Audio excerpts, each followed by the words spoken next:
incomplete, buggy product. Like they did a lot of bad shit with this I wouldn't one. say I wouldn't say it's incomplete. There's definitely aspects of it that have been neutered. Like their vision clearly wasn't fulfilled. But it's still a complete package to me. It's not like any different to any other rushed. open world Rushed action would be game. a better word. Oh, definitely rushed. Yeah, you can It's see that not in really- the details. Can you call it complete when like 10 frames a second are missing?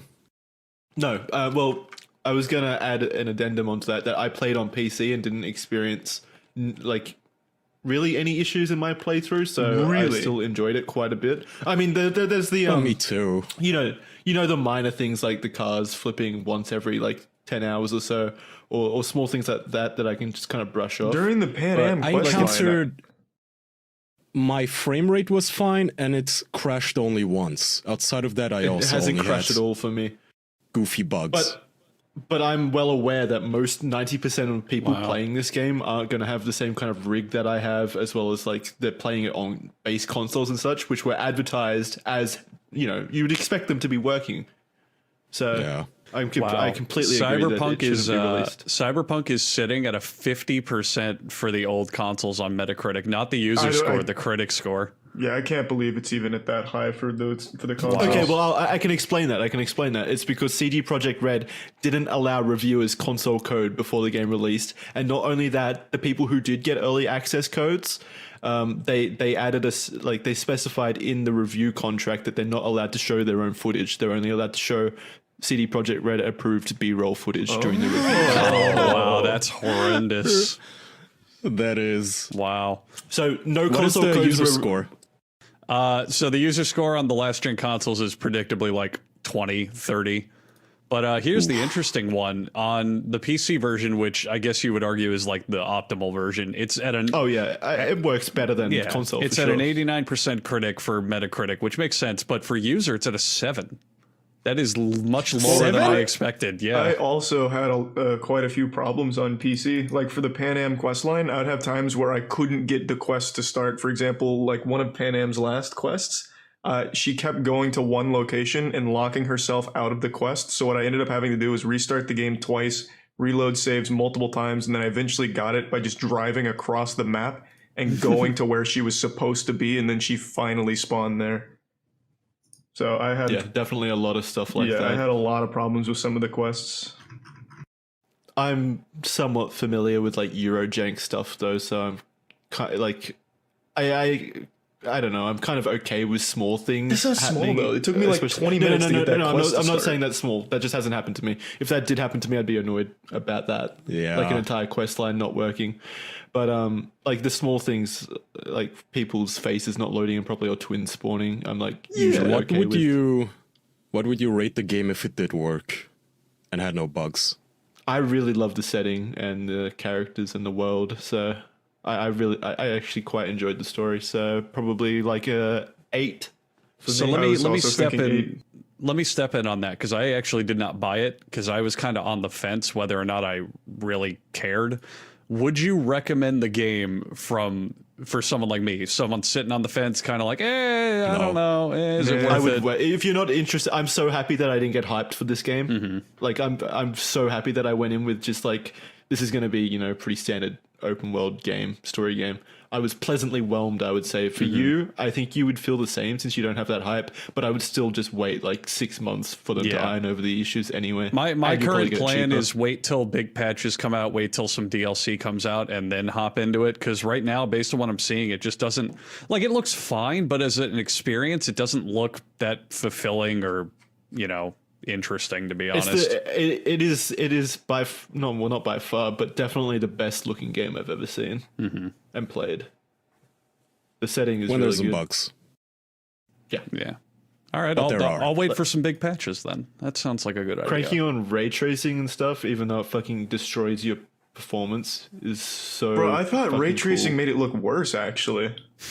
Really? Yeah, and so the ray tracing in this game, Could have all been it a really bug. does is like turn up the fucking sun.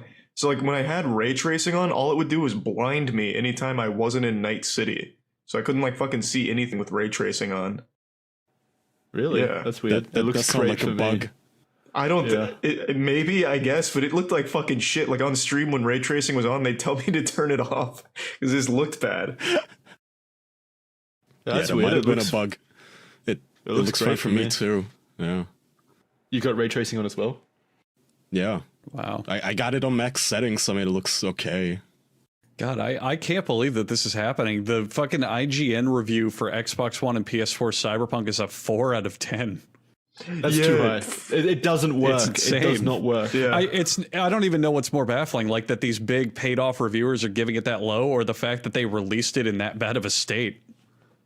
I mean, what's to stop them from saying, "Hey guys, the next gen versions are out now, but we're still working on the other versions to make them run better," and then just Because they had been advertising it for 8 years as having like as it working on consoles. They already had so many fucking pre-orders for that.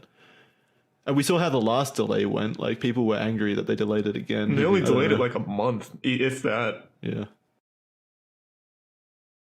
Yeah, there were so the game is interesting because the bugs I think can be patched out and fixed in like a month or two, but it still is pretty much a fundamentally shallow RPG. I wouldn't even really call it an RPG. Can they? They had 8 years. The new generation of consoles wasn't even announced 8 years ago. These guys started developing this for the last generation, and they still somehow That's what I mean. ended up with 20 frames. I don't know if they can fix it. I think they'll be able to fix most of the performance issues. They might just turn down settings and stuff to optimize it. Apparently, in their Great. apology, they posted an apology yesterday, and they basically said, no. Sorry, it was in an emergency shareholder conference call thing. They said that they didn't bother with current gen consoles. That was their exact Emergency verbiage. shareholder. Let me find Holy it. shit. Is it public? Yeah. That is awesome. I want to hear the shareholders hold their feet to the fire. Yeah. But while Jackson Oh, finds no, it, Andrew, do you want to take us into the next part?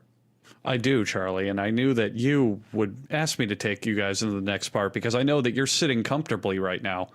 I think all of us are sitting comfortably right now. You know how I can tell? It's got nothing to do with the chair, nothing to do with the ambient temperature, not the fact that we're all allegedly in our own homes. No. It's the fact that our asses are coated in some wonderful micro-modal underwear made by MeUndies. Yes, sir. Our friends at MeUndies will have the next big festive thing for you listening. They can curate a list of stuff for your friends and give them what they'll really want this year to soften your holiday stress. Do you know what that thing is?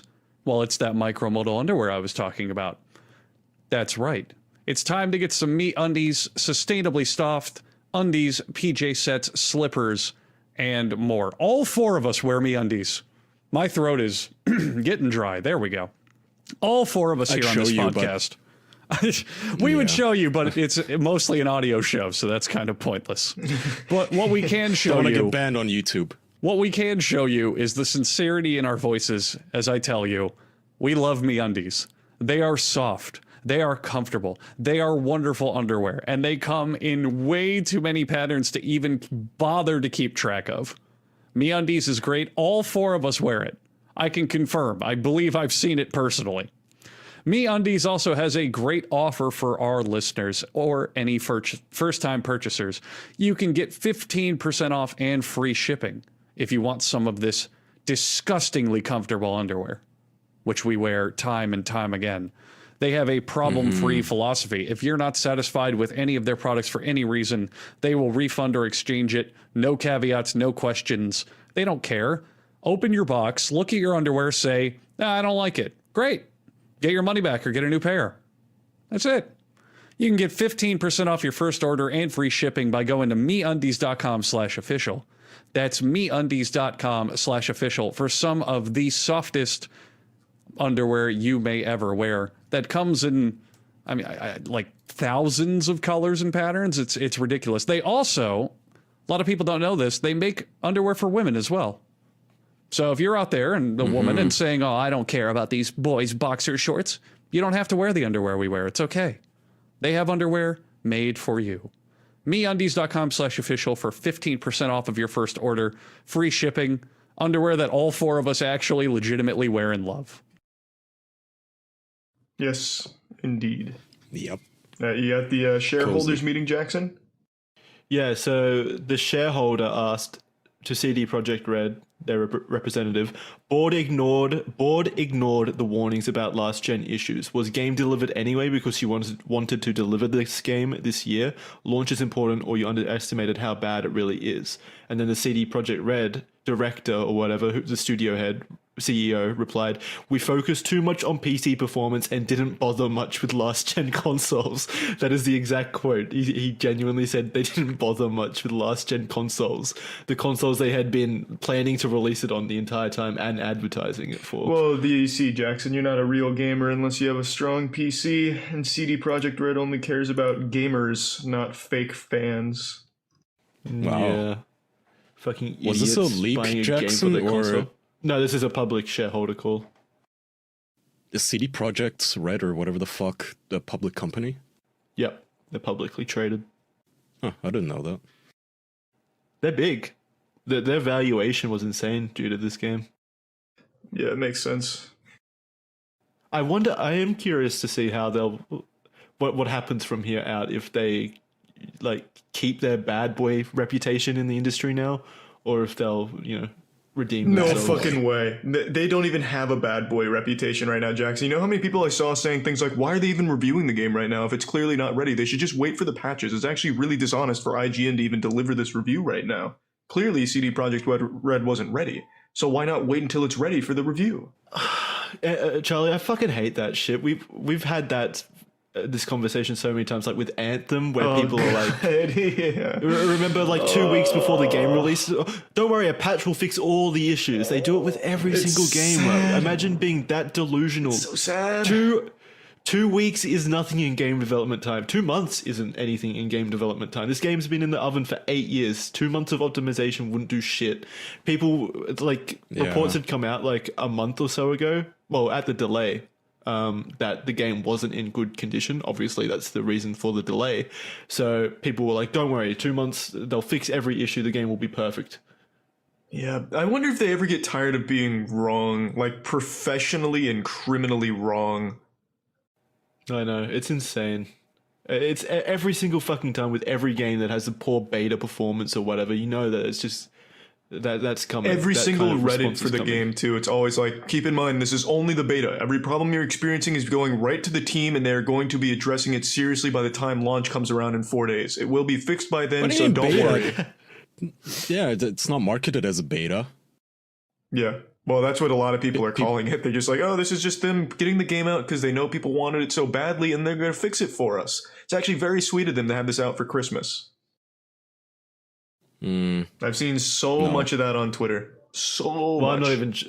I'm not just talking about Cyberpunk. I'm talking about any game where like there's issues before launch that Yeah. are clear, and then people are like, "Don't worry, it'll be fixed for launch." No, It sounds what they're more showing like- is probably pretty representative of what the final copy is going to be. Otherwise, they wouldn't be showing it. Sounds more like them running out of funds and putting the game out to get some more in case they feel like fixing it later. No, what it feels Like like, they want is to that see how well it does, how many No. copies it sells, and then depending on that, they may fix it no, rather than just no, fixing it. I think They're, what they're ha- publicly traded. Yeah, I It think was what just- happened here is they couldn't delay it any further, or else the employees would literally be dropping fucking dead at their computers with the crunch time and the overtime. Well, I don't think they're let off the hook right now, Charlie. I don't think now that the game's released, they're suddenly set free to roam pastures. true. I think they're being whipped just as hard right now. Honestly, Yeah. it's probably harder.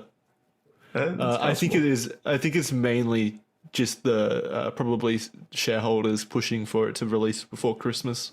That's more likely, I suppose. Well, mean, there's it a would have been- reputation should- gone. Yeah. Yeah. I was going to say, though, The Witcher 3 also released in pretty bad state, and that got patched pretty quickly, if I recall correctly. And now that's like And gaming's favorite game of yeah, all time. people, especially on Reddit, can't ever shut up about how amazing the Witcher series is, especially the third one. Yeah. So I am expecting that this game will be fixed, but again, I don't think that they can fix like the deeper issues with the game. Like the AI is dog shit in the game. Like the cops are useless. They just spawn on you whenever you commit a crime, and then if you walk down the street, they disappear. They forget. Yeah. I noticed that too. You can kill like every police officer and then just go into a Ripper dock and they all despawn immediately. Yeah, it's pretty like yeah. Well, what was the point of giving your character like a fully modeled penis or vagina or tits when there's no game use for it at all? You can't even get it out in game. I don't get it. Customization. Yeah, Jackson. The point is in itself. It's for its own sake. You get It to seemed choose like between just- two dicks. It seemed like just a thing like to get attention. It definitely I guess. was an I thought attention grab. It played no role, and there was only Yeah. 3 dick options. It's not like you could even customize it. You had 3 pubic hair options and 3 dick options. Like, what the fuck was the point? And it literally I only really got them negative attention. There was like a dozen articles about how this is their new trans holocaust or something, and fucking Kotaku and Polygons. It didn't That was even the get them full good release. attention. That was like last year, if I recall. Yeah, it was that because of the like, marketing. last month. No, these were recent articles. It wasn't last year. That's well, no, it's been going on for quite a while. I remember that Yeah, it's as soon as they ongoing. showed the game. Reset Era is still melting down to this day. There's like hundreds. There's a thread. Yeah, the well, only thread that Reset Era has on this game is about how it's a trans genocide, and it has 100 something pages of people melting down. So it didn't even get them good press. So what was the point? You can't even run around with Well- your dick flopping. It has to be like feature creep, right? Like they just wanted to do so many things with the game. Maybe there was a goal for the penis, but it just got cut. The design doc with all the goals and assets for the penis. I mean, there's just so many aspects of the game that feel like they didn't fully deliver on what they wanted to do there. So, I don't know. Yeah, like It all of definitely feels like it was twofold on too ambitious, and then I don't know what to call it, technological creep, where it's like as the game kept getting delayed, technology and consoles kept changing, and all the demands for the game kept changing, so they just got to play catch up on it. And not, yeah, like you can't release a game you projected in 2012 in 2020 without making major overhauls to it, you know, then it'll be a shitty game. Yeah, I True, think was the ray I think tracing it was even- announced. No, It wasn't that popular Ray in tracing's- 2012. It's still not popular now. It's still extremely demanding now. Like not many people are able to play. Only a with ray handful of tracing. AAA games run it, and a lot of games that run it don't even benefit from it. Ironically, the only game I've seen that really benefits and looks amazing from it is Minecraft. Yeah, Minecraft. Minecraft looks incredible with ray tracing, but every other game I've seen with it, it's like, yeah, it adds a little bit, but it's not worth it. It's definitely not worth the performance hit usually. But DLSS is so that's the technological leap for me. I don't know how the fuck that works. You guys know about DLSS? Explain it. It's like you run the game. It's a NVIDIA thing. You run the game at a lower resolution internally, but then like AI super samples your frames, so it runs at like a native 4K, even though you're running at like a 1080p performance. Oh, that's awesome. Holy shit. So yeah, you can like Wow. triple your frames and take no image hit. Really, That's amazing. You know the game Control that was lauded for being like Yeah. super Performance. visually demanding and really pretty and a lot of stuff going on. Apparently with super sampling, you can run the game at like 8K and still get 90 frames Yeah. per second. yeah, That that's was a what great it game is. too.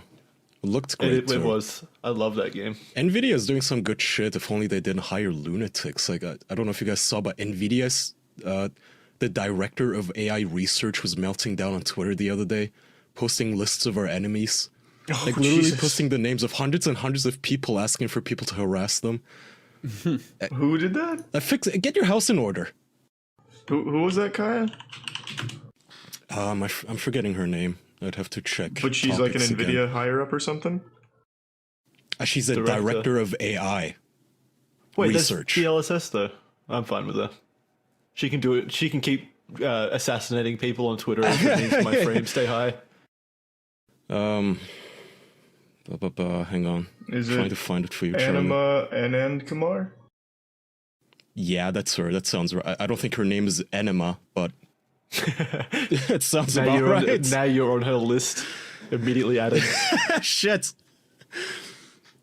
No, she was literally just posting her block list and saying, "Oh, you know, hey, if these people aren't gonna change their minds, then consider this a cancellation list and such." And it's a bunch of people, fucking young people in the industry who are now, I guess, gonna have their careers ruined by this jilted asshole with a grudge. Good. They don't go up against Anima and expect to get out of it. They deserve every piece of the cancelling. I'm not an You don't go up AMD, against NVIDIA NVIDIA. fanboy. If AMD follows through with their new graphics cards, I'm good to switch. I don't care. What did they promise?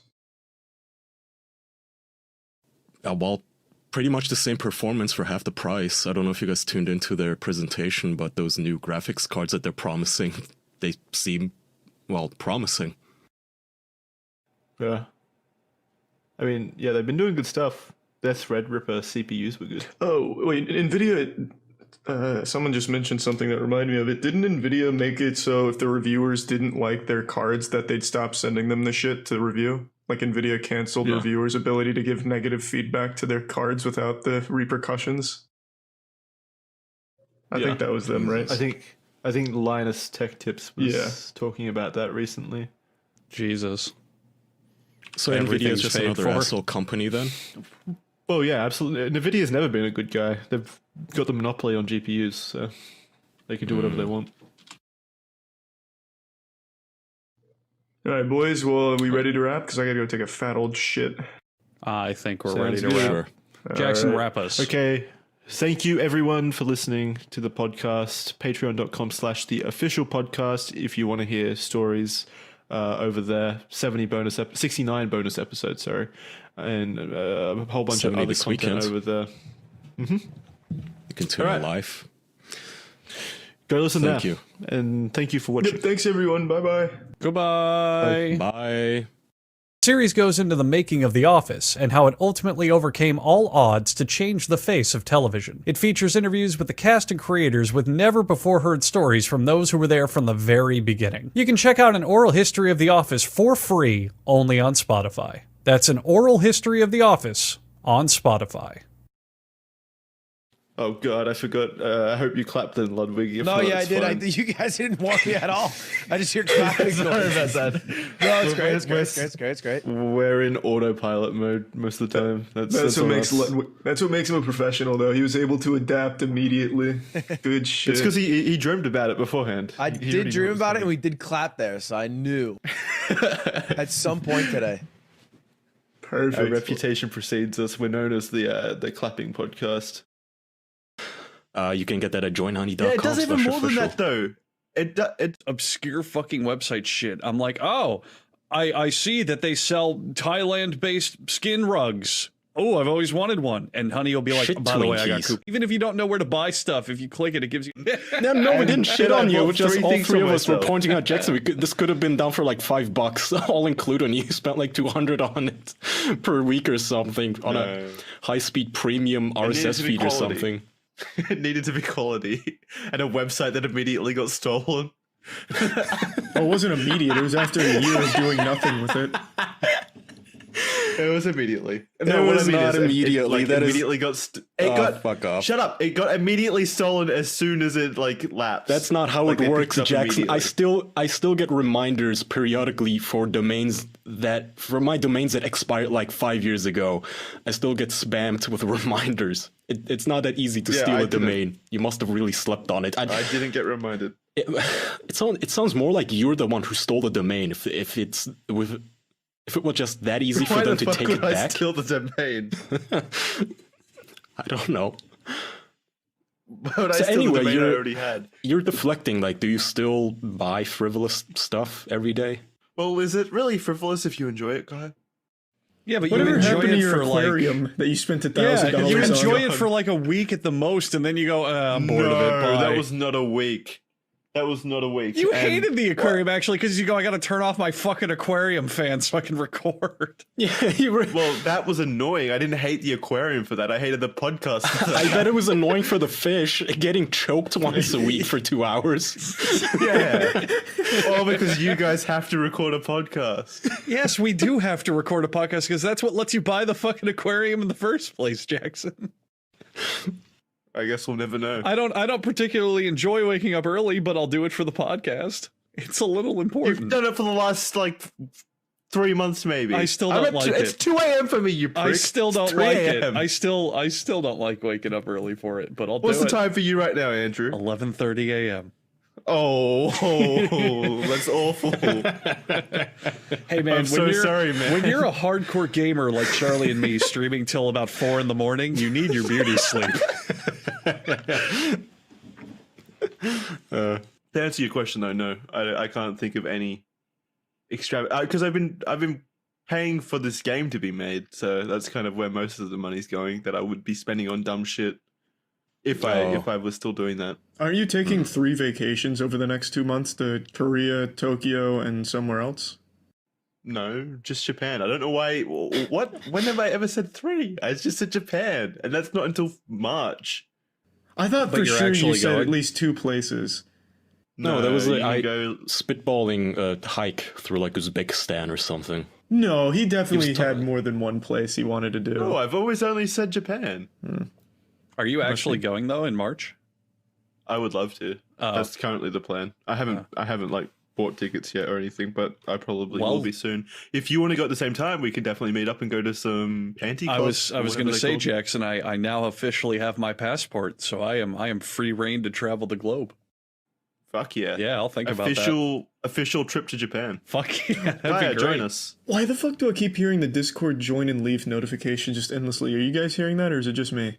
What were we talking about before Charlie rudely interrupted us with these technical difficulties? The official podcast Japan trip. Oh yeah. Well, 3/4 of an official trip because Charlie won't go. you know. Yeah. Yeah. Yeah. So So Kaya, you're more than welcome. Yeah, Kai, would you go? Maybe. I'm not against it. I just hate the flying part. So for Christmas again, I'm gonna be spending I think it it's in a Turkey. 22-hour flight Oh, yeah.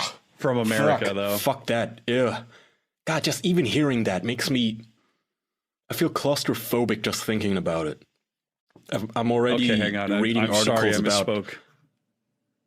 It's go a ahead. 16-hour flight.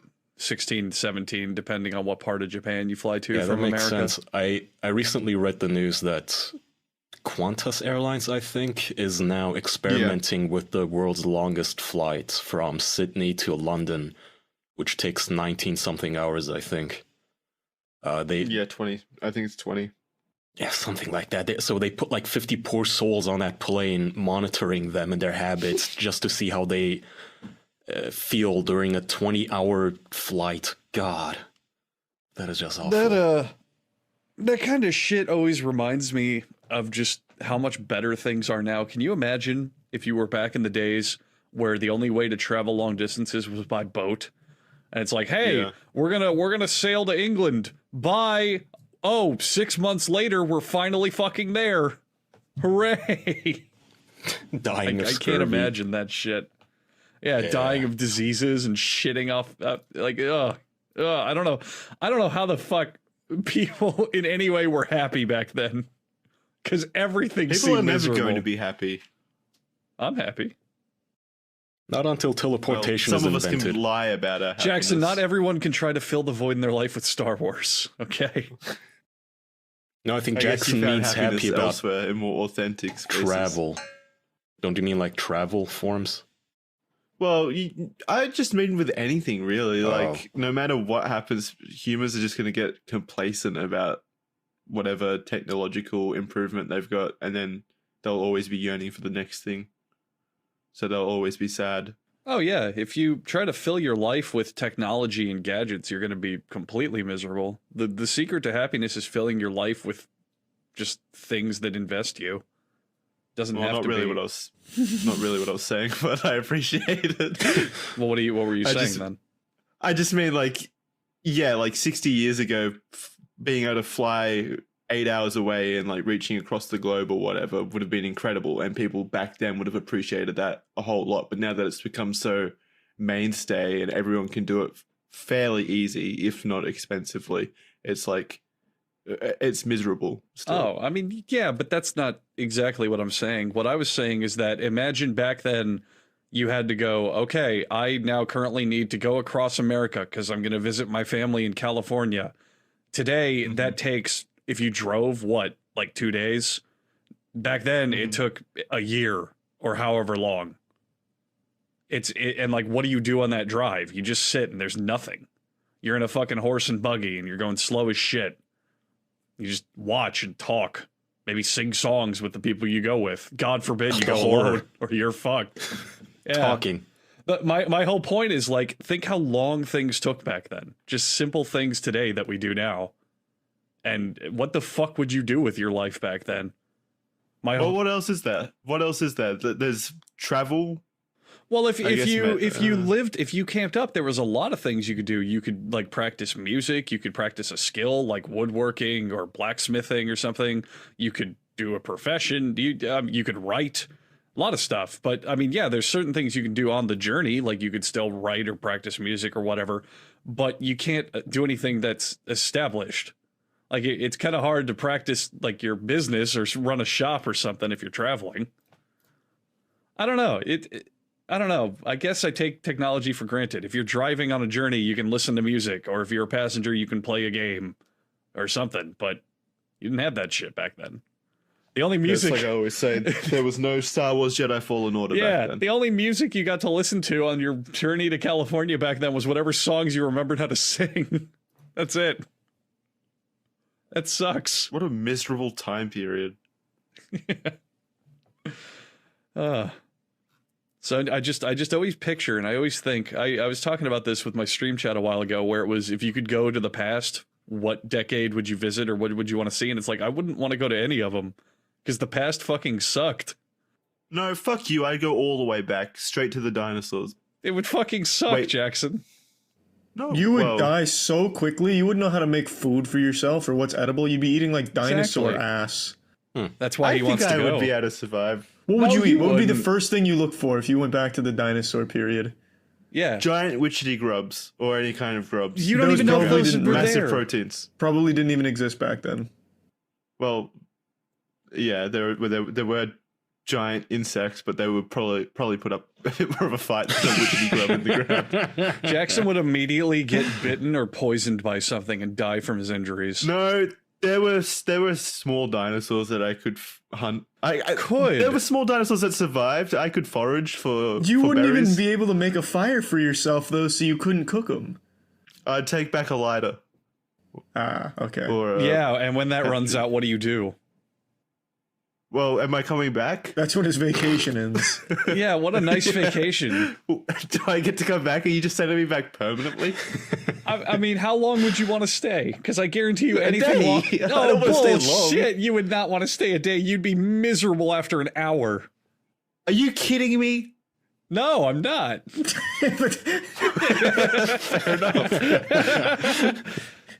I mean, I agree. Kaya and Charlie, I'm interested in what you think. I feel like after an hour, Jackson would be begging to come back if he went to the dinosaur period. No, I'd be too stuck. Jackson, here's what you're gonna do. Stubborn. Here's what you're gonna do. You're gonna go to Africa or South America or somewhere that is. It's Pangea. It's all together at that Listen, point. I'm saying today, you're going to do this in modern day. You're going to go to Africa or South America, somewhere with lush, Why? thick jungles.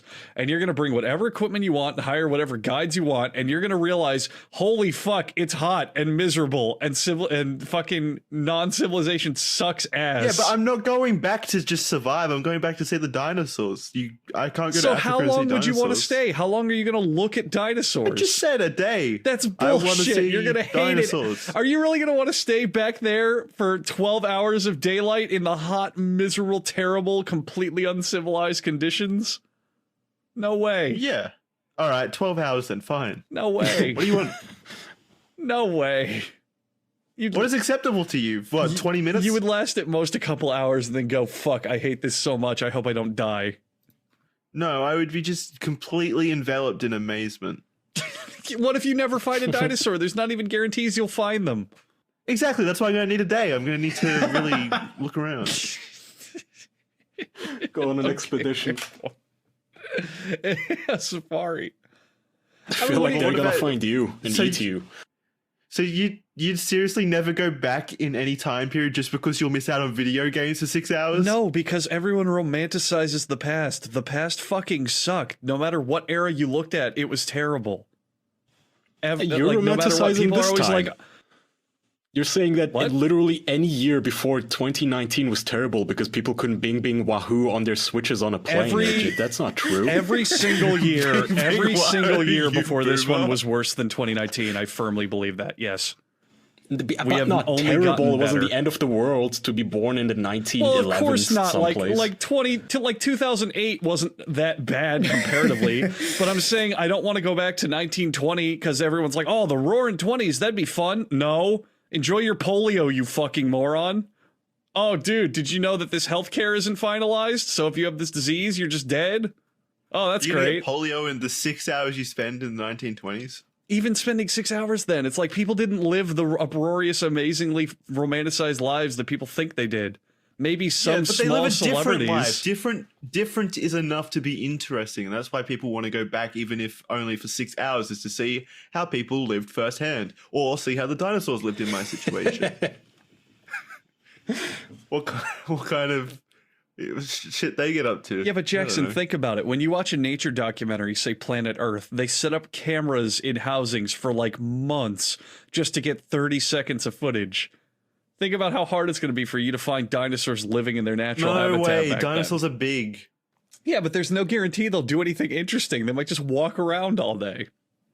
What? Oh my God, Okay, I'm I not mean, interested in their walk cycle or whatever. I'm not interested in like what they look like. Okay, you just just you being in lost their that presence. argument, Andrew. Like you're gonna look at a dinosaur, and if it's not doing somersaults, you're gonna be like, "Oh, that's boring. It's just a dino." When was the last time you went to Overhyped. the zoo?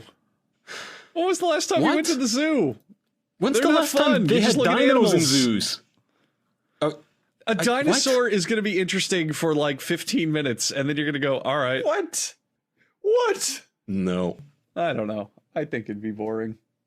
This thing that no one has ever seen. What kind of privileged life do you live where this thing has never been seen by anyone and you get bored within 10 minutes? So let me get this straight. Being able to play Nintendo Switch, amazing. A life dinosaur, boring. What's it gonna do? I want my money back. I mean, okay, fine. Yeah, no, that is a better point. You're right on that.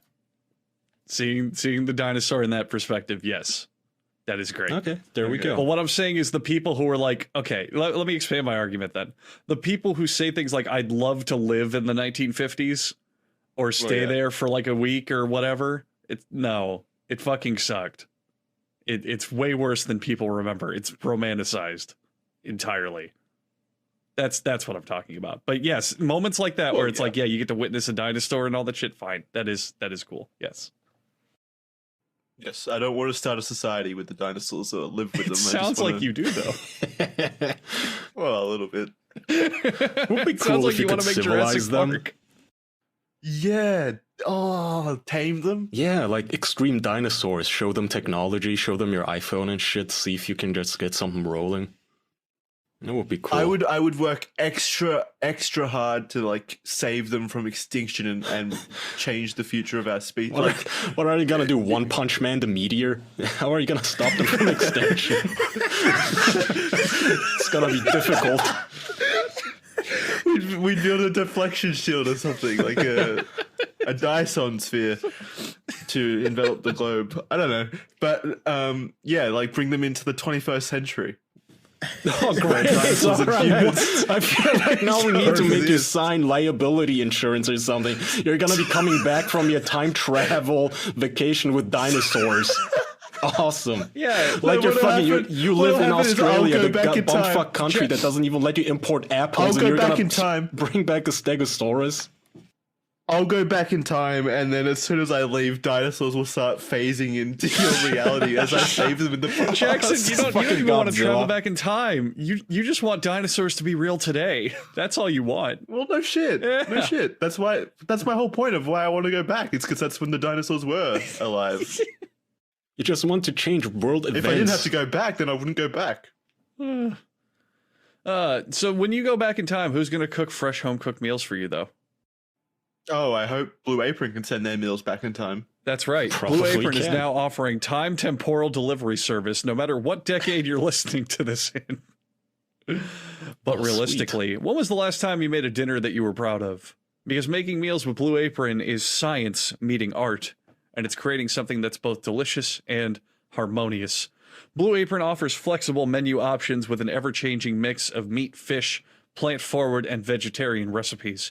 Blue Apron helps me disconnect from my phone, discover my inner chef, sit down and go, hey, cooking's kind of fun. If you are lazy, like the four of us, but you want to eat delicious home-cooked meals, Blue Apron will make this happen. Their menu is carefully designed by their test kitchen chefs and use unique specialty ingredients to bring chef-quality recipes to your dinner table. Blue Apron believes cooking matters. Don't have it delivered, pre-cooked, picked up, or any of that lame-o stuff. Cook it yourself. Once a week, once a month, or however often you want to do it. Check out this week's menu and get $60 off when you visit blueapron.com/official. That's blueapron.com/official. Blue Apron. Just cook. Nice. The end. We love Blue Apron. We do. I wonder what dinosaurs taste like. Probably. Oh, well, probably like crocodile, I would imagine. What do you think? Yeah. What Which basically tastes like chicken. I've had crocodile. Yeah. Or no, wait, I've had alligator. Probably Charlie's had chicken. Don't they alligator say too, that chickens I'm pretty are sure. related to dinos or something? That would be so goddamn boring if they tasted like chicken. Ugh. What a letdown. It probably tastes like reptile meat, like turtle or alligator. Yeah. Yeah.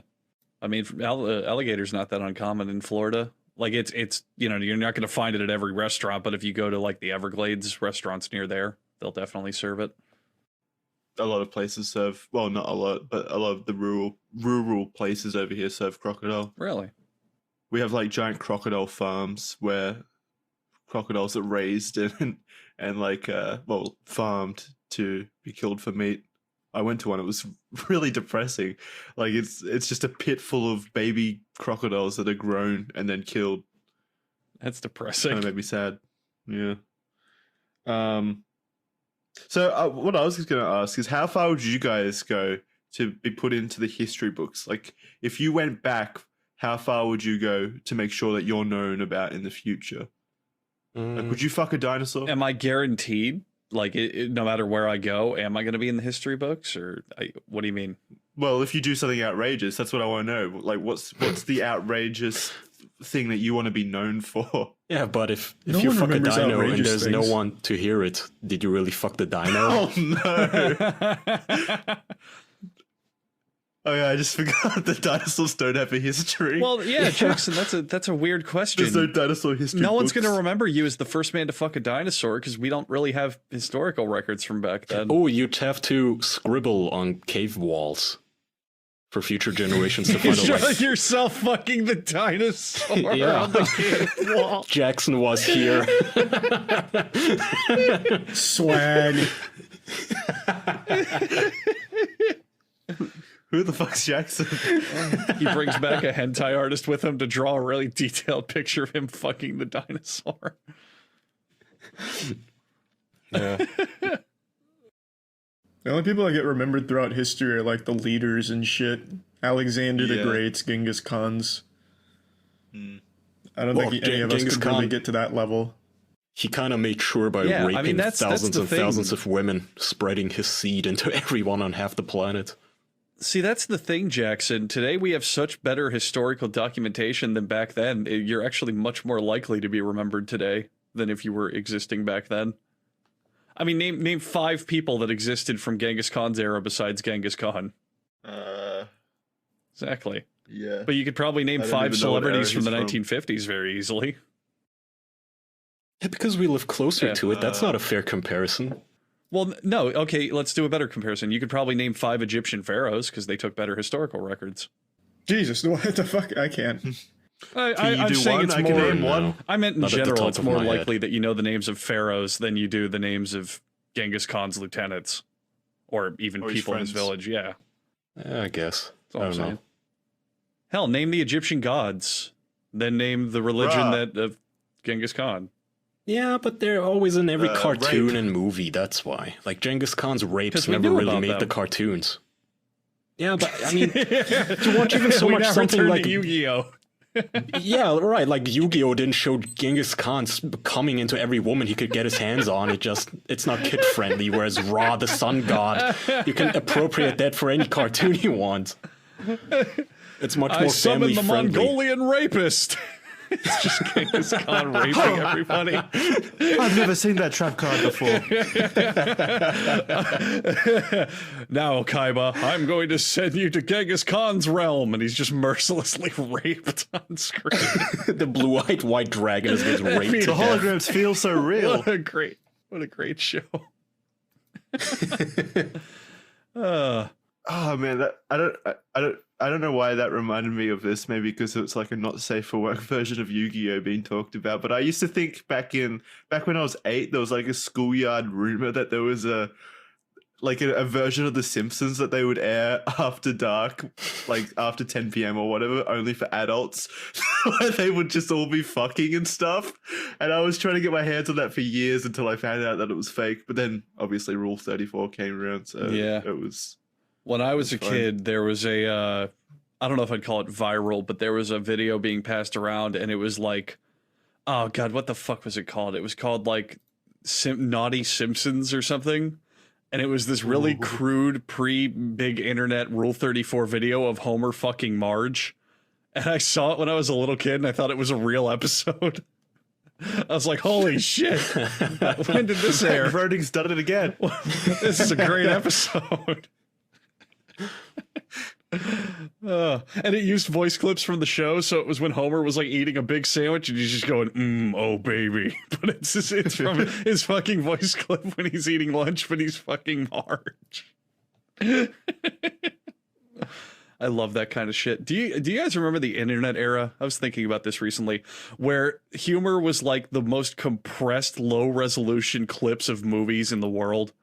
Like, you could count the individual pixels and people would just dub that over or put text on it and use clips from it. I miss that shit sometimes. It's still living in that Yeah, but now it's but it still was very popular. But no, back then it was so much more like low quality.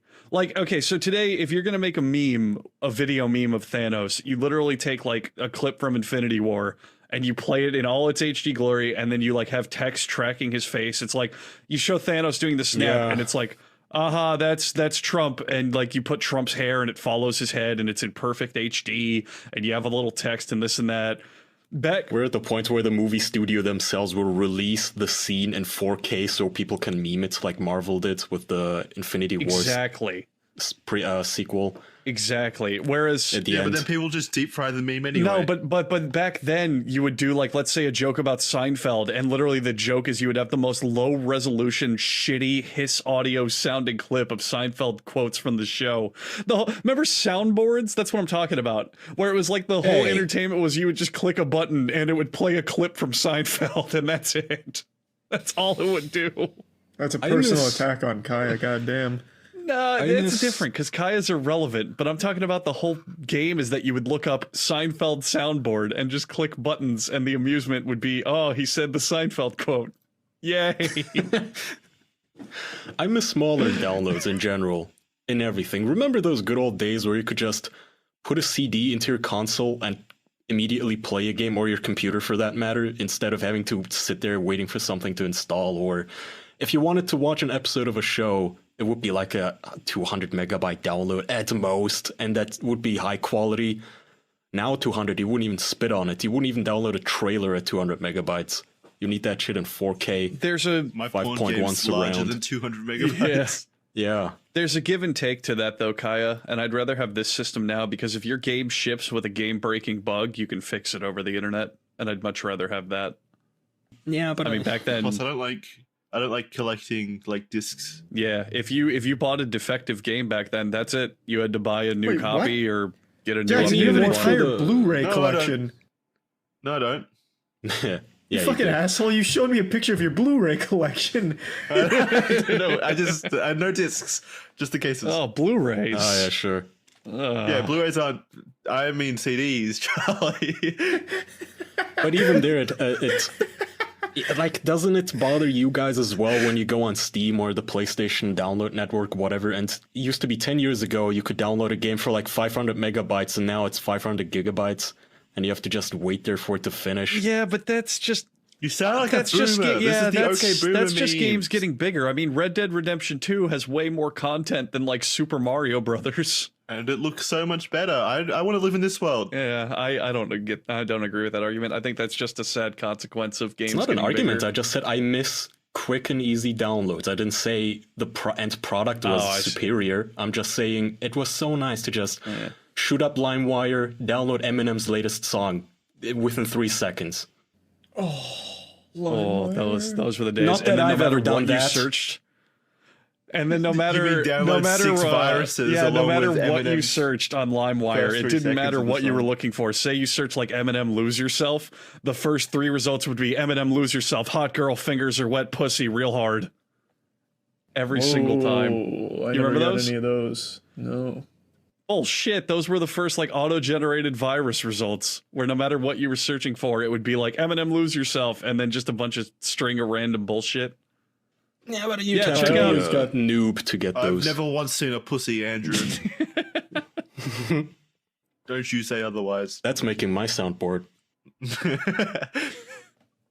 We should have one. The good old days. Release it like release an official podcast soundboard in old school Adobe Flash format on a shitty website. Oh, fuck yeah. That's so old school because Flash is being deprecated next year. Yeah, rest And in going peace. away. Who's been using it? I mean, Yeah, I feel yeah, like it's 20 been deprecated no, 10 20 years ago. No, officially. It's no longer going to Oh. be supported at all in 2020. They're just going to stop letting you even run it. Which sucks, but... No, No, it what did doesn't. Flash Flash ever do sucked. for us? Oh, Flash was the fucking greatest. What are you talking about? Oh, God. Flash no, was no. amazing back in the day. Oh, what? You loved seeing that little jigsaw icon telling you to go to the Adobe website to download Shockwave Flash Player. Nah, I'm good with HTML5. I'm happy with what we got now. It just Well, works. of course. No, of course it's better back now. Of course it is better. Back And I now. don't- All the time travel got you messed up. Well, then you're doing the thing that people were. You're doing the thing that you were arguing against people doing before, like living, No, romanticizing the past. that's or whatever. different. Flash in its day was good. Like in its day, yeah. it created a lot of good things. For example, the Cartoon Network games on their website would not exist if it weren't for Flash. But traveling by car across America was good back in the day, but you don't want to No, live it there. wasn't. That's only It improved. was good back then. That's only improved. It's not like it ceased to exist. No, but Andrew's Flash- saying that Let me put it. Well, here's things my doing point. Flash's job have improved. Here's my since point then. on the past. Everything you could do in the 50s, you can do today and better. We can do Flash now, but better. Right, but the games aren't going to convert. They have to be in Flash. What? You know what I'm saying? I mean, well, yeah, you think you can convert them, They're trying, but not all of it's going to work. but it could in 10 Like, years, okay. maybe. Or Okay, 5 let me years. put it this way. I'm not saying games were better back then. They weren't. Flash is a worse platform. I'm saying I liked them back then. But people who say like things were better in the 50s, no, they weren't. They were not better back then. Everything you could do back then is better now. That's the difference. Agreed. I'm not saying Flash is better than what we had. Not at all. Not even close. It was buggy and laggy and shit. But I enjoyed it. Okay. That's what I'm saying. That's the difference. What I'm saying is don't let Flash die, because there's a lot of old school games that I still occasionally like to check in on and play. They're still fun. I say let it die, just so Andrew has to live in the past. He has to always look back and can never relive it. Spin up a virtual machine. Like, what if old laptops become like collector's items, like artifacts? Oh, this thing still has Windows 98 with Flash installed on it? Holy shit, it's on eBay for $35,000. I'm gonna get this. It has all the Newgrounds porn games on it. Oh, those are all going to go away, aren't they? Yep. All the old Flash porn, all the old everything. I mean, that's the main reason I feel bad. I was on Newgrounds for a vast majority of my childhood, and that website is having a real crisis right now. It's not gonna go away. You can Trying to still find a find way some to- download, some place to install any version of any software. It's just not gonna be supported. It's not going to work, though. It's not going to be supported in browsers. Firefox, Chrome are not going to run Flash. What do you Yeah, do? right. I'm sure you but you can can- download the game or something. No, you can still download an older version of Firefox or Chrome. Maybe. I guess. It just really it It's matters. a hassle, though. Well, yeah, I mean, it's up to how much you want to masturbate to My Little Pony Flash games, really. Exactly. That's what it boils down to. Hey man, Ganguru Girl is where it's at. Let me tell you, that was the shit. Kangaroo Girl? What the fuck is that? What? Oh yeah, Never oh, heard of that. Ganguru Girl. Oh, I've sparked some nostalgia for some people in the audience. Don't worry. You've sparked confusion from us, though, Andrew. So It was a please very Yeah. big, enlighten us. very big hentai game back in the day on Newgrounds. What's it called? Ganguru Girl, or Ganguro Ganguro. Goro, or Girl, one of those two. Goro. Ganguro Girl. Okay. Can't see anything. I'll look it up later. I'll do my research. Yeah, see, the chat knows what I'm talking about. That was a big one. Also, a Hentai Girl, same artist, another big one. I played all the hentai games back then. Did you jerk off to the hentai games? No, but I had a routine Well, where I would come home from school, I'd do my homework, and then I'd start playing hentai games till my parents got home from work. I mean, like how you do that's your probably homework first. that's probably why I'm fascinated with like Rule 34 games now and do all that shit with it. Because as a kid, I spent my whole life on Newgrounds, and they had such a big fucking hentai game section. I would just play everything that was new. It's the best. So has anyone? Has this question been asked? Have you guys jerked off to hentai? It's been asked, and the answer has been no from everyone except Andrew, I think. Yeah, I've done it Okay. before on occasion, but now it's just, I don't know. You get too much pussy now, Andrew. Well, it's hard. Art It's hard to doesn't compete measure. with real life because with real life you just get the whole, or real life or Yeah, like you can smell it. Well, no, real life. Yeah, I need my hentai to have scratch and sniff. But no, it's hard to compete with fucking in real life and porn that's based on real life because it's the whole package. Whereas hentai is like pretend this picture's moving. No, Do but it. isn't that the whole point with the hentai, that they can go surreal with like car-sized tits where milk and shit comes out of the nipples, which are shaped like dicks? Isn't that the point of it? Yeah. So the problem is that a lot of hentai is actually pretty plain. Like you'd be surprised the amount of hentai where it's just man fucks woman, hooray, and a lot of it is bad, like it's shit art. But even then, I mean, are you attracted to the insane stuff? It's interesting and fun to read, but like it doesn't turn me on. I'm not going to see a woman with like nipples the size of a car and go, yeah, that's so hot. Well, not you, but I'm Turn saying someone on, though, and that's that's the what. point. Yeah. That's probably what the fetishists look for. Oh yeah, if you have a fetish, hentai is sometimes the only way you can get at it, for sure. Oh. Then it's I time you can't- change your fetish. You can't change your fetishes, Charlie. Yes, you can. No, you can't. Charlie did. Imagine living a life with. Wait, what? Yeah, he did. Remember? What did I Changed what? What? Charlie It's news used to to be Charlie used to be exclusively into lesbians, and now he's branched out to the whole world of porn. No, he When did likes that happen? gays. He's still looking up lesbian porn. He's still living Did in you that hack his world. browsing history? No, I'm joking. I don't know where that grand statement came from. Charlie was unaware of that change in paradigm.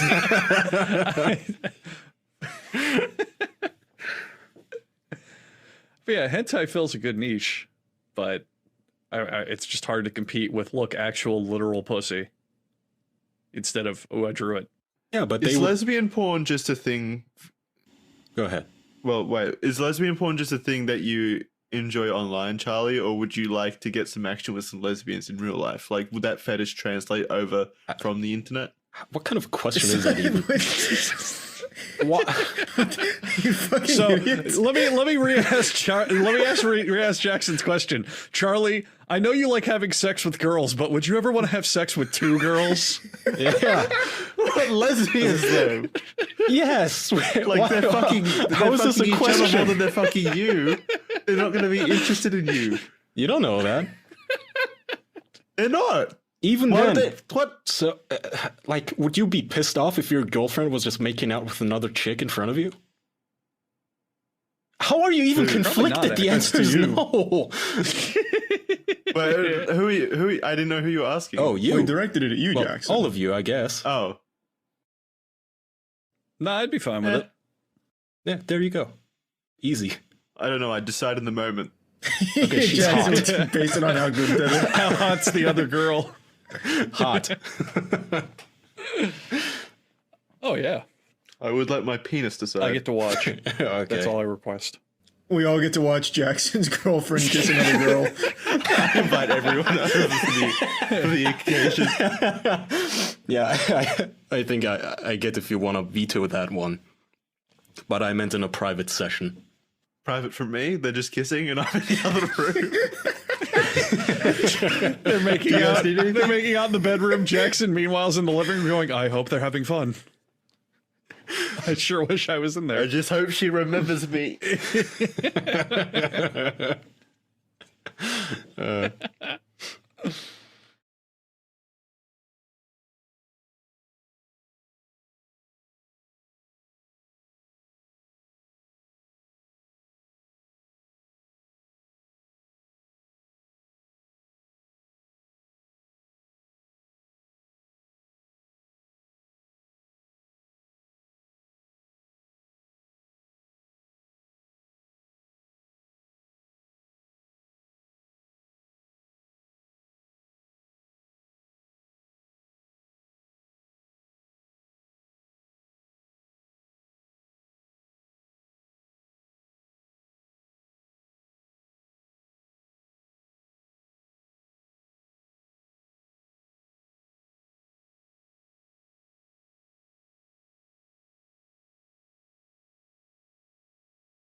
Do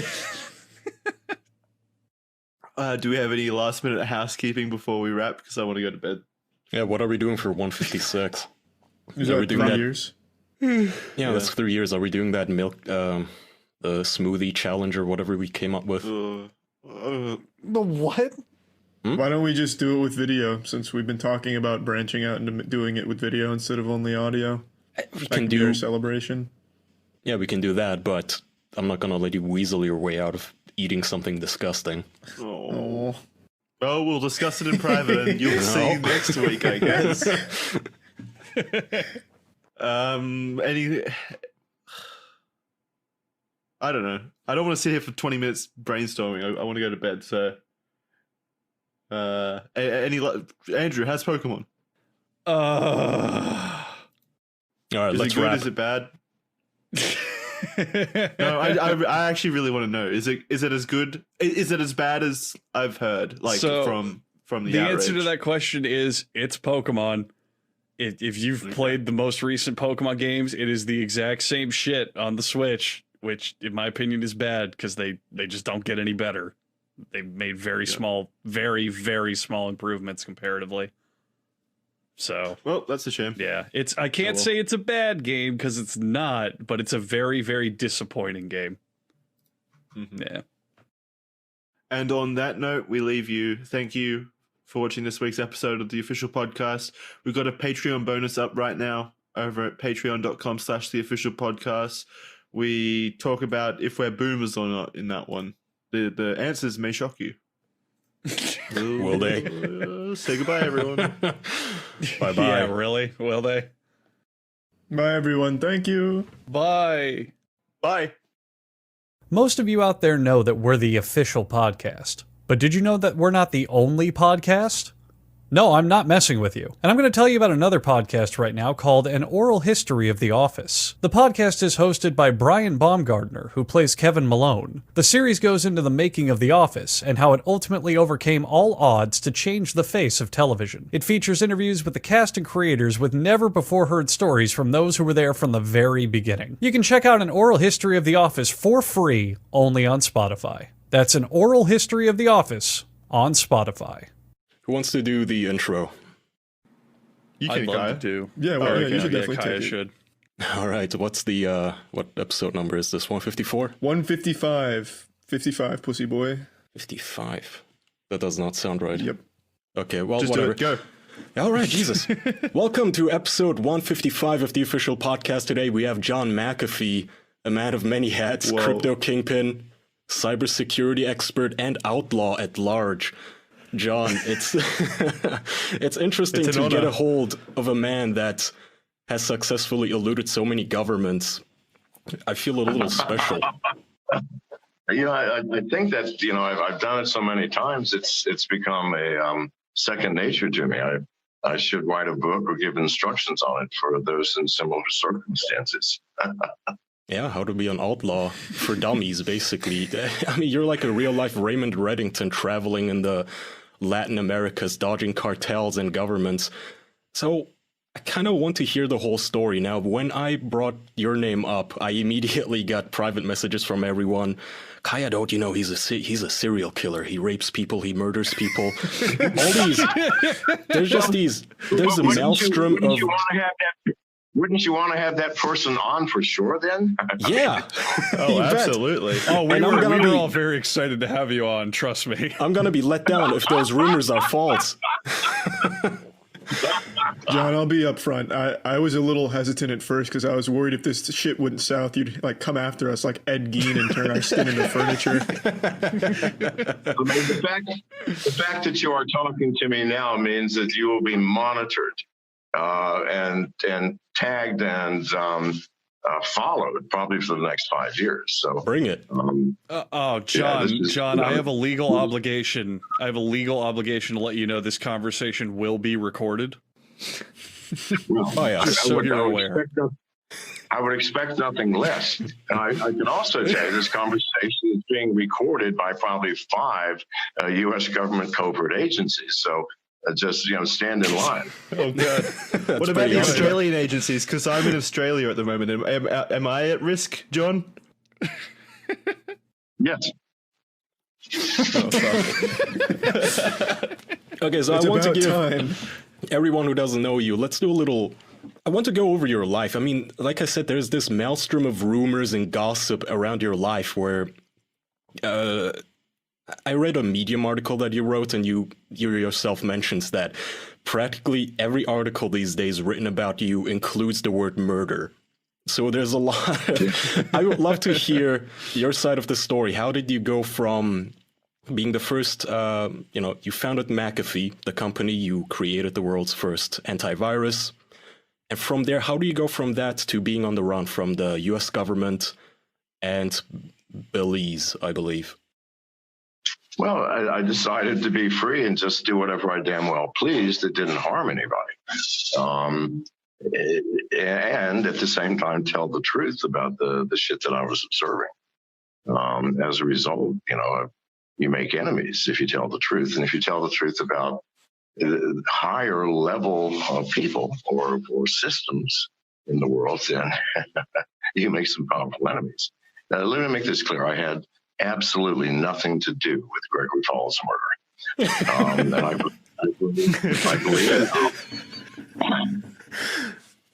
I believe now and believed even then that the Belizean government killed him as an excuse to take me in for questioning, from which I would never have come back.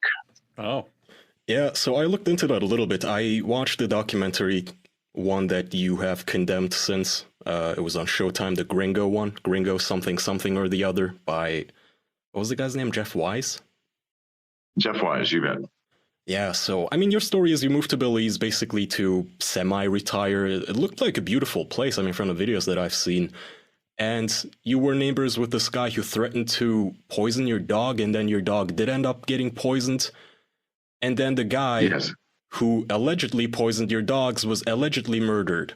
Now, I don't see a big problem with that. I can see why other people would have a problem with this. Okay. Go ahead. He's trying to implicate you, John. Don't listen to Kaya. Yeah. He's doing the good cop, bad cop. I'm just saying, if hypothetically you supposedly allegedly had done this, I understand. I mean, if somebody poisoned my dog, I'd be pretty fucking pissed off too. But I watched this documentary. A man was in fact murdered. Although that is a very funny story.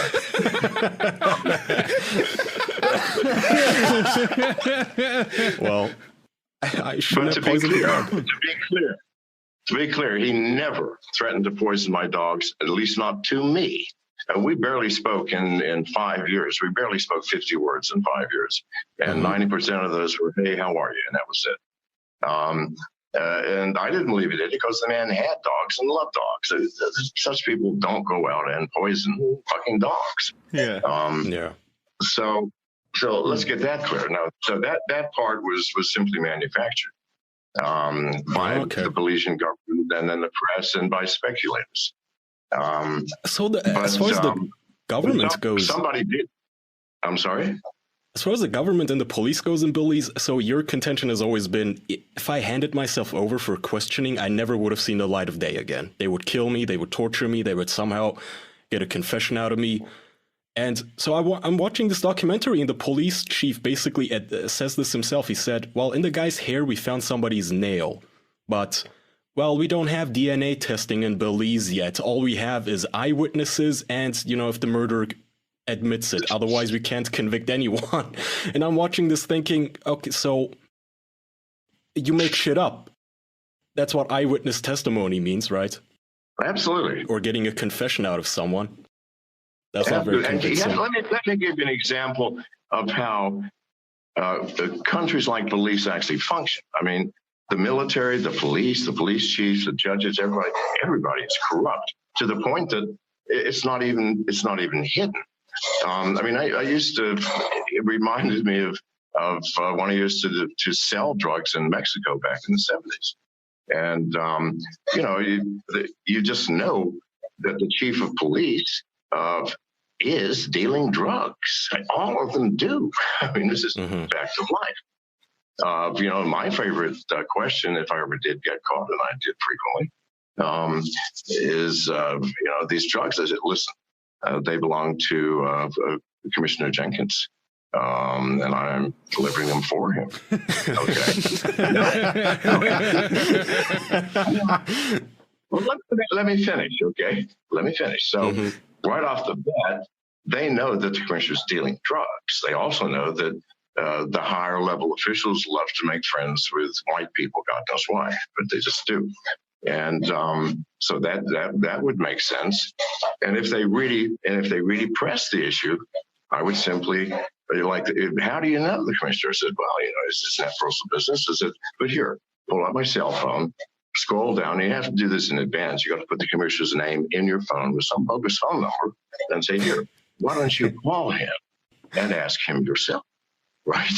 So no, That's a great nobody point. in the right mind. Okay, nobody in the right fucking mind. This guy, commissioner, this guy says he's got your drugs. Please, God, that guy across the face of the earth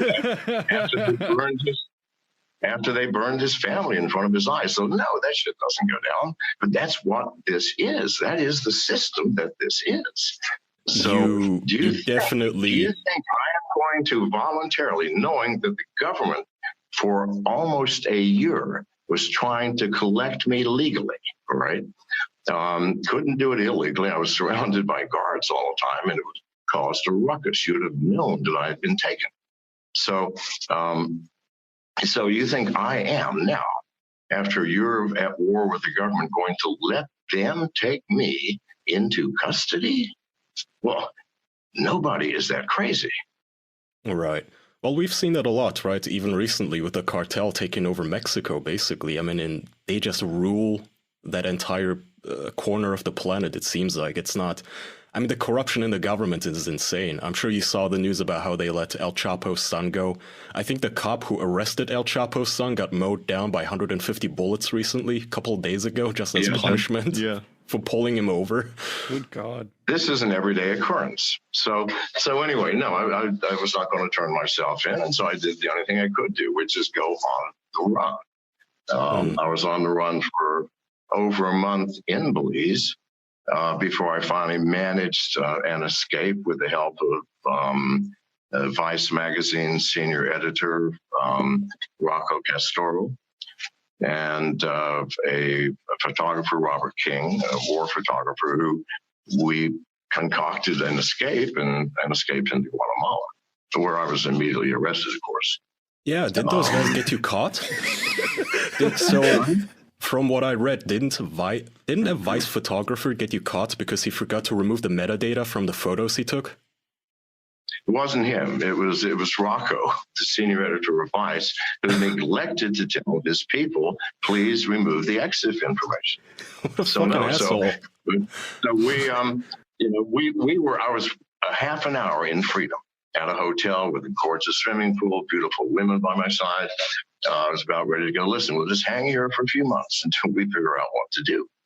And 30 minutes later, my exact location is all over the fucking internet with satellite images of it.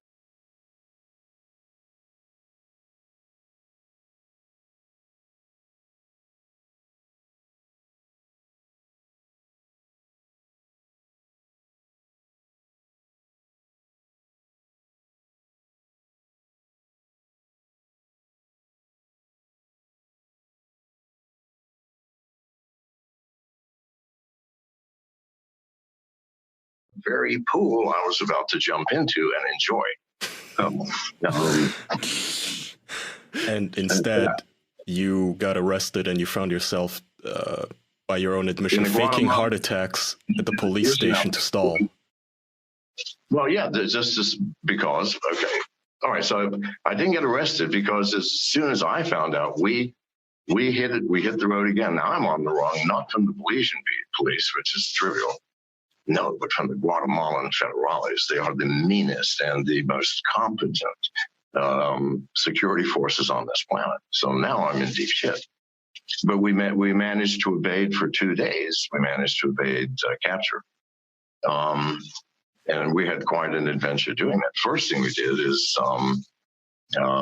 Samantha, the girl I was with, immediately, I mean, she knows what to do, ran to the room, packed the bags, came back and says, we are leaving them behind. I go, we can't, because they'll get killed by the authorities when they come.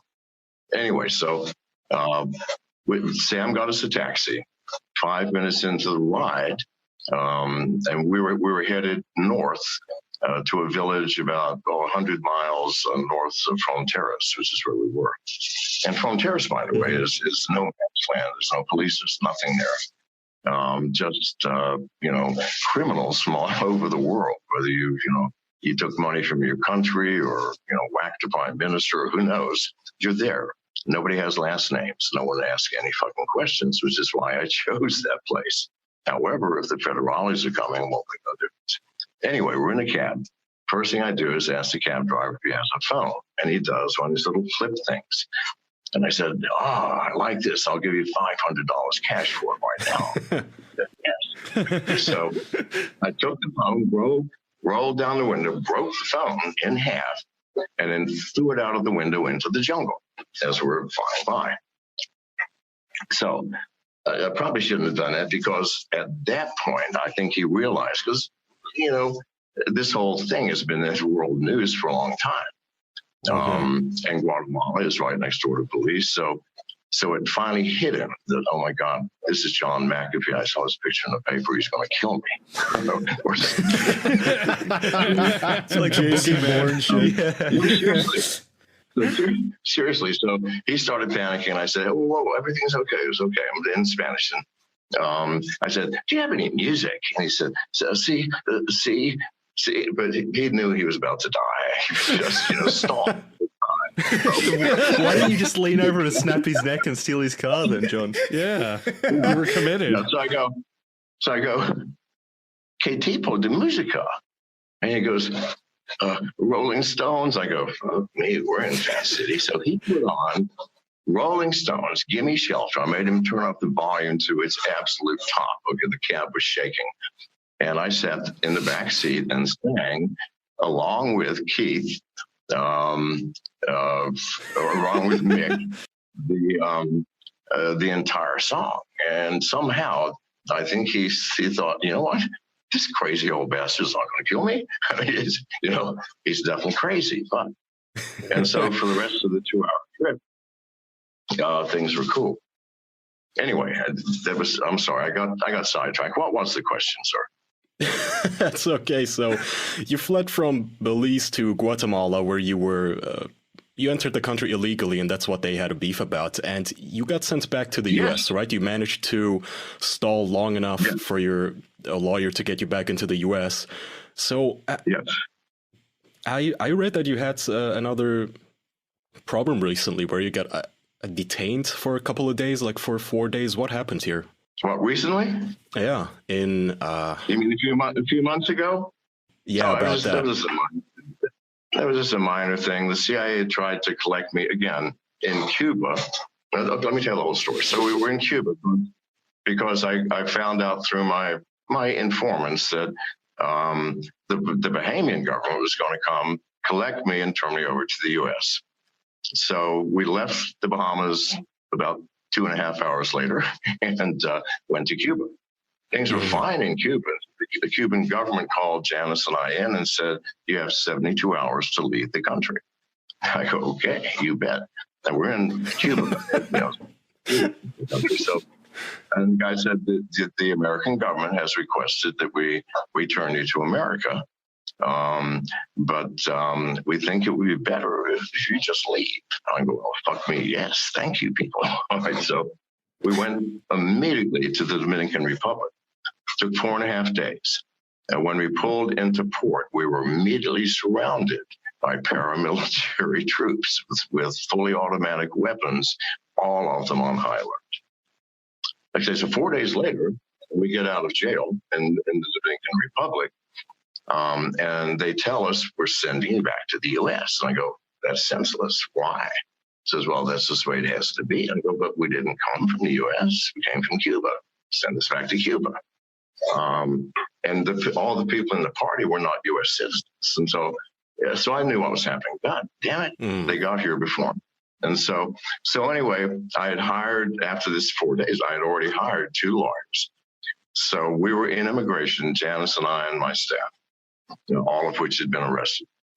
And my lawyers came in. I said, I want you to, because it was a weekday during the day, I want you to file a brief with the court asking that I not be removed from the Dominican Republic until the courts can see what's happening. Now, they couldn't possibly turn that down because it was international news. Well, certainly in that part of the world, maybe no one else heard about it, but it was all over the Spanish papers. But anyway, so they said, well, that'll take 2 hours. I said, I'll get it. Now, they're about to immediately ship Janice and I back to America. I says, don't worry about it. I will get your 2 hours. I went over to Janice. And I said, Janice, don't panic. Everything's cool. I then collapsed on the floor in convulsions. That's the second time that's worked for me. It worked in Guatemala. That's awesome. Yeah, tried He's and got true his strategy. Play dead. So anyway, make a long story short, they shipped me off to the hospital. It took 20 minutes to get there, 15 minutes to get checked in, another, 45 minutes for the doctors to look at me. And meanwhile, they're all looking at me very skeptically. It's kind of hard to fool a group of doctors when you're trying to fake an illness, right? So they're all looking at me very skeptically, and I'm looking at my watch, and Janice is with me now. They're about to put Janice on the plane, by the way. So Janice is with me. And the lawyers come in with a piece of paper, and I go, fuck me. We barely squeaked by. 15 minutes later, the world changed. We went from being in a jail with rusty bars, no windows, full of flies, mosquitoes, and filth. But they did have mattresses. God damn it, that's rare in one of those jails. But in any case, I was thankful for the mattresses. But we went from that to a limousine to the VIP section of the Santo Domingo International Airport, where we were served by people in fucking tuxedos. All right, so because if this case had gone to the courts, I mean, it would have unraveled the Dominican Republic government and embarrassed the U.S. beyond anything imaginable, because this was a CIA setup.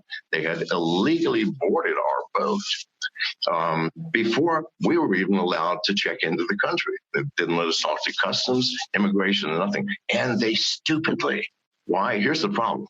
The CIA sets up all these spectacularly subtle web works. And then when you finally get to the bottom, like the Dominican Republic police, which have at best a third-grade education, and most can, right? But many can. But they video everything because they're used to, grabbing drug dealers and everything, including everything they did, which is now on fucking record. And if it was shown that they actually boarded our boat prior to allowing me to talk to customs, all right, and they charged me with bringing weapons into the country without declaring them. I said, well, when I fucking declare them, you won't let me talk to the person I must declare them to. But that was all videoed. So had it gone to courts, it would have unraveled a whole lot of shit. So we squeaked by, got to London, and that's the last place I'll identify that we have been in the past 4 weeks. Okay, I gotcha. What's their official reason for hunting you? I know there aren't really any charges currently active ones against you for the murder, so why is the U.S. government hunting you? Oh, they got a hunting license that's still valid. And, if they don't bag me soon, well, they got to get a new license. No, fuck me. Okay, first and foremost, I'm a libertarian. I believe that income taxes are illegal and unconstitutional. Amen. And 10 years ago, almost, I stopped paying. I sent letters. You're a pilot. We might have a clue. No, not only did I not pay them, I didn't even file. I sent a letter to the government saying taxation's illegal. I'm not filing. You know where I live. Now, for 8 years, nothing happened. I mean, why bother fucking with an old man who's already paid, way over $50 million in taxes in his lifetime? Until I started getting on the stage and talking about how cryptocurrency can free you from the financial system which controls you now, including freeing you from income taxes if you truly believe they're an unjust law and choose not to cooperate. Well, here's how you can do it. Privacy coins, distributed exchange. At that point, things changed. I started getting letters from lawyers saying that, they had requests and subpoenas from various branches of the government. And on the 22nd of January of this year, they convened a grand jury to indict Janice and I and 4 of my compatriots with unspecified tax crimes. I heard about it. So they're hunting you because you became a symbol, basically, a symbol of tax evasion. The Batman of tax evasion. Yes, right. So as long as I'm free, then it's an embarrassment to them. Good. I hope you remain free. John, just a few questions before we have to let you go. Our audience will kill us if we don't ask you about this. We will get lynched. Kaya, can I ask the big one, the one I was talking about? Yeah, go. Okay, so John, I really have been dying to know about this, and I'm sure a lot of people listening have as well. Can you give us more details on the whale fucking? Because we've heard that you participated at one point, and I would just love to know how that sort of thing is set up. What happens? Do you have to get a group together? Can you do it on your own? What's the? Yeah. All right. So details. Okay, of course. The first thing you have to do once you've submerged and gone down 20 feet to find the genitals is you have to stroke with both hands. And here's where people fuck up. They use one hand on either side of the genitals, right? Very softly. That causes the whale to slow down. And that's about a 3-minute process. No, please, God, it was a joke. I said it was a joke, and it was more than a joke. It was a social fucking experiment. Because, let's get real, people. I was talking about humpback whales, 70,000 pounds, 50 feet long.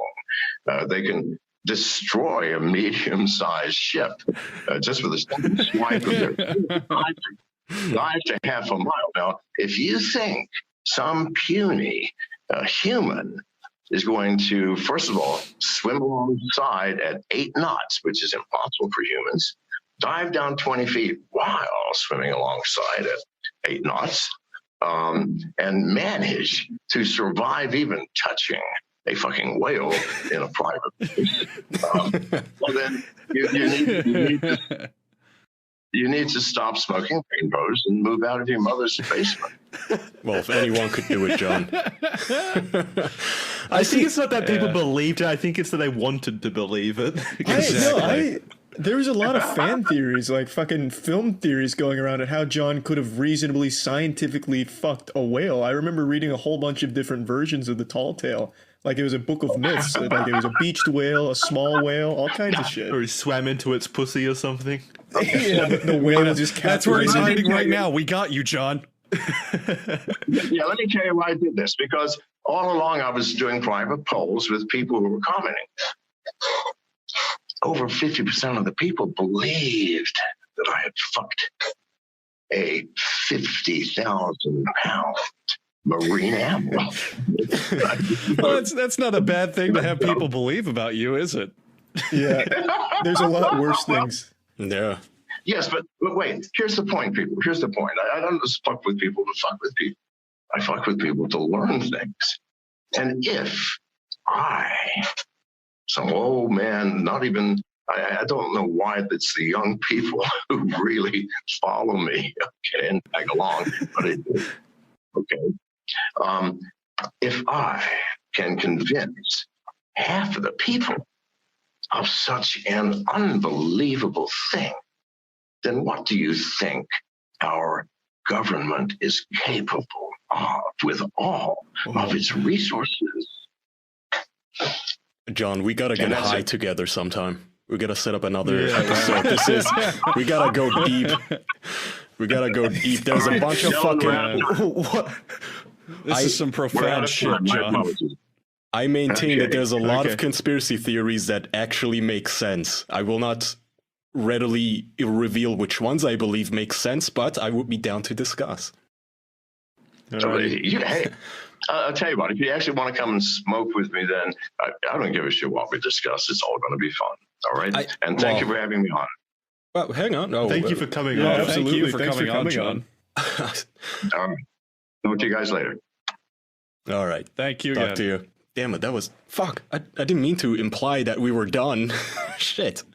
No, he said that at the Yeah, time. he- of the, I know. He No. drew a hard line. I was hoping I Yeah, could lull him he- into another long story so he would forget his schedule. Damn it.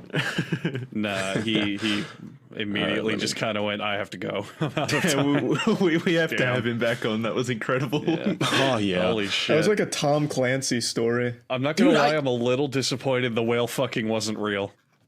That felt like 5 minutes. Fuck, I gotta tell him if you'd like to get in a 2-hour call with us or something. This guy, I bet if you get him high, this would be fucking amazing. You should schedule him again for the future so that we can have him back on at some point Yeah. for a longer duration. Oh, you bet. Have the hell him, do I get out have of him this? join us for a 3-year anniversary and do peppers and all that other shit. Ooh. Yeah, have him do a Carolina Reaper. He won't be faking a heart attack then. That'd be genuine. He'll fake one to get out of an it enigma. beforehand. All right, Andrew. Now that Yeah. the guest has been on and gone, do you want to actually do an ad read quickly for Yeah, for Honey? we perhaps? really have to. Shit, I accidentally closed Yeah, the I mean, we Hang could on. do them post. Isn't 30 minutes too late anyway for the honey Well, one? no, well, it's not. We're already ready. I'm already ready to talk about Honey because it's free. Honey is a browser extension that automatically finds the best promo codes whenever you shop online. You can get the best deals at over 20,000 sites such as Amazon, eBay, Target, Best Buy, and more. I gotta let you guys know something. If you're on the run from the US government, you're gonna need a lot of equipment. You might need a ski mask, maybe a grappling hook. Oh, fake IDs, which I don't think you can buy online, but maybe there's a seller that does have them. Oh, you bet you can. Honey, oh yeah, Honey is definitely going to cover a big majority of the supplies you're going to need to make sure that the Belizean police don't beat you to death. They have found over 10 million members, over $1 billion in savings. They support 20,000 stores online and has over 100,000 5-star reviews on the Chrome store. If you're buying gifts this holiday season, which is coming faster than you think, then you need Honey. If you're not, then you probably know someone who is, so just tell them about Honey. It's free. It's really, really, really simple because you don't pay for it. Honey can You'll help feel make as sure... free as John McAfee if you use Honey, because goddamn, is that a brilliant service. I've saved so much money with Honey. Please use Honey. Exactly. Honey can help you make sure you're getting the best price for whatever you're buying. It's free to use and installs in 2 clicks. Get Honey for free at joinhoney.com/official. That's joinhoney.com/official. Boys, I recently bought some batteries on the internet and they were discounted due to Honey. And I didn't have to do jack shit. So I love Honey. Joinhoney.com/official. Your stories are so lame in comparison. Yeah. Did we ever? I know. I bought some batteries using the internet. Meanwhile, John's talking about espionage, escaping the government, fucking whales, convincing people that he fucks whales. It's so great. Yeah, that was fucking great. To fucking out the US government. But man, that really got me thinking.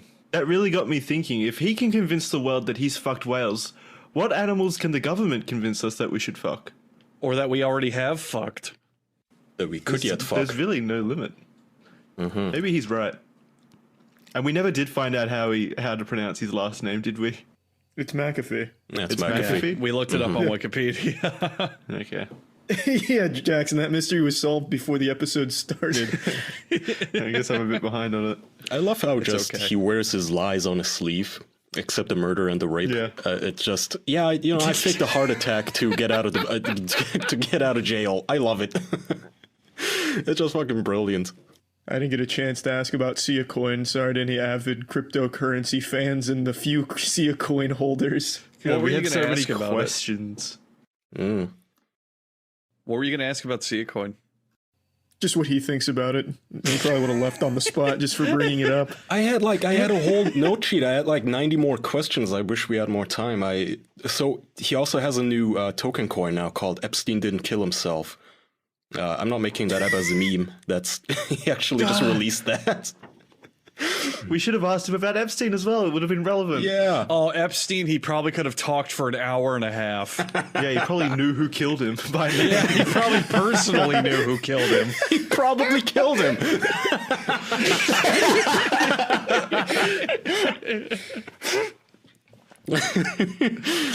Damn it. He's gonna listen to this episode and listen to this part and go, "Those bastards! They outed me. How can they do He's this?" gonna listen to this. So, I mean, if he does listen, John, no offense, but I'm so on a scale of 1 to 10, I'm convinced of your guilt either like a 3 or a 9. I can't decide which it is. Wow. Why? Why? Well, I spent all morning just basically doing my research and prep, just looking up his story and the fucking documentary, his reply to the documentary. He has whole websites set up just to reply to the documentary. He found the people in the documentary and he put them on his YouTube channel and videos for each of the people that were interviewed in the documentary, and it looks like an ISIS video where they're all scared looking and they're saying, "No, I was paid by Showtime. Everything I said about Mr. John is a lie." So it's kind of funny to go through that shit. It's fascinating though, man, this man's life. As far as the libertarian shit goes, he looks like the only sane one on that stage. I mean, you guys remember those libertarian debates, right? Where one of them starts stripping and then another one starts getting booed because he said that he wouldn't sell heroin to 4-year-olds. Those people are fucking goofy. I like him not paying taxes for 10 years too. I mean, what can you say? That's just righteous. How does he still have money then? Is it from his antivirus? Like, I'm sure, if the government had an issue with him, wouldn't they just cut off the money flow? No, I mean, he has. He probably still has millions and millions and millions saved up, and also he's investing in it's crypto. the government. If the government really has a problem with him, couldn't they take that money away? He has it in offshore accounts. Probably not. First. I mean, knowing him, he's one, probably got it in an offshore bank or a different bank, and two, he said he's also investing tons of it in crypto, so he's also probably just making money doing nothing. Well, he does a lot. No, he has a lot of business ventures. He hasn't been with McAfee since, I don't know, 3 Late decades or 90s, I something. think. Yeah. He left that a long time ago. I actually in fact, read a... I have this quote right here. When Intel bought McAfee, the company itself, and changed the name for a while, he said, "I am now everlastingly grateful to Intel for freeing me from this terrible association with the worst software on the planet." Yeah, I read an article and a bunch of different takes that half of what McAfee says on like Twitter and all that shit is him just being a weirdo, but the other half is he wants to devalue McAfee stock because he wants the company to fail. Well, so what contribution did he have to McAfee where he wanted to fail so bad? He fucking made it. It's his name in it. No, Jackson. I know it's his name in it, but was he just like a businessman that funded it, or was he actually in the lab programming the antivirus? Wait, Kai, I got this one. So I know this part.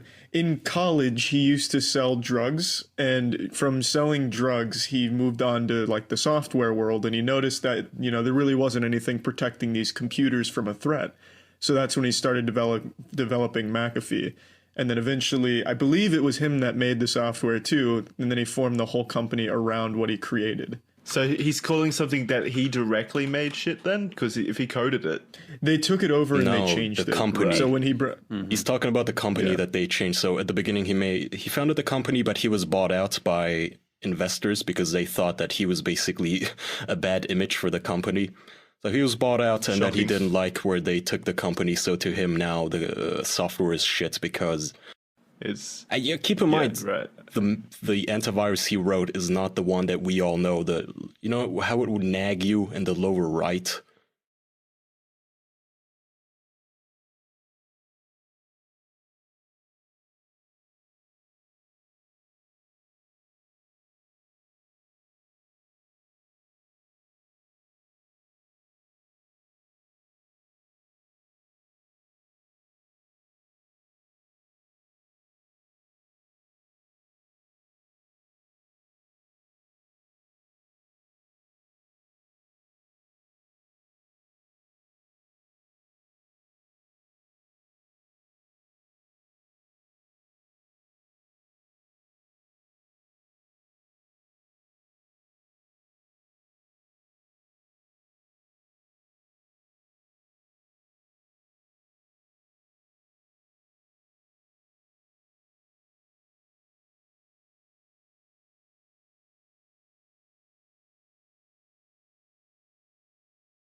With like, oh, you're visiting this website, it's dangerous, and it will pop up every couple of seconds to remind you to renew your subscription. He has a whole video on YouTube called How to Uninstall McAfee Antivirus.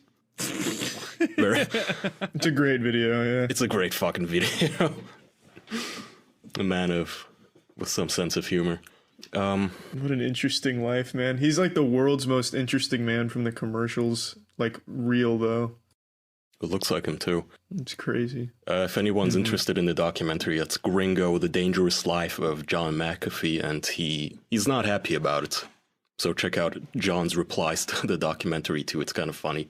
What's his main issue with the documentary? Just that it kind of paints him in a bad light? Does he actually care about how he's portrayed? Well, yeah, I mean, he's being hunted by the... Well, yeah, but does he care that people... Yeah, I he guess cares. like the general perception of him is that he's a lunatic or something. Well, not just that. I mean, the general perception is that he murdered people, which I understand. If he did not do it, if he's truthful, then I would understand why he's pissed off. What was I gonna say? Yeah, I mean, if you look into it, it's Billy's, and like he said, it's a country full of corruption. So the documentary maker interviews a bunch of people who supposedly worked with him, his ex-girlfriends. The ones who sit. Oh, God damn it! I forgot to ask him about the shit hammock thing. Fuck. Oh no! Not the shit hammock. Fuck. Yeah. Oh, that's probably just another one of John's classic lies to see how far it spreads on the internet. No, but his girlfriends spread it though. It's so during the interview, his girlfriends all independently verified that he would cut holes into the hammocks so they could sit in them and then poop in his mouth. And all right, well, that's. I mean, she's a deep state plan. I don't know. All 17 of my girlfriends, they're all CIA. I feel like that would probably be his response to that. Like they were bought out by the government or something to spread lies. I mean, so anyway, the documentary makers and John, they're basically both using the same tactics. They're each saying that the other side paid the people in the documentary to say, or whatever it is they wanted them to say. That they were all paid actors. Yeah, well, I mean, it's possible. I just went on his Twitter to see like how he interacts with people, and one of his latest tweets is lots of followers asking why I don't go on Joe Rogan's podcast. Been on with Joe before, I'm afraid I offended him. Have reached out over the past 4 years to apologize, but no response from Joe. He carries a grudge. And then someone asked, did you offend him though? The one I watched with you and him, you called in. I didn't see the whole thing though. I didn't notice anything. Then he replied saying, it was not on the podcast that I offended him. It was in a Bangkok hotel and it involved multiple parties of unclear gender and a Samoan bodyguard. I cannot say more. It is not my place to do so. This man's a riot. I don't know what to believe with him, but it's fucking great. Yeah, that's That doesn't kind even of the answer fun for part. He's everything. like, he's Schrodinger's lunatic. Like, is he insane? Is he not? Do you really want to find out? Do you want to open the box and know the truth?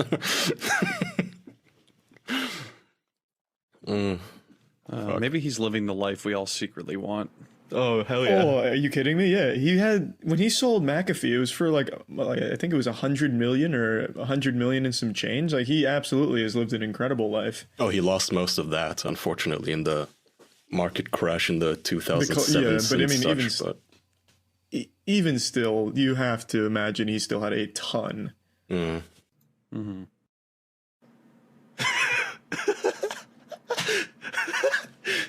He replied further, someone asked, he mentioned you recently on a podcast and it was clear he'd forgotten if you'd ever been on and was clear you weren't even on his mind ever, let alone held a grudge against you. And John replies, yes, he purposely buried that night in Bangkok deep in the recesses of his subconscious. I bet though that in the deep of night he still hears the squealing of the goats. And the faint hissing of the boa constrictor as the Russian tranny cleaned her pleasure from the snake. What the hell is this guy? So great. I really do believe he's the perfect amount of just weird and wacky, and also loves to fuck with people and results and stuff like that. Oh, for sure. what is so? Yeah, here's another reply. Says, some stranger says he just mentioned you in a previous podcast. Seemed to like you, no sign of any grudge. John says, he buried the offense in his subconscious. Involved a party in Bangkok attended by trisexuals, trannies, albino twins from Romania, 3 goats, a boa constrictor, a dominatrix from Russia, 2 anal fisting instructors, and a 26-year-old virgin. I was offended by treatment of the boa. I like how Wait, he's the offended one now? I love how he is consistent in his replies too. So he has one fan fiction that he built and he uses that extensively. Yeah, he just keeps going on from there.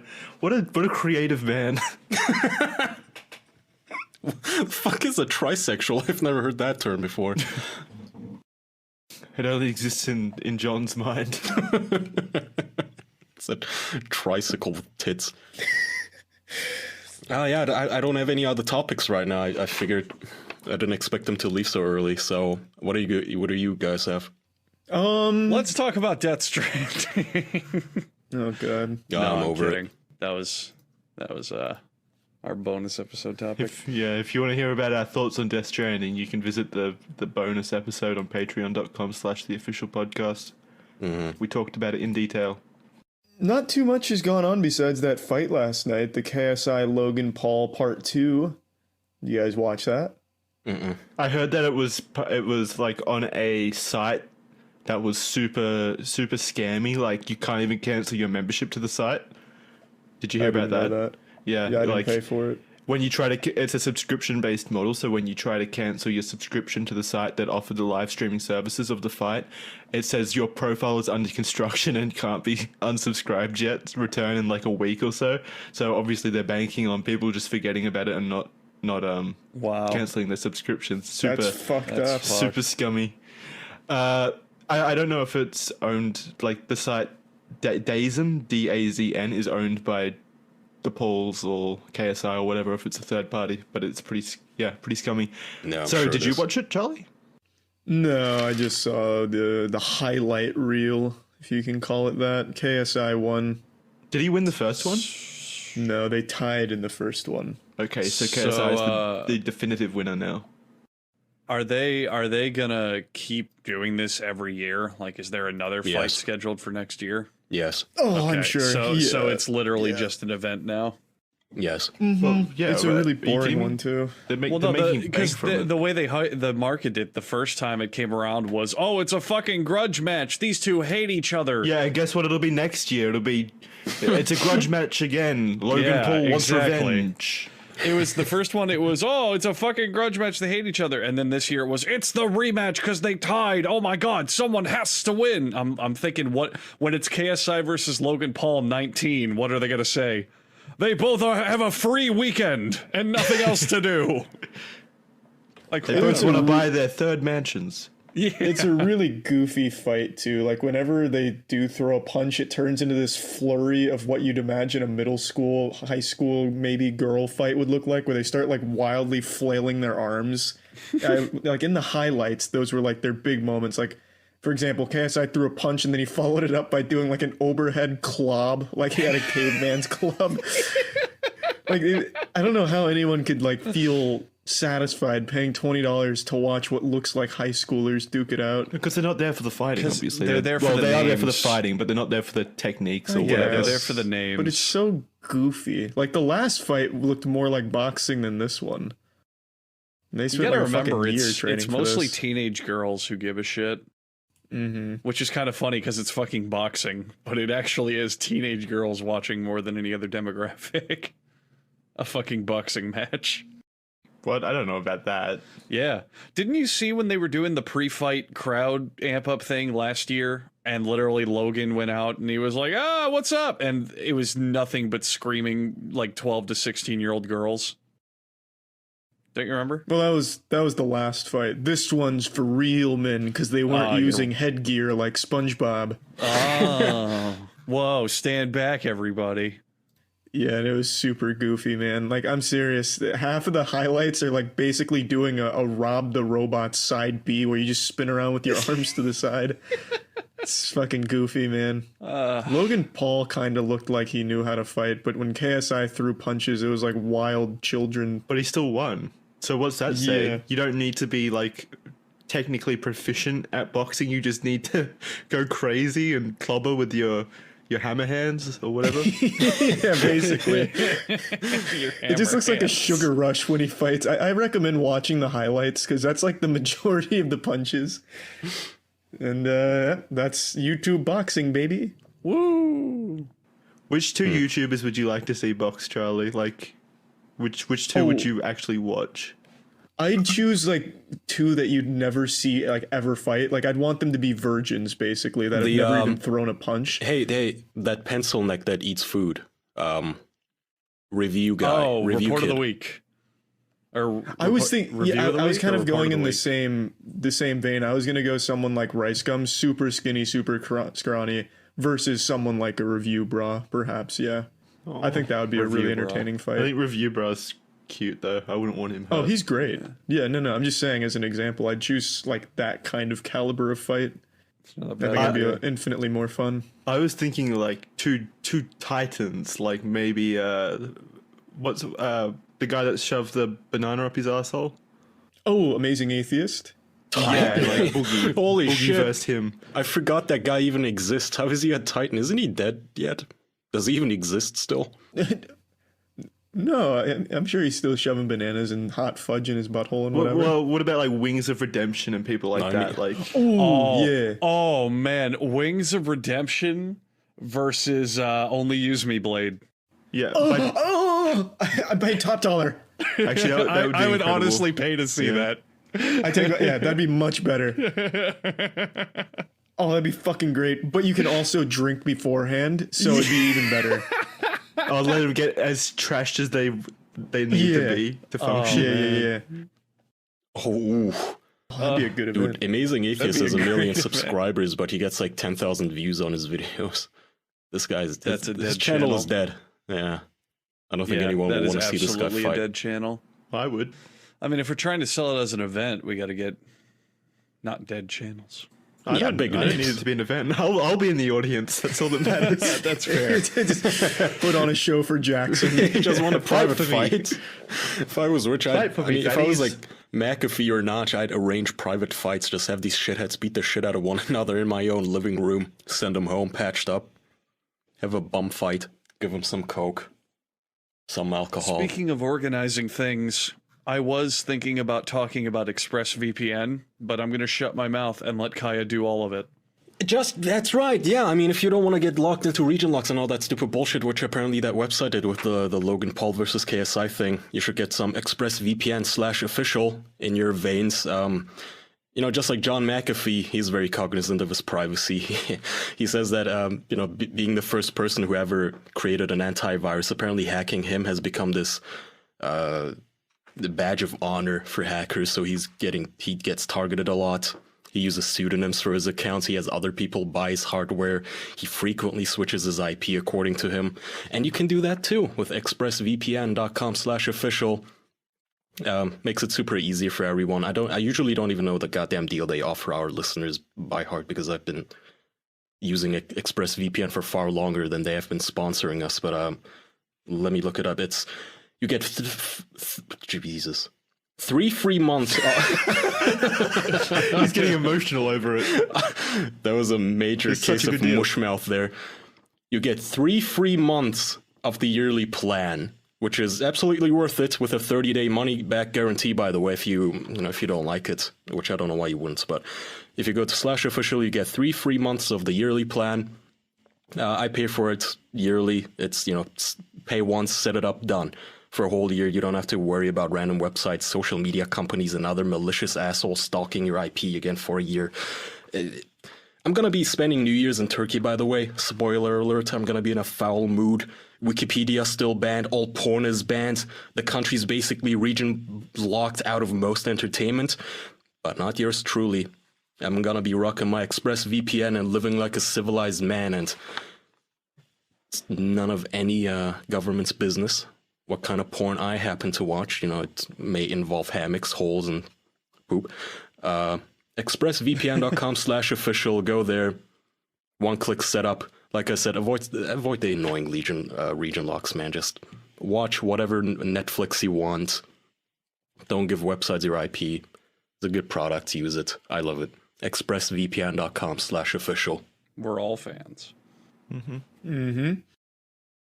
Hey, Kaya. Have you ever been to Kazakhstan? No. Why? Because Have I was you met watching it. Borat? Oh, is that Borat's place? Yeah, yeah, it is. Oh, is Kazakhstan not a real place? Yeah. Did I just fuck it up? No, it is real, I think. Wait. Okay. I think Russia absorbed it or something. Kazakhstan is real. It's a Wait, very big country. It is real. Is it next to Turkey? Like, is it bordering Turkey? Because I'm thinking of the one that borders close. Turkey, that ends in Stan. Well, I Turkmenistan? think it's Kazakhstan. Yeah, maybe it's Turkmenistan, actually. Actually, yeah, that sounds more Neither likely. of those border Turkey, though. Well, it doesn't matter. Have you been to Turkmenistan? No. Where's this going? Yeah, what's going on here? Have you seen Jock McAfee there? How about no? I was watching like a tour video the other day of like a YouTube travel video, and they were touring Turkmenistan, and it looks like the weirdest location. Like, there's so many golden giant statues and enormous buildings, but there's absolutely no one there. I didn't see a single person walking the streets in any of the videos, and the commentator was commentating on the fact that it was pretty much empty, but it's like this super rich country. It's really interesting. I thought you might have had some first-hand experiences in there if it was close to Turkey, but I guess not. No, I'm That's a shame. sorry to disappoint. So from what I can see on the map here, Turkey does really not border on any place that ends in Stan either. Yeah. Wow. Yeah, well, it's definitely Turkmenistan. I just looked at the map of it. Yeah, Okay. it is Turkmenistan. No idea. Well, yeah, I just thought it was super interesting. What would it take for you guys to visit some place like that and do a travel video, like You know, an official man, travel video? You know, fucking man, I have been fee. so fucking... I've been so fucking tempted to go to North Korea, but I'm also worried I won't come back. Yeah, what if we do that as a group and see who survives Who the comes longest back or something? alive? Oh yeah, great. All these countries that we've always talked shit about. Let's just go. Let's go there on a dare. Fun. Dude, but you're pushing my button, Jackson. I've been watching documentaries and all sorts of other shit about North Korea lately, and it's just like Turkmenistan, where they just have this giant sprawling capital city that's massive, and it's just empty. And shit is just completely unpopulated, and everything is fake and fraudulent. It's a really strange thing that some of these countries get up to just to look powerful. I mean, like, I don't want to take it all away from Turkmenistan, but North Korea has a lot of people know that they have fake stores. Mm-hmm. So they set up stores so that they go, yeah, look at our wonderful products. Look, we have Sony Walkman and iPhone, and it's great. But number one, only the products are displayed in the front windows and displays. There's nothing in the storeroom or the back. And two, nothing is for sale. It's all purely display. You are not allowed to buy anything. And what a lot of people don't know is that extends to fucking grocery stores, where they will have supermarkets, but in the front, their apples and produce they're displaying are plastic and painted. And if you try to buy any food, they say, "Oh, nope, we don't have any." Surely it's more expensive to paint like perfect replicas of apples and oranges than it is just to buy some apples and oranges. Well, the thing is that those last No. forever. Yeah. Real food does not last more than a week. You just have to set them up once. But also, real food can be eaten and make your people happy. But yeah, dude, the that too. fucking I don't think they lengths- have apples. Yeah, not at all. The fucking lengths that some of these countries go to just look powerful or look like they're prospering is fucking absurd. North Korea just randomly has mandatory ceremonies where people have to stop in the street and start dancing and clapping to the glorious leader. They have a giant fucking ceremony that's literally thousands and thousands of people doing choreographed dances just to show off the might of North Korea. And they just do it because if you participate, you win like a fridge or a microwave. You know, How's shit that that any your different family to needs. America with your stadium dances and stuff at college football games? Because those are actors and they're paid, and that's a job they sign up and want to do. North Korea they don't is, get hey, murdered. You do this, yeah, you do this, or else your family fucking starves. What kind of question is that? Put on a happy face. Oh, is I'm that just like? saying maybe there's not much different in America and North Korea. No, Maybe your eyes haven't none. been opened. Yeah. Practically the same countrywide There's concentration like- camp, America. There's just so much shit that they do. They have I think these John would agree with statues. me.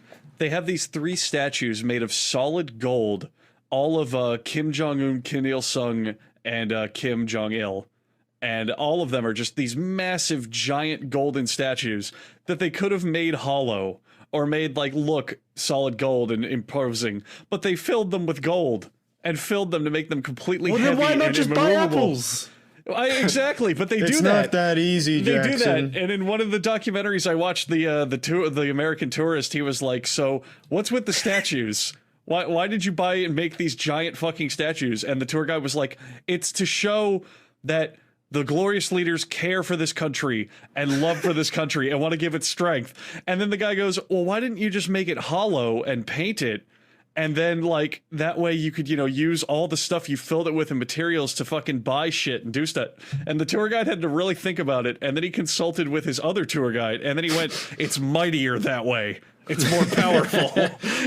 and, like, the whole country just runs on this idea of, like, yeah, we're starving, but look how great we're doing. Oh, I don't have electricity, but we're so powerful. Imagine if you cut into the statue and it was actually hollow, but it was full of apples.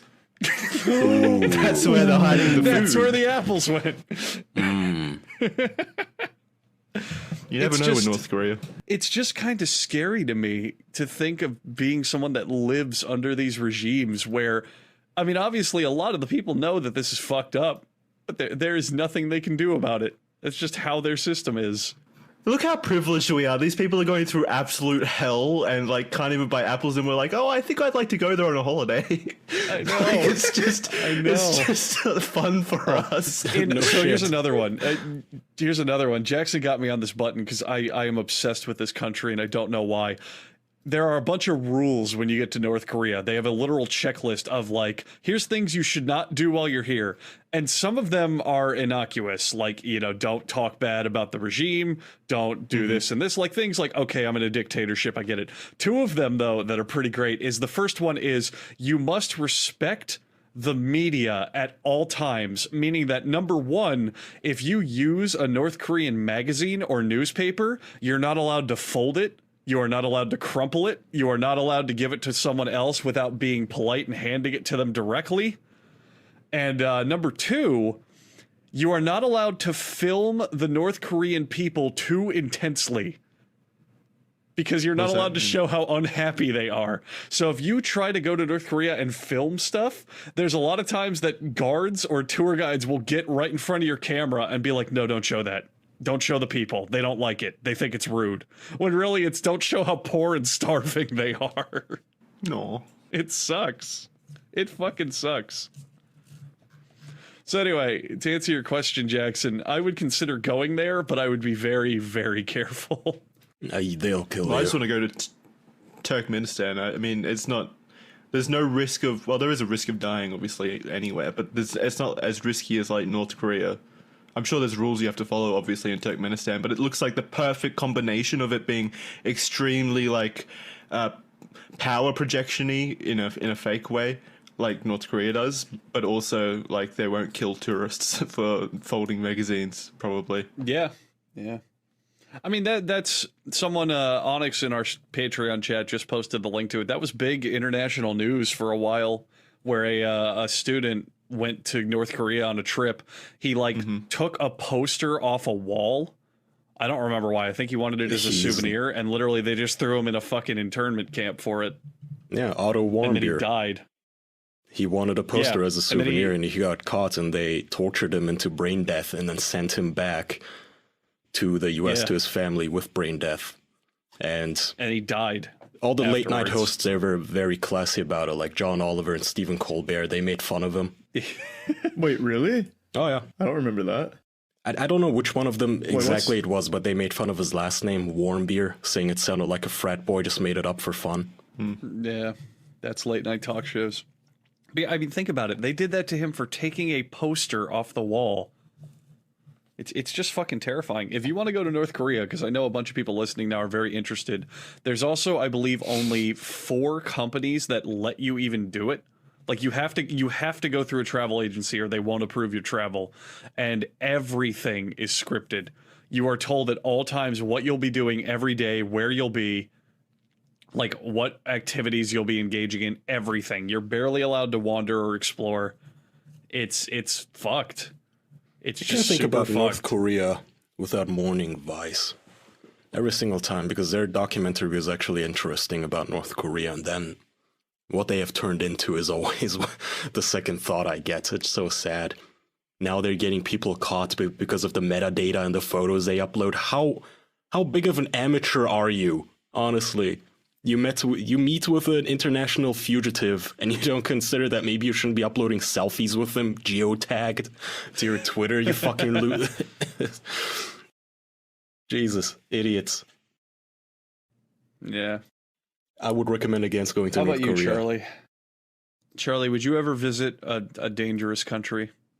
Absolutely not. Jesus Christ, no. Would you ever visit any place outside of the U.S.? Yeah, that's a no. If I can't get there by land, then I just don't need to go. I'll wait Not until even this by world boat? fucking. Would you? I'll All right, wait let till me this ask you a world fucking question. folds over for a new Pangea. Let me ask you a question. I know that you don't fly. Would you take a boat to Japan? No, that's the dumb. I hate when people say that. It's the dumbest fucking thing. Of course not. Well, why Hey, not? that'd be like that'd be a 6-month boat ride for one, and two, that's like significantly more dangerous for rogue waves, storms, fucking all types of things. Absolutely. Pirates. Then why are you not afraid of boats? What do you I mean, think why- he said 'cause he is. No, why would I be afraid of? It's not like I need to go anywhere by boat. If I'm on a boat, it's on like a lake. But they're still dangerous. Yeah, that exact thing you just described could still Yeah, happen. but if a boat breaks down in a lake, I can swim somewhere. I can't do in that a in the middle lake. of So the what if fucking someone ocean. says, "I'll take you out to the ocean. We'll do some deep water fishing"? Would you do it?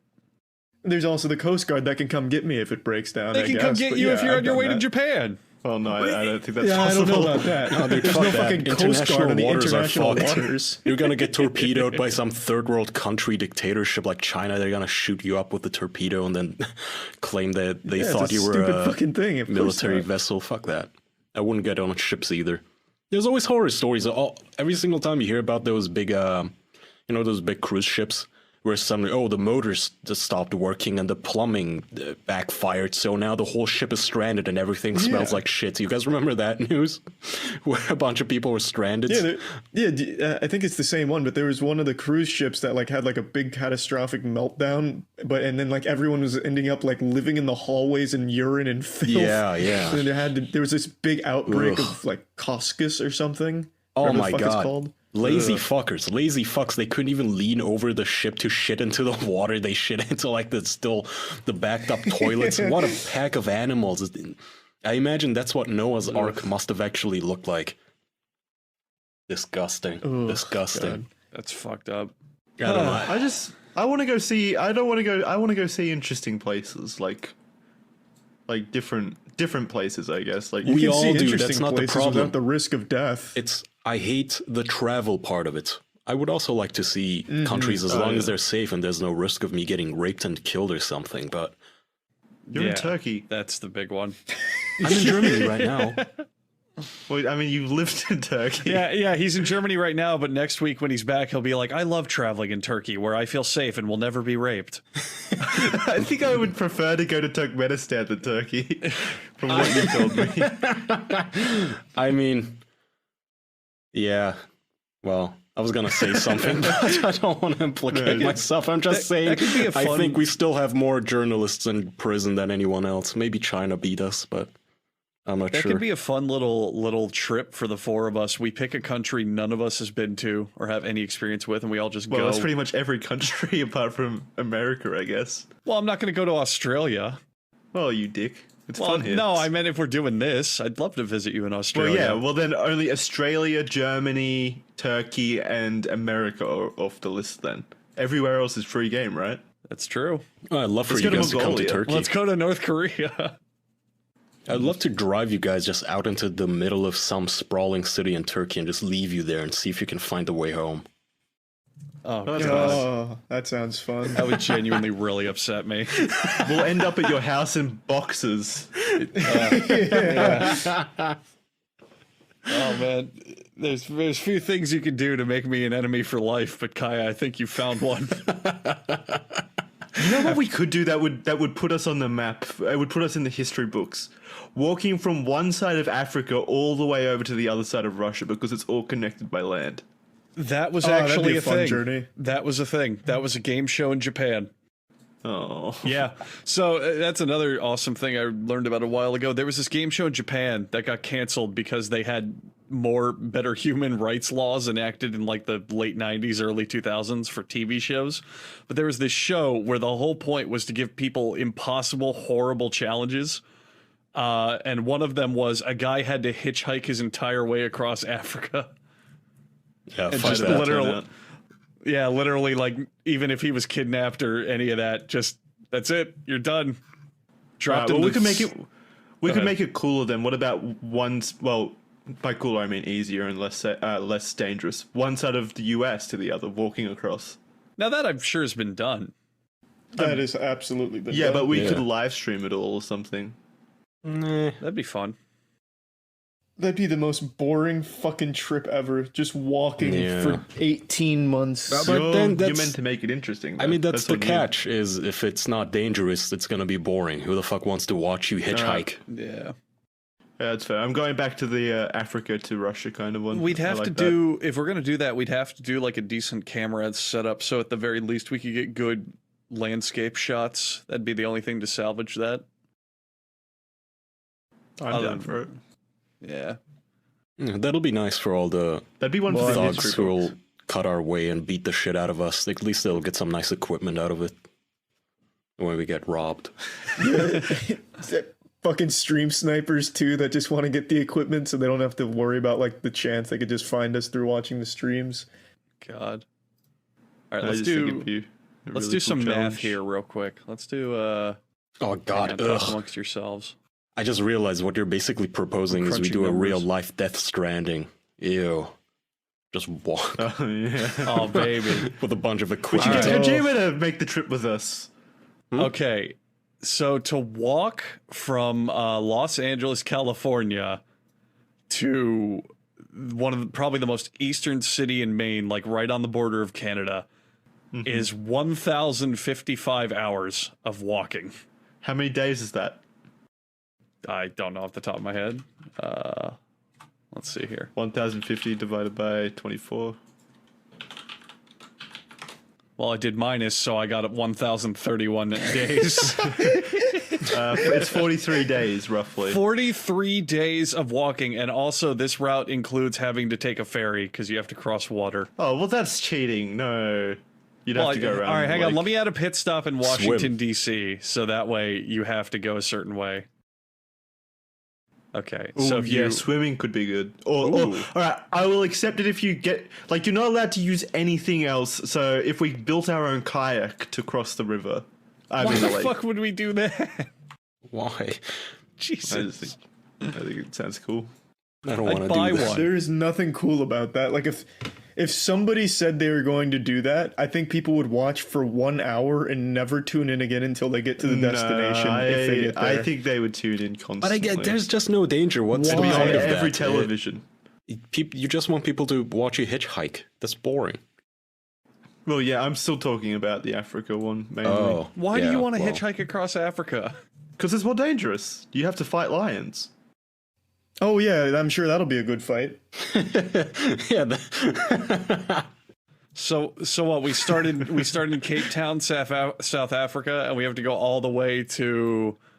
No, Let's see. I'm thinking of like Sierra Leone. I can't, like how do you over pronounce near- this? Laverentia Arbachterner, Russia. I think you pronounce it. Yeah. You're gonna get your skull slit open in Somalia after they kidnap you and nobody pays you ransom. Yeah. Okay, so let's do the math on this one, Jackson. If we were to walk from Cape Town, South Africa, which is the southernmost South African city, You should go eat the westernmost, like over near. that is Sierra- it's the southwest coast. No, so- but go Sierra Leone. That would be longer. Okay, Freetown. hang on. I'm flying across the world here. Okay, Freetown, Sierra Leone to Okay, so from Laventia. there to Laventria, Russia, which is their most eastern city. Literally, it's like you can see Alaska from it if you really Yeah. tried. If you give me squinted. how many hours? Hang on, it's calculating. We could not calculate this walking route. See, we would be the first. Okay, hang on. Let me We try. we wouldn't complete it, Jackson. We'd die within the first 2 What? days. If we could have security following us or something. I don't Oh, know. what's the point? Security. But the security could be overrun. Oh boy. I don't know. Okay, I still hang on, like the. hang on. Okay, I got it. From Cape Town to Yakutsk, Russia, which is not as eastern but is the easternmost major city, is 4,015 hours. 4,015. So it would take us 168 days to walk that, Jackson. Yeah, that's not That bad. is half a year if we never stopped walking. So let's say a year. With Literally breaks. never stopped walking. That's like Death That's a Stranding human breaks then. playtime.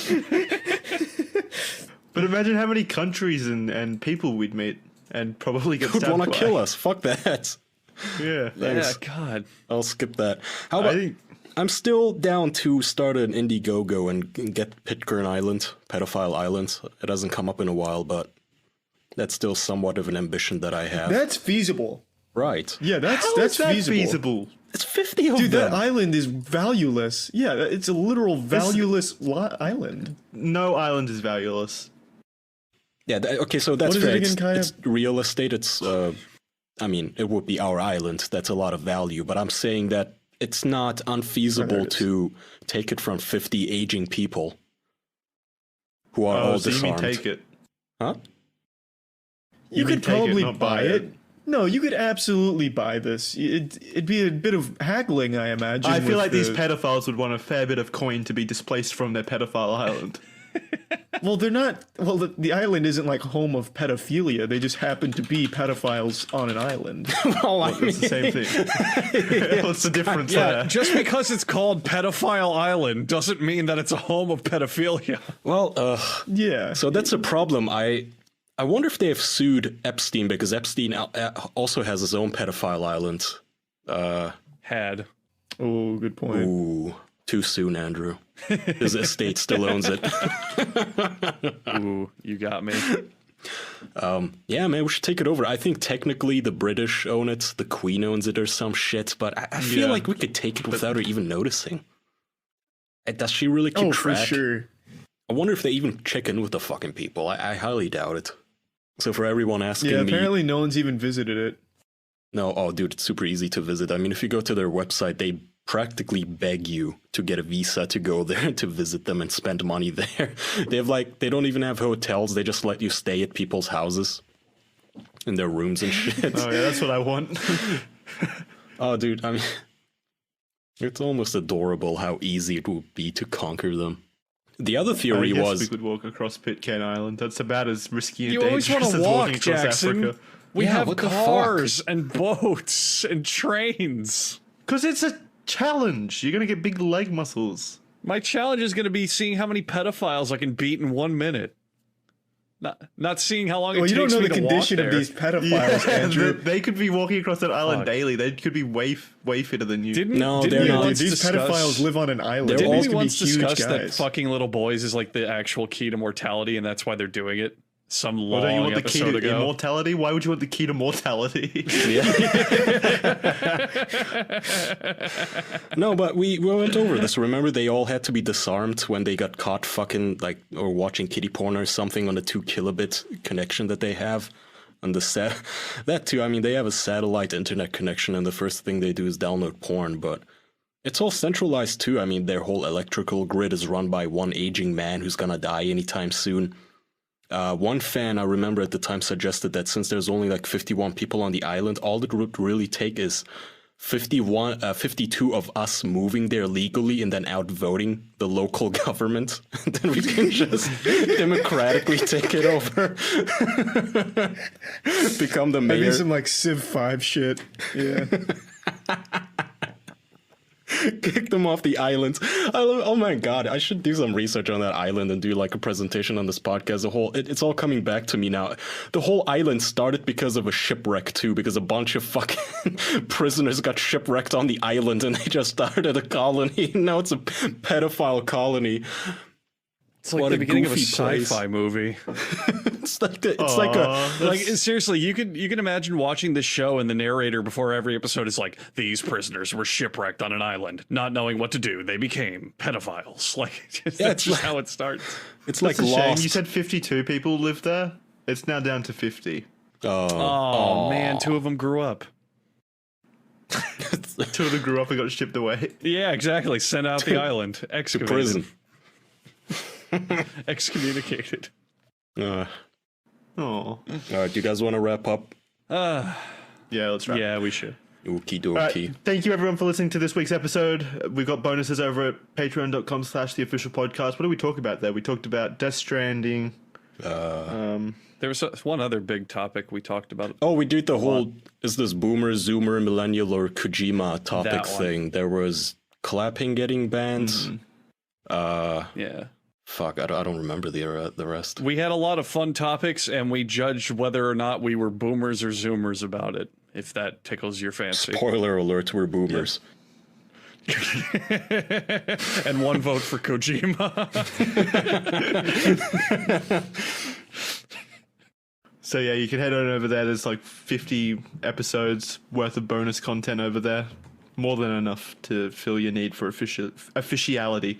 We'll try to get John McAfee on again. Sorry that it was only 30 minutes. That kind of sucked. But It was still super we'll fun. probably get him on again. Yeah, Yeah, he we was will. a great guest. A lot of fun. All right, thanks everyone. We'll see you next time. Bye-bye. Thank you. Bye bye. Later. Most of you out there know that we're the official podcast. But did you know that we're not the only podcast? No, I'm not messing with you. And I'm going to tell you about another podcast right now called An Oral History of The Office. The podcast is hosted by Brian Baumgartner, who plays Kevin Malone. The series goes into the making of The Office and how it ultimately overcame all odds to change the face of television. It features interviews with the cast and creators with never-before-heard stories from those who were there from the very beginning. You can check out An Oral History of The Office for free only on Spotify. That's An Oral History of The Office on Spotify. Well, Charlie? Welcome to another episode of the official podcast. This is episode 153. We're coming up on our 3-year anniversary, I believe. And to celebrate, Jackson's brought us one hell of a conversational topic. How do you guys feel about Star Wars? Love it. Like deep down. Can't get enough. There's a primal Are you urge guys- in me to see more. Are you guys excited about The Mandalorian? Because I sure am. cried. I cried and I clapped and I gave them my money. I love the DeLorean. Thank you, Disney. I've- Yeah, I love the mandolin. It's a great instrument. I've started thinking about collecting Lego again. Oh gosh. There's something no. Star Wars is like a gateway drug for you for like childish obsessions. I know, I've been thinking more about Lego, Star Wars, and dinosaurs recently. I need to snap out of it. Yesterday on the bonus episode, we spent like an hour mocking you, and that somehow triggered you into collecting Legos. Bullying is supposed to have the opposite effect. It's supposed to be a deterrent. I gain power from it. If I me live in a sure. world, if I live in a world where they'll bully me, I'll build my own world. Yeah. I'm safe there in Legoland. Legoland. I can't wait till we all visit Jackson's house and we have to like crowbar the door down and it's just pitch dark and he's just sitting around a giant Lego fortress. Oh,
Most of you out there know that we're the official podcast.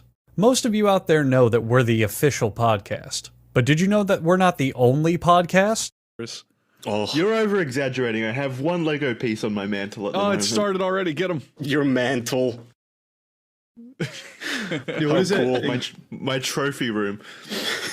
Cabinet. Well, recently, because my brother had been living with me for the last year after a breakup, so he'd been living with me for a year, and now he's moved out. So I've been thinking of what to do with the vacant room, and I've just been thinking about maybe potentially turning it into a Lego room. Oh god, sweet lord. Jesus. You'll slay all the pussy with that, Jackson. I don't need pussy when I got Lego. We're gonna That's be their visiting you slogan. one day. It's gonna look like Charlie's Chocolate Factory, but with Legos. And we're all gonna die, just like in the movie. I'm gonna trip don't on some get it. Legos, fall and hit my head. Charlie's gonna eat too many Charlie of them.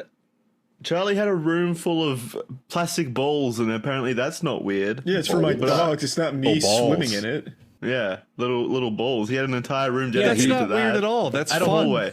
That's fun. Lego's fun. I can like. No, Yeah, but you but can't he's make right, your Dave. dogs Look play at with him. it, and they don't enjoy He it. has a dog. If you had a child, I wouldn't mind you having Legos, but Yeah. Good point. I don't know. Very good I do have a point. child, my inner child, and it needs to express itself. Oh, I can't fight that argument. That's a good one. The inner child at some point needs to grow up. What kind of Legos That's do you why collect? Are they? I'm working on 12 plus Lego sets now. Are you serious? What the So what kind of separates Legos do I you thought you might collect? think Are that's a bit they, extreme, Andrew. are they thematically in tune with the rest of your interests? Do you collect Star Wars Legos, or is it just any Lego you can get your hands on? I have one. I have one Lego set. I threw all the rest. I donated all the rest to charity Yourself. so that they could get some enjoyment You, out of you it. caught yourself there, I see. He made his brother move in and No, I donated have them one all Lego to set. his brother to avoid taxes on the fucking Legos or something. It's charity. I'm sure the kids are gonna love those crusty Lego pieces they get from They weren't Jackson Fox. crusty. They were beautiful pieces. They had only been put together once, and I never touched them again. They were in pristine condition, and I disassembled them all and gave them the instruction books so that they could build their own creations as well. But you hid the most important pieces from them so they can never finish it. Should have printed your Just the own final page. pieces. Just print false instructions and put them in there. And now for step 3, add some cyanide. Yeah. Jackson, you have to give up either Star Wars or Lego. Which one goes? Lego Why? by far, easily, Why? because I can just use Chinese knockoff brands of Lego You stuff. can say the same thing about good Star point. Trek. Or Star Wars. It's Star Wars. What a, I yeah, don't care about Star Trek. you would if you had to give up Star Wars. You'd go with some knockoff. Who cares? You'd watch Turkish Star Wars in a Jackson- draught. What? Jackson probably would never become a Trekkie. I don't think Jackson would ever like Star Trek.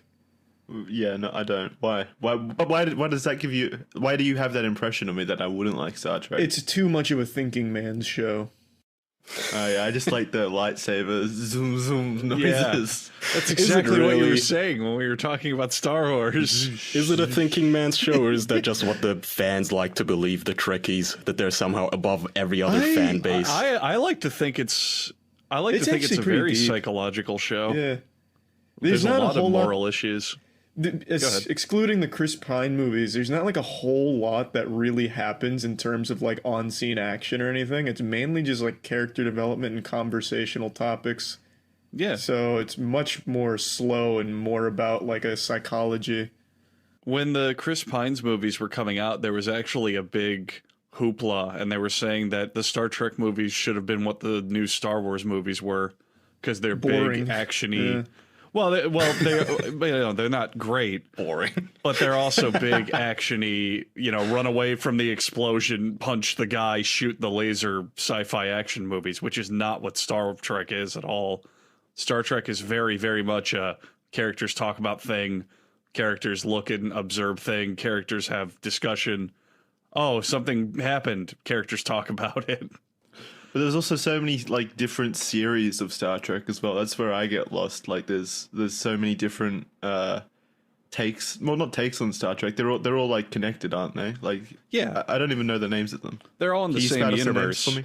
They're all in the same universe. Like Next Generation, I know that one. That's So there's one, right? there's Star Trek from the fucking 60s. Then in like the 80s, there's Next Generation, and those are the two series that are like, if you're gonna watch Star Trek, that's what you watch. That's like quintessential classic. Oh baby, I'm watching Star Trek. All the other stuff ranges on how good it is, but they're kind of different. What the fuck is Stargate? Oh, Stargate That's was fun. from a different show entirely, I believe.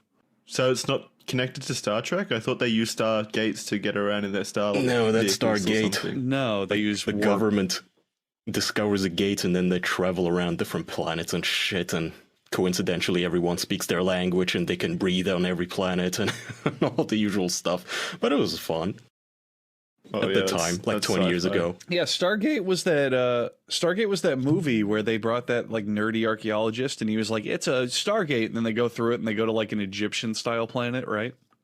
You guys No, remember it's a that? whole series. There's several series Yeah, too. it's not a movie. I They thought have it movies started as a too. movie and then became a series. They had I don't know. isn't Michael Clark Duncan in it? The really, really big black dude? Wasn't he in Yeah. it? I'm pretty sure he was in it. I don't know. This is getting too nerdy. Well, I don't know. I thought it was Star Trek, so I'm lost. Guy, on what's it. the nerdiest thing that you're into? Yeah. I don't know. C++. What do you mean He's by too cool. Wow, Into. C++, you fucking dork. I like pancake titties. That's a little nerdy. Sometimes when when I- I go to lift weights, I do the math. That's nerdy. I love it when a girl, like, she sniffles and then pulls up her glasses. Oh, God, it just does it for me. The whole me nerd look. That's not even nerdy. I don't know. you're There's cool. nothing One I'm that time, much into. Yeah, that's fair. Well, isn't that sad? Don't you want to have a bit of passion in your life, Kyle? I'm He's passionate. passionate about things, but probably not products. He doesn't strike me as a product enthusiast, like Not an at Apple all. brand fanboy or something.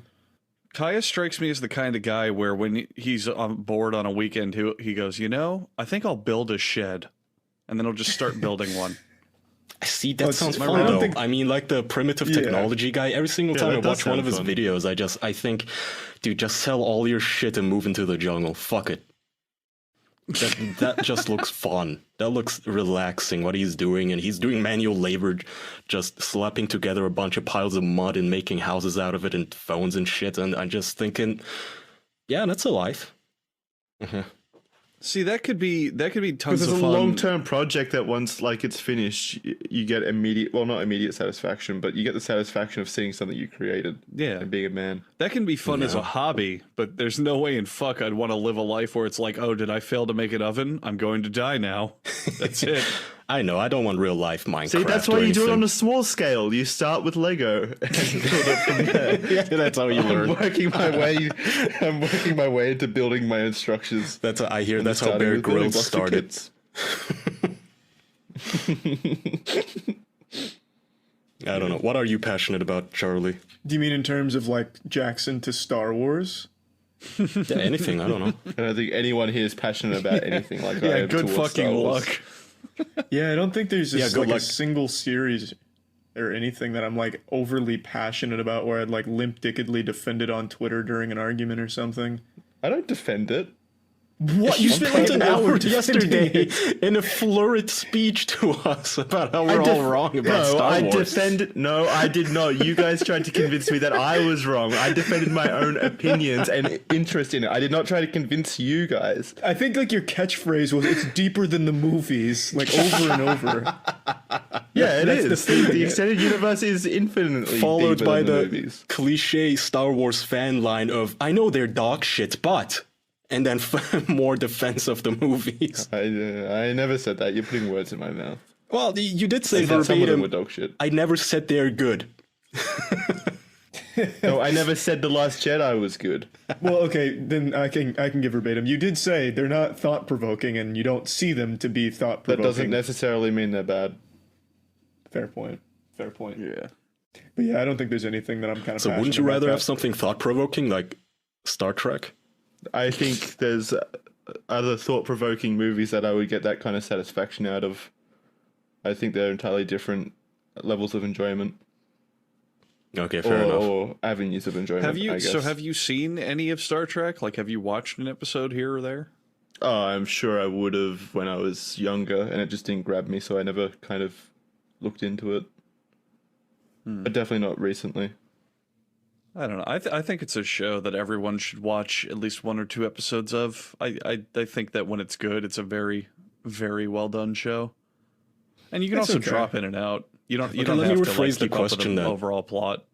Charlie or any of you. So, my barometer for passion, I guess, is like the nerdy fanboy passion. Is what's something that you would see on social media like Reddit where you would just feel compelled to make an account and start arguing with someone just to correct them because it just got to you. Nothing. I got one. The people, like, I don't know how old these kind of people are, but I can't imagine they're above teenagers who are like, any cartoon is for kids. It fucking sucks if it's animated. That yeah, shit fuck kind of those guys. that boils my blood a little bit. Because I those still guys. like some new cartoons and shit that come out. They're good. They're fun, enjoyable. Would you make an there I'll account and argue, argue, you know. though? Yeah, I'd probably. Well, I don't argue about anything, but like if they came to me and they're like, Charlie, I hate cartoons because I'm too adult for them. No, that Kicked doesn't down his count. door and started screaming at how much they hate cartoons. What, you're saying make an anonymous account and just spend all day arguing about it on Twitter? Because I don't think any of us would do that. Yeah, like I guess it'd only that's be what if I the- meant if- to come close. And It'd yeah, only be if I the have argument nothing was like taken that. to me. I don't think any of us do. No. Actually, I could see something with. Yeah, I was gonna say I I could go see the- Andrew with maybe King Arthur. Still keeps him up. That's actually kind of Shit, what I I was was going to drinking say. tea. That's actually kind of what I was going to say. I go the opposite route. I get a real strong urge to argue with people when they're blindly in love with something and can't take criticism about it. Like, I don't know. We've been talking about Star Wars. Let's use Star Wars as an example. The people, fucking dare you. the Here we go people, again. the people who are like, The Last Jedi's the best movie ever made. It's so fucking perfect. I love that Kylo Ren and Rey are gonna kiss and fuck. It feeds me so good. Yes, it's so good. But why do you have to bring that? Why do you have to bring that down for them? What kind of? Because I'm an what kind of asshole, bene- Jackson. Yeah, what kind of benefit do you get from saying no? You're wrong. You can't enjoy this. Because I don't because like I blind, didn't like it. I don't like blind praise for stuff. I don't like people who don't acknowledge when something has flaws or just are constantly calling something But you the don't best mind ever. blind negativity towards something. What do you mean? That was deep. Well, That was some But I saw Star the Trek movie. shit. I'm not hating on The Last Jedi because I'm like, oh, it looks bad. It got bad reviews. I watched the movie. I hated it. well, so did they, and they enjoyed it. So therefore, it's not blind. But they're enjoyment. not open to criticism about it is the difference. You know, they're kind of like the people... Well, what's criticism going to do to? Are they going to go back and fix The Last Jedi, but just because Andrew tweeted at them saying you're wrong for enjoying this? There's no benefit to you like shitting on it. well, there's Well, then Directly by that- to them. By Well, what that are you logic, gonna- then what's the point of reviewing a movie then if they're not going to fix it? You know, it's just Exactly. expressing what's wrong with something. What's the point That's of... consumer advocacy. What's the and point it's of when completely different. Charlie's people go cartoons are for little kids and they suck? What's the point of him defending them? It's the same exact thing. It's what Kaya's question was. I'm answering his question. That's what would compel me to go, I gotta say something. I don't like blind fanboyism. It annoys me. All right, fair enough, I guess. Like I have a lot of stuff I fanboy over. Like we've talked about Metal Gear a lot. I fucking love that series a lot, but I will openly admit that 4 and 5 are not that great compared to the others. I still like them, but I can say that stuff. But there are fans out there, stuff like Star Wars or Marvel or whatever, where every single one is just God's gift to movies. It was the That's best the- thing ever made. That's the not a real fan syndrome. You guys know this. Remember back in the day when we all loved Linkin Park? And then they came out with some dog Yeah, shit of electronic music album that completely changed the entire genre and what the band pretty much was, or how people knew the band. And all of a sudden, 1,000 those of us who Suns, didn't like yeah. us, we were all branded, you're not a real Linkin Park fan. If you're a Linkin Park fan, you love it. You love this too, no matter what they do. Well, that's not a fucking fan. That's Then you're exactly what I'm just a cultist. talking If you about. like something, no matter what it is, that's called a cult. Yeah, that's exactly what I'm talking about. I don't like people where it's just because it has brand name on it, it's the best thing ever. Like anything, comic book movies, various bands, TV Blizzard. shows. But realistically, let's people could use- still enjoy Linkin Park's electronic album or whatever. Like some people Absolutely. could enjoy that, and their enjoyment Yeah, isn't. absolutely. But they isn't can't hold it wrong. up as like, oh, it's the best, absolute greatest of all time, better than any other album ever made. It's like, no, I'm talking more so about that's not how it the, works. you know, you can tell they don't really want to like it, but it's Linkin Park, and I'm a real Linkin Park fan, so I'm gonna like it. I have to like it, and if you were a real fan, you'd like it. This is ridiculous.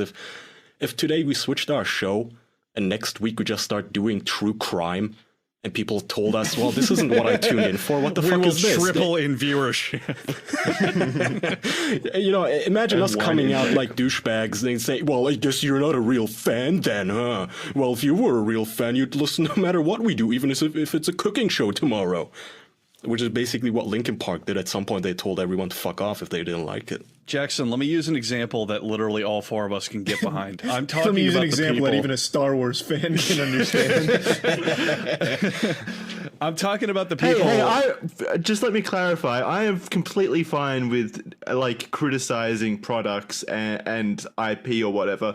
But the hypothetical situation that I was thinking about here is you saw a Twitter post from a fan saying, "Hey, I really like that movie," and then Andrew hops in and jumps in and says, no. "You're a blind fan. You're dickhead. missing. You can't No. enjoy this." No, it doesn't go. It has to go further to the extreme. I'm talking about the people. I'll use an example for all of us. The people who are like, Game of Thrones' final season was the best ever of all time. It was so good. The ending was perfect. It built up to everything. Exceeded expectations. That's who I'm picking on. If they say, no, I liked it. I don't think it was that bad. I enjoyed it. I thought it was fun. Fine. I don't care.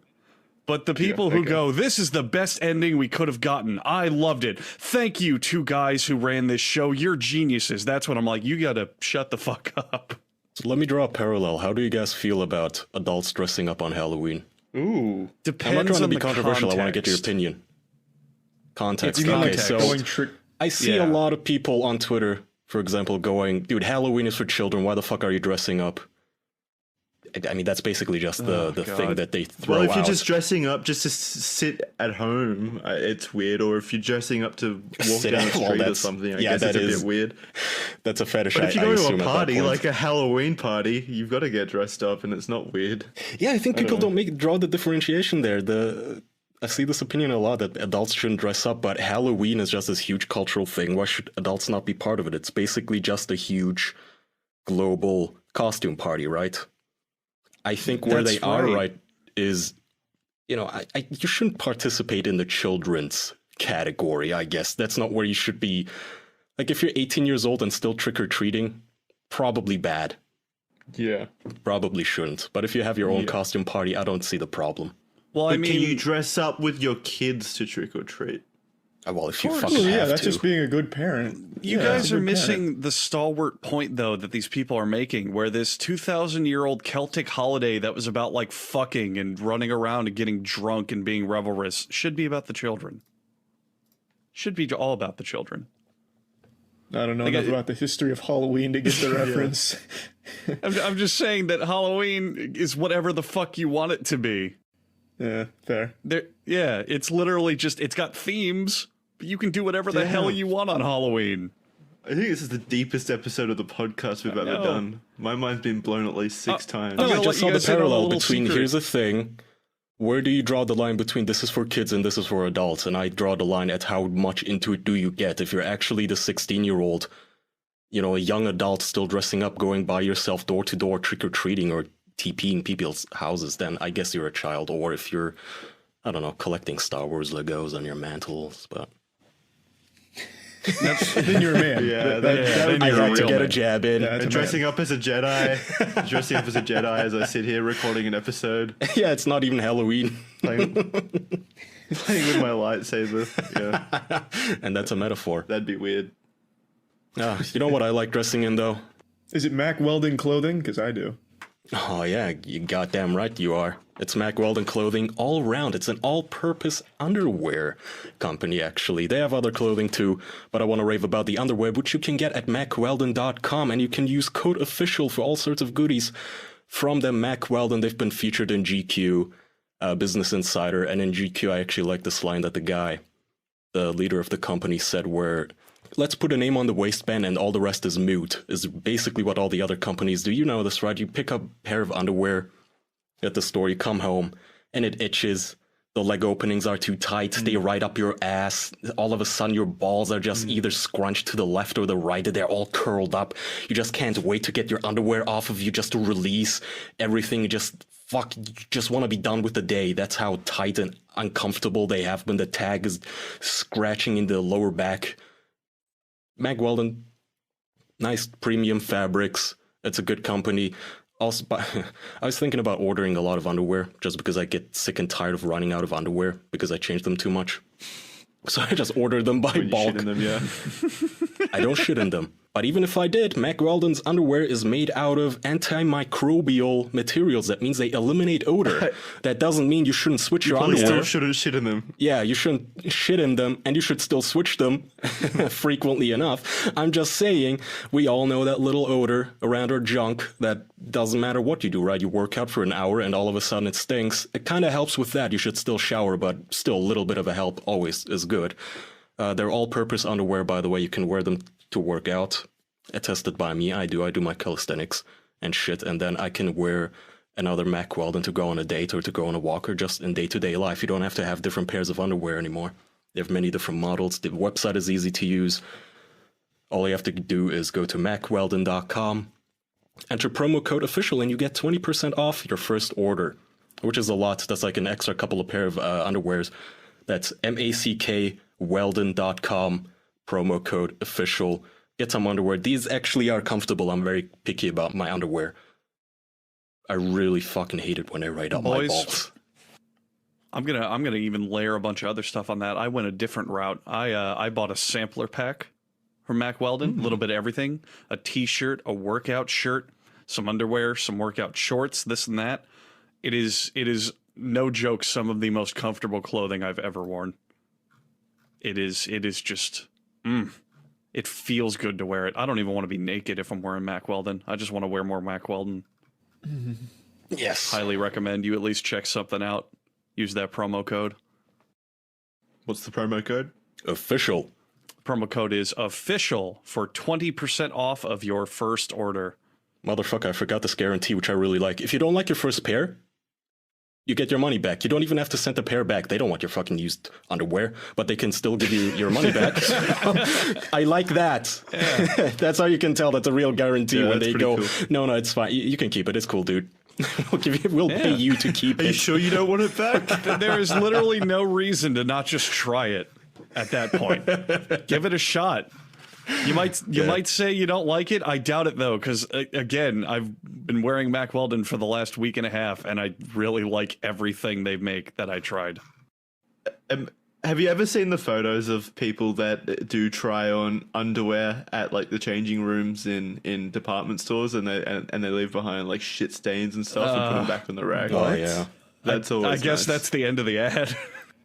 Yeah, what are you talking about, Jackson? Well, the Mac Weldon is the solution to that. Yeah, you can order online. You don't have to. So Charlie, what people do is they go to underwear stores or any other store. They try on the clothing and then they just put it back. So you wouldn't want to try on tidy whities that someone else had on just 20 minutes before you, right? Yeah. Let me stop everyone there. Why the fuck would you try on underwear? Why would they let you do that? I don't know. Yeah, I don't know if it's necessarily underwear. I was thinking more like swimmers, I guess. Like underwear too. This is why when you go to women's stores, for example, lingerie has that little. They have a little sticker for the inside the panties. So if women want to try them on, they can, or they can put a new sticker into there so it doesn't suck up their pussy juices when they put them back on the fucking thing. It's just soaked on the rack. Yeah. So I don't know, man. It sounds like retail is a disgusting job just from that aspect alone.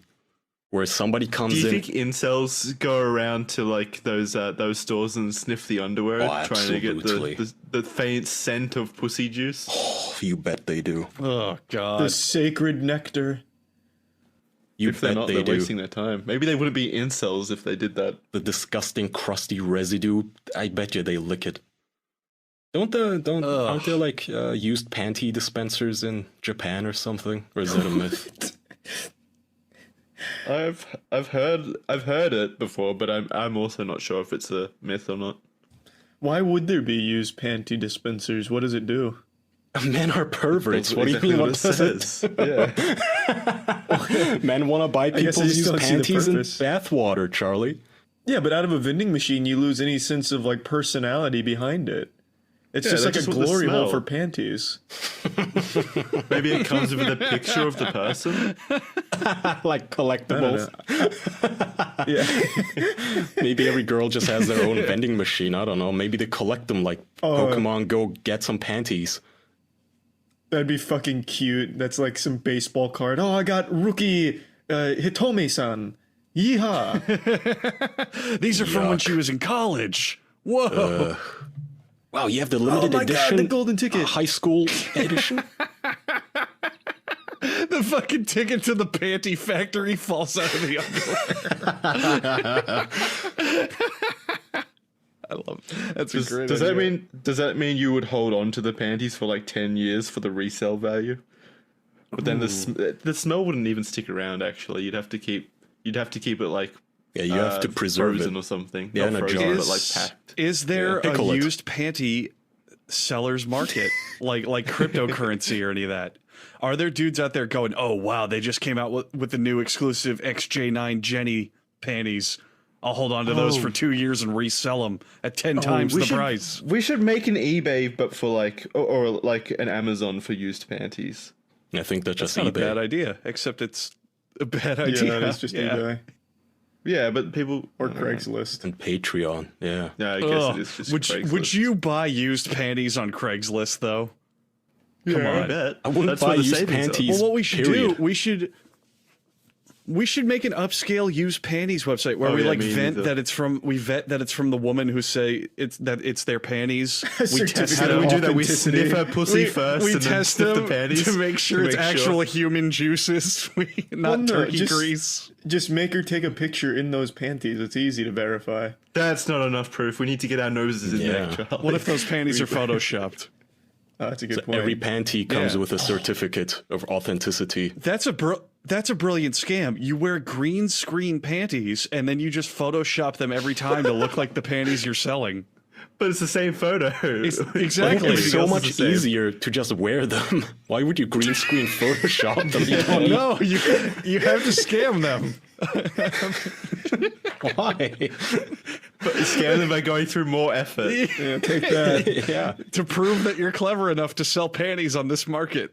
You guys would sell your panties if you were women, right? Because I would. I would do anything. Oh, if I would was a do some woman. vile, fucked up shit for money if I was a woman. If you're a woman on the internet and not selling your panties, I just have to ask why. It's literally free money. It's you know Or just anything sit like on that. hold. Yeah, is. You there's- can sell your feet. You can sell your poop. Anything.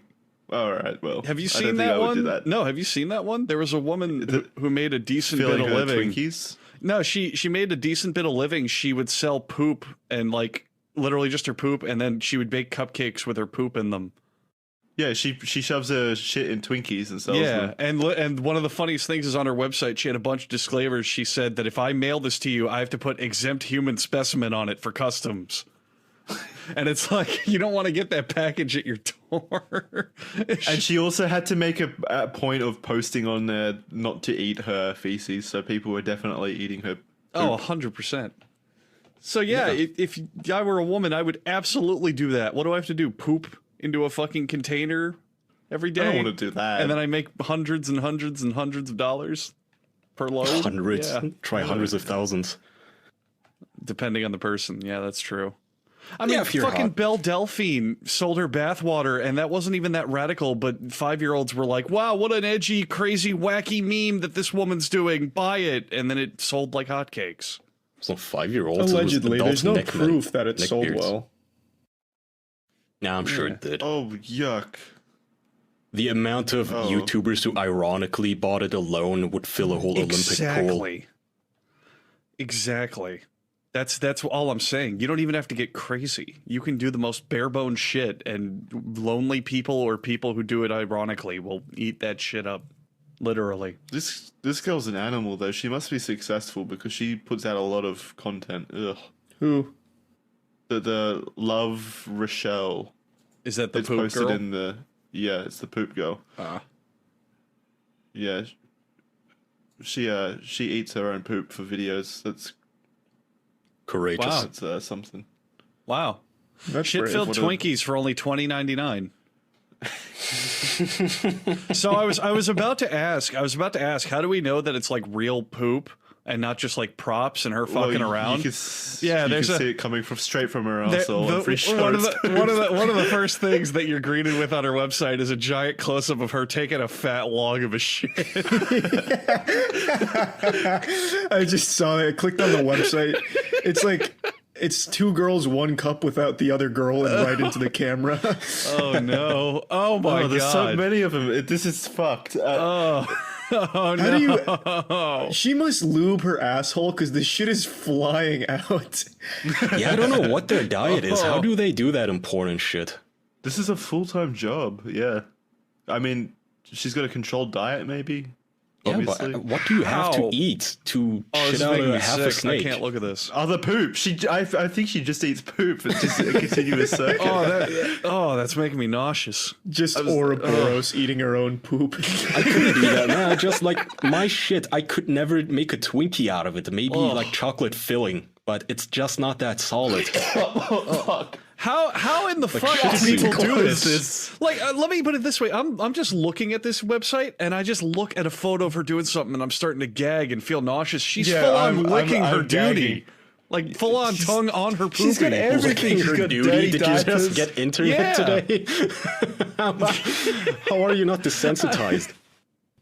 Yeah, Apparently, if you buy her poop, she sends you a video of her pooping I'm the poop too, desensitized, so- but this shit's still. I don't know. There's something about like eating poop that's just like my tummy doesn't like it. Nah, I agree with Kaya. I think I'm also desensitized. It's obviously gross, but I'm not over here like gagging or shitting my pants. I'm honestly, if anything, I'm more impressed. If you guys look in her website and go to toilet slavery, she's got like a 50-foot long turd falling out of her ass. It's wild. She's putting up big numbers. How do they do that? Do they have to prep? I have for no it? idea. Does it She's like making take like a jump rope from her asshole. Is it like Let when me- boxers train for a fight where months beforehand they start training and going on diets, and is that like her title fight when she takes a shit? I have no idea, man. I'd be very curious to know how Rachel does it. Let me quickly read a review from the website to set the scene as to what her audience is. This is on the product shippable by my poop for $85. Lewis replies, he's a verified owner, so it's proven that he's actually received her shit. And it says, bought a custom video and a load. All I have to say is wow. Her poop never had a strong smell and it was very sweet, not really bitter. Went down very smooth too. Ate as much as I could and then blew the biggest load ever. I love being her toilet, and next time I'll make sure I get every last bit of her chocolate in my stomach, and I'll lick the container clean too. So this is the audience. Jackson, I want to counter with this review. I like this one a lot. This is by Lance, who is also a verified owner. He gave her 3 out of 5 stars and said, wasn't much poo, but it was good. Must have been a slow day in her bowels. You think she kind of scams people, like cuts her shit with Nutella from time to time? Just to get the most Dude, profit? that'd be a huge bust. What if the Yeah. guy who's used to eating shit, he eats the Nutella cupcake and starts vomiting? Oh, that's disgusting. Nutella. Oh. I wanted the His uncut fucking shit, bitch. bacterial biome. Do you know how dirty Nutella is? Oh, there's so much sugar in this. What's wrong with you? Ugh. My scat play is completely based around eating, swallowing. I never smear or waste any. What the fuck? I have a to delete hero. my fucking history now. This is disgusting. Oh yeah. How do you? Yeah, so eat that's another factor. So how do these people not get sick or get stomach worms 24/7? How do they not just walk around with permanent pink eye?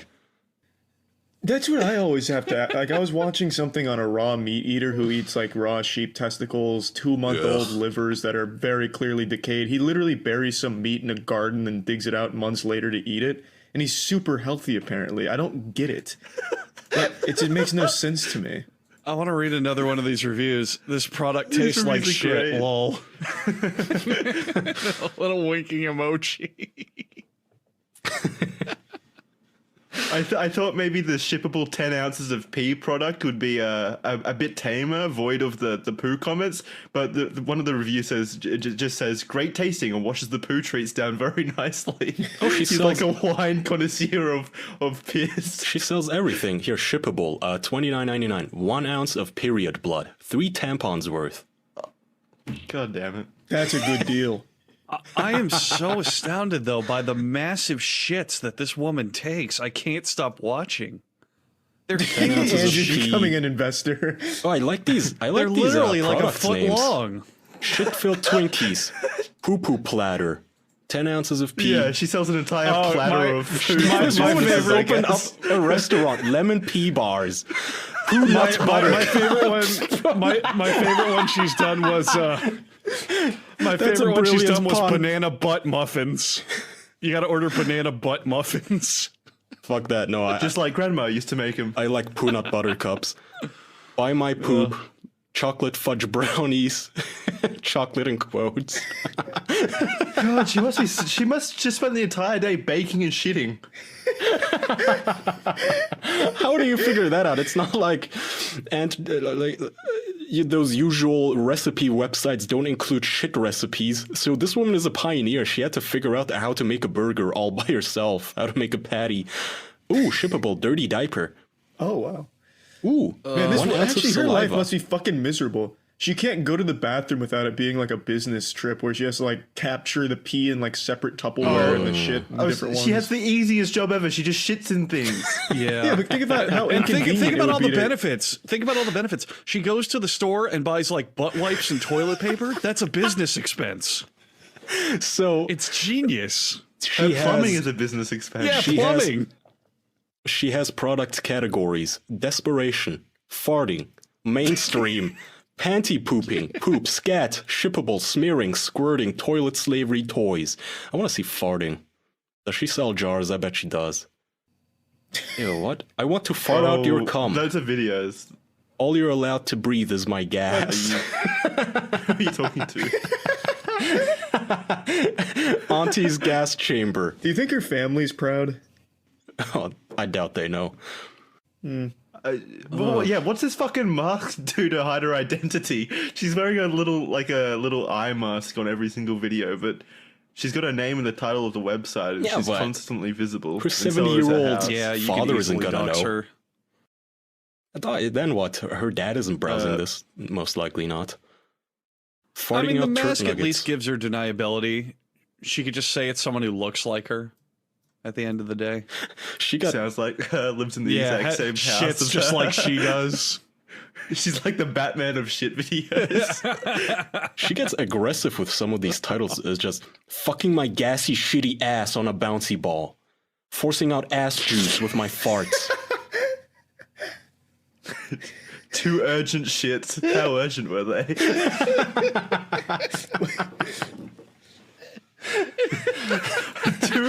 These descriptions are great as well. 2 hot shits I just can't hold in. I gotta go. I turn on the camera in the nick of time and lay 2 fat loafs. Love heart. Thick, stinky, raw shit. And my pussy is already creamy from the need to shit. And opening and closing my shit gaped asshole over and over again. If you love watching chicks dumping big loads, you'll be playing this on repeat as you jack off to Kingdom Come. Oh my god. That's poetic, man. That's some new 50 Shades of Grey shit right there. She clearly loves what she's doing. Oh man. All power to her. God damn it. These video previews. You don't deserve real air. Only farts and shards.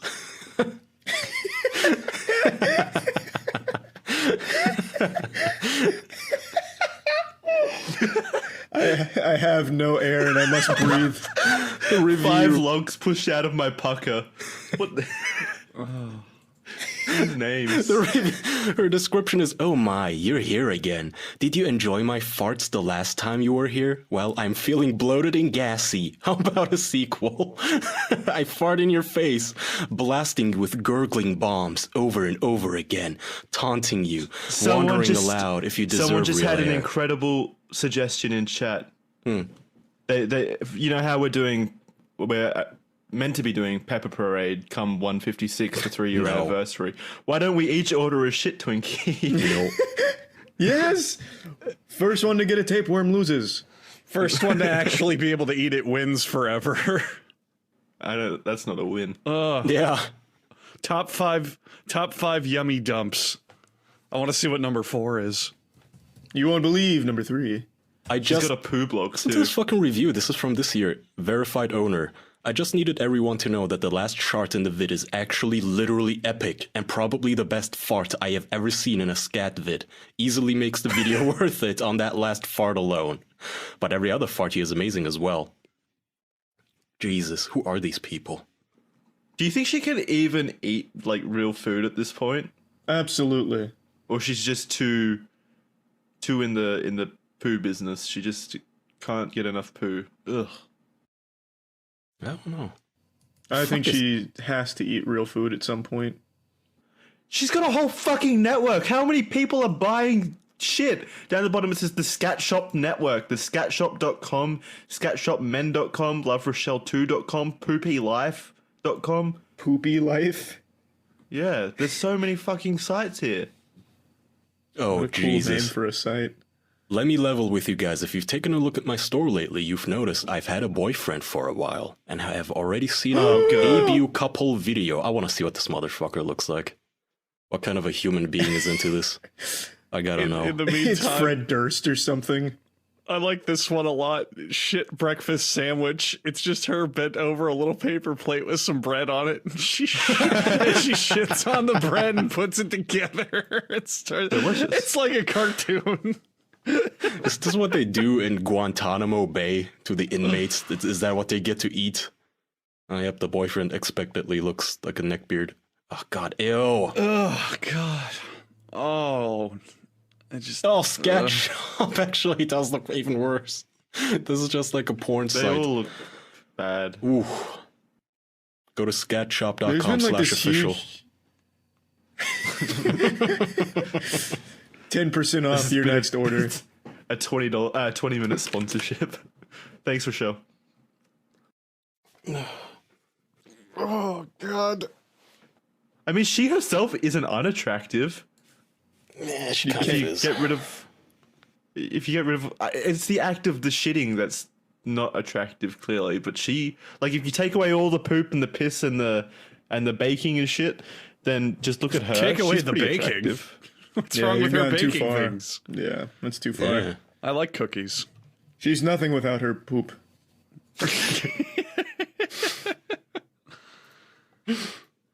Oh boy. Well, I'm thoroughly sickened.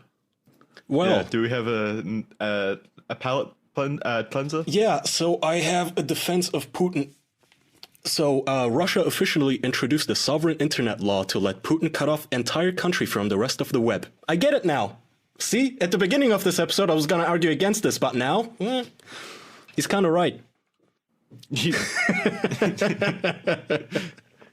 I'm all for the free market, Kai. If someone wants to sell their shit and there's an audience for it, go wild. No, Would you stoop that low, Jackson? Like, let's say you're pitching out like really. No, I said absolutely not. No, fuck no. I said at the start, as soon as we started looking at that, I said, no, I'm not doing that. What if you pinch out Why not, really though? attractive looking grumpies though? Yeah, What is an attractive looking shit? I don't know. Take advice from Rachel. She's got so many different looking turds. Is there like... Not true. A She's probably subgenre? got a brand image. No, but is there like a subgenre of scat where some of them are into these solid, glossy logs, but others really like the wet, sloppy diarrhea? Because I can give them that. I can give them lots of diarrhea freckles on my toilet bowl. Kaya, you should send her pictures of your toilet and see if you gross her out enough to quit. Dude, I impressed This is the Doug upper limit today. of what the ass is Imagine capable of. a morbidly obese man was impressed that I have to use mold remover to get the shit stains out of my toilet, so I don't think she can measure up with her little... Her turds look like they would just slide down the toilet delicately and all petite-like. No match. That's a weird way of describing shit. What were you saying? This is triggering my like flight or fight response. My hands are all like sweaty and. I think it's because you're Gross. confused on how to feel. You want to place an order, but you know you shouldn't. I mean, they're not too expensive. She definitely has a fair price. $85 for a shit. Just imagine, Not though, bad. Jackson, like, Not bad. she's gonna shit in a little cup, and all the way shipping to Australia, which is like, what, a 30-hour journey. It's gonna ferment. It's gonna have little maggots in it by the time it It's gonna be arrives. beautiful. It's gonna be melted. It'll be nice and cured, like aged wine, just getting better and better. Leave it under the hot sun for a little Yeah. while, too. Maybe if you let it Oh, ferment boy. long enough, it'll turn to cheese. Stop it. Maybe it'll just, like, get fertilized somehow and take a life of its own, like a chicken egg. Maybe it's like the next delicacy. Like no one's let shit age long enough and eaten it to know how great it tastes. You could be the pioneer, See, Jackson. so, right. What do you think shit tastes like? Shit. Shit. Like ass? I don't know. But, I mean, I bet you at some point somebody you would smell have a fart? taste. You know how a fart smells? That's how it tastes. Do shits smell like farts? What? Yes. Are you sure? Yeah. I mean, maybe Have you not never to such a smelled? strong degree, but the reason farts smell bad is because there's shit but in I your thought- colon. I thought it was the gas that was the smelly part. No, it's the Well, shit yeah, itself. Yeah, Is the that the gas smelly comes part? from the shit. Yeah, What do when you you're think gas farting, is? it's just yeah. It's shit fumes. Oh. Yeah. So it would smell nice Well, I and... guess it would taste like There's only one way to find out, Jackson. I'm yeah. not tasty shit. Pussy. What would it take for you to taste just a small piece of your own shit? Of my own shit? Yeah. Oh, I've probably done that when I was a kid. Okay. He means Hey, right yeah, Charlie, now. weren't you the Dingus. one who was like Well- bending over to smell his own ass and rub your hand in there Yeah. to Yeah, get a sweet whiff? God, though. I wasn't licking it. My lord, I had manners. No, I don't mean like a 10-year-old. I mean like an infant. Oh. Did you wash your hands I was though afterwards? After sticking my wiping my your thumb up my ass and then tasting it like a lollipop. Yeah, no, I absolutely washed my hands after it. I'd only like rub my hand in my ass for like a little bit to get the friction, smell it, and then maybe do it a couple more times and then wash. Never ate it. testing your engine oil. Just he takes a dipstick in there in his asshole. Like, yep, this looks good. Gotta check the pH balance, bro. God, yeah. How much were you To to taste my own shit, I think at least $5 million. Oh, fuck bullshit. off? Bullshit. You do it for a million. Bullshit. You do it for But so a much million. less. You'd do it for I a don't grand. think I would. You'd do it for a grand. No, I definitely wouldn't do it for anything under $1 million. Nah, you would. I don't think so. You would. No, I don't think I would. Okay, how much I for don't you think I to could. order a cup of this bitch's shit and just like shake it around, open the lid, and huff it? You don't have to eat it, just huff it deeply. Inhale it. Why is that worse for you, Charlie? You don't have that kind of visceral reaction to eating it. That's Yeah. so odd. Well, because I'd be eating my own brand, but I'm shaking around like proprietary third-party sweatshop poopy. In that case, if I'm smelling it, 200,000. That's a Fuck bargain. off. You're not. Why? So, if we were just sitting next Well, to how each much for other you? and I farted, Jackson, you'd just smell that for free. I wouldn't want to. Yeah, That's well, not you, an would, you enticing still offer. would. It's not a big deal. If I is could, it? I would charge you 200,000. It's a bit different when there's a loaf of shit staring up at your face and you're sniffing it. You don't have to look at it. Yeah, you can wear How much would you guys bandages. pay? How much would you guys take? I mean, not pay. True, To just huffing smell it, right? We're still in the world of just only smell. Which one is this? I don't know. Huffing. I'd probably smell it for like 25 grand. That seems reasonable. I'd do it for less. I mean, because the thing with the smell is after the smell, it's done. Yeah, but Like, you're excluding like the steps that you get there to the smell. You have to shake it like in your protein shaker. You have to be holding warm poop loaves in the shaker. But Like there's a here's lot the of steps thing. involved. You've looking already at done this a lot. Every time you go to a public Post-workout bathroom poop. and some stranger's dropping a growler, Yeah, it's you No, smell but his you don't have pooping. to. Yeah, but you're not holding it and like throwing it around in a glass. So, So is the it's part in a that you have a glass. problem Who with cares? that you'll be holding it, like you put it in the microwave to warm Yeah. it up a little, and then you have to shake it up? Is that Yeah, your that's probably reservation? what I'd have an issue with, and why that would be why my rate's a bit higher. What? So if it was cold shit, you'd be fine. If it was like frozen. Yeah, like popsicle shits, probably. That'd be Well, easier. cold shit's Yeah, not that going to wouldn't smell smell. nearly as bad. Yeah. Exactly. Okay, let's say you have to put it in the microwave. I mean, Kaya, am I alone in this where I think these two guys are babies to just smell poopy and you do it for far, far less? Well, how much did you do it for, Andrew? Free. Honestly, How much do I have to pay? Honestly, just to, I mean, at the end of the day, what is it? You hold a nasty jar and smell it once. Oh no, that unpleasant feeling ends after literally like. Okay, 5 now you're seconds. making it sound like, oh no, well. I'd hate if that would happen. God, ugh, I hope that never happens. I would hate if someone happened to have $100, the limit that I do it for right now. I don't know. You do it for $100. Wow, that's cheap. Jeez. I'd probably do it for a couple $100. I don't see why it's so bad. It's just a bad shit. smell. Yeah, so what? You smell shit every time you go to a public restroom that's not clean. You know, that's a good point. Yeah, it's the same thing. What, her shit's gonna achieve mythical properties and like ruin your sinuses forever? Yeah, but you're putting No. it directly under your nose and really huffing the And fumes. you're touching it in the glass. You don't have I'm to touching touch the glass. I'm not stir it touching with the your shit. finger. Yeah, no one Who said I anything had to about do that? touching. Hang on a minute. Wait, do you put your pinky in and stir it? No one said No. that. No one said any of that. You said you give me a glass with it ready to go, and I have to shake it up and smell Wait, it. is it? You've heated it up in the microwave, so is it poop or is it like poop soup? I don't know. I guess you could Like where it's all like mix it a little with milk and then heat it liquid up. at that point. I don't know. Yeah. So, what are the exact You have conditions to here? use a spoon to like taste test it. How much would you charge for Poke it that? with Well, that's with way, a way fork more. to see if it's done thoroughly. It's way, way more. Because like, here's the difference. If you're smelling poop, it's like, oh wow, 5 seconds of bad smell, and then it's gone. Period. But if you're tasting it, you got it in your tongue. It's gonna go in your mouth. You got to taste that until you get rid of the flavor. It might get in your You have stomach. to digest it. Yeah, that's a big, big different task from just smelling it. You know what I'm saying? Clearly, yeah. Yeah. All right, you've convinced me. I'll go down to 10 grand. Yeah, I would do the jar. I the can whole beat just- Jackson's price. I'll do it for 5. There you go. Oh, I'm sticking to 10 grand. You shouldn't have gone lower. I'd do the jar Someone's gonna take you up on that. for not a lot, but eating it, that's a whole different ballgame. Yeah. Kaya, what would you do it for? I don't think you've answered this. $29.99. Just enough to pay for it, huh? It sounds like an as seen on TV product. Kyle, If you call right now, I'll retail double the offer prices. by eating. Kaya wants to do this. He's interested. Anyone got a I'll coupon smell code? 2 of your poops for the price of 1.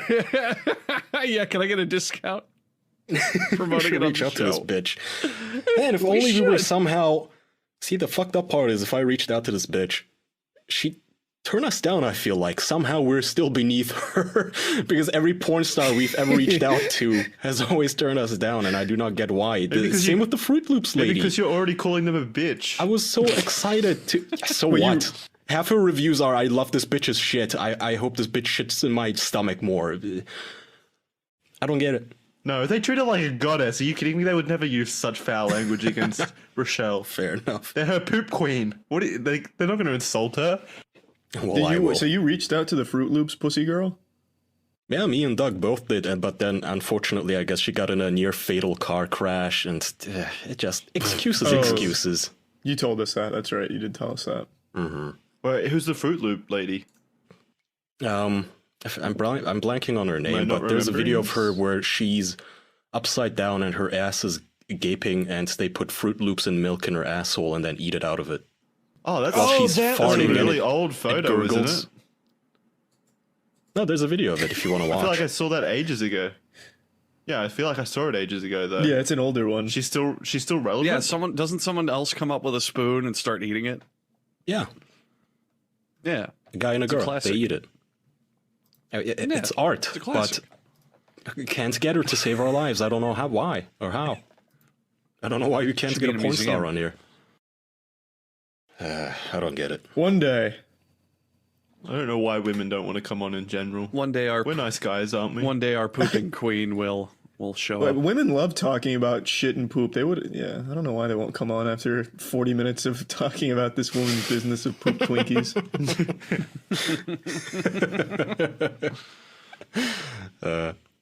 Wait, you're telling me you don't want to talk about shit and poop? Are you okay? That's what I'm saying, man. Girls need better conversational topics. If they're not talking about Rochelle's newest shitting into a glass bowl video, like what the fuck are you even talking about? Didn't we Just a waste of a play with conversation. the idea of pandering to different audiences at some point? Yeah, we're still number 3 in gaming in Australia. Fuck We haven't yeah, talked we about are. gaming in like 6 months. I really like the new Diablo Let's talk trailer. about games. You take that back. Yeah, you fucking ruined it. What? I thought it was a nice trailer. That was a cool trailer. Yeah. Yeah, it was a cool I trailer. mean, Blizzard's cinematics have always been nice. It's just Blizzard themselves are a fucking joke. Yeah. Well, I'm not a fan. Let's talk about a game we're all a fan of, Luigi's Mansion 3. What a nice game. Oh, it's so good. What a nice game. Is it actually good? It's fun. It's real good. I like it a lot. It's real cute. Nintendo has a... What's your favorite part of it, Andrew and Charlie? Please tell us. Would you Well, like if to you go played first? the original, it's not. Yeah, I'll go first. It's not exactly like the original, where every like room kind of has its own little theme. It's a hotel in this one, and every floor is themed that way. So they're all very different. Like on one of the floors, it's a ghost movie man making a movie, and it's a kaiju movie, and then you become the star in the movie. It's really fucking cute. It's really cool. I like it a lot. I think Nintendo... Go ahead. No, I was just gonna say I never played the Luigi Mansion games. So what's the core like genre of it? Are you just walking around collecting stuff? Is it a collectathon? Nah, they're more adventure games. Door It's is just locked puzzle with... solving. Yeah, door is locked with key. Go find key. Okay. Thing happens, go fix it. Like, oh... So is it pretty linear? It's not like super engaging gameplay. They're linear, but there's places to explore and a lot of like secret rooms to find. Jackson just wants to All know if that there's shit. lightsabers in it. You guys remember this was a long time ago, like even before my time, you guys, I don't know if you were even born yet. You guys remember when Metroid Prime 4 was supposed to be a thing? It was long, long ago. I think it's still in dev. It's just in hell. They're not talking about it. I just Same with wanted Bayonetta 3. Did you like the other ones, Kaya? What were they? Echoes and something else that was a disaster. If you're talking about other Well, M, I first don't think Metroid anyone Prime liked is- those, but I like Metroid in general. I like the mobile ones. The 2D ones, obviously. I like the Metroid Prime Hunters, I think it was. Yeah, they're fun. I like them. I like the music. Just the general design and atmosphere of it is... I enjoy them. I think they're gonna nail it. If they didn't want to nail it, I think they would have just pushed out the turd that was already in development instead of restarting it entirely. I'm digging there's what they're a lot of- doing. There's a lot of hype riding on 4. I feel like that's a game they would much rather delay rather than try to rush it out. So that All might right, be now why make they're us being number quiet one it on right now. gaming, damn it. It's about fucking Yeah, there was a time. 10-minute gaming talk. Why the fuck aren't we Really? climbing? How many Free Hong podcasts Kong. don't even talk about video games? We gave you 10 whole minutes. You're welcome. Yeah, is Bring there us to the even top. gaming podcasts? I think we might be the only one. Oh, dear God, they're can't such think of any. horrible ones. Oh. They're so goddamn terrible. Boys, Isn't let's- our- Well, Yeah. let's try to win another category. Can we be the top movie podcast? Because I got something to say on movies. What do you want to say, Andrew? Say it. Charlie, have you gotten this backlash, this flack as well, where people can't believe that we didn't hate Terminator Dark Fate? Oh, God, the Terminator That's out? fans, yeah. I know. Yeah. Wait, the Terminator fans don't like you liking? Yes. Yeah, so Yes. Terminator fans are mad because they killed. This isn't a spoiler. It happens in the first scene and in the trailers. They killed John Connor immediately, and then they go in a totally different direction. And by that I mean they tell the same story but in a different universe. So instead of Skynet, everything that happens in Terminator 1 and 2 stops Skynet. But in this one, just like the themes are the same where, fate is absolute. You can only postpone Judgment Day. So it still happens, but with Legion, and now Legion sends 2 Terminators back. But they made it actually a fun fucking movie instead of just the boring, dull, pseudo-intellectual shit Terminators like Genesis and Salvation. People do not believe me when I say this. Charlie and I actively went to this movie to shit on it. We literally were only going because we have a tradition where we watch Terminator and we go, fuck, these movies are so bad. Holy shit, they keep fucking this up. Wow, this is garbage. And then within the first probably third of the movie, we both had this revelation of, oh, this movie's actually kind of good.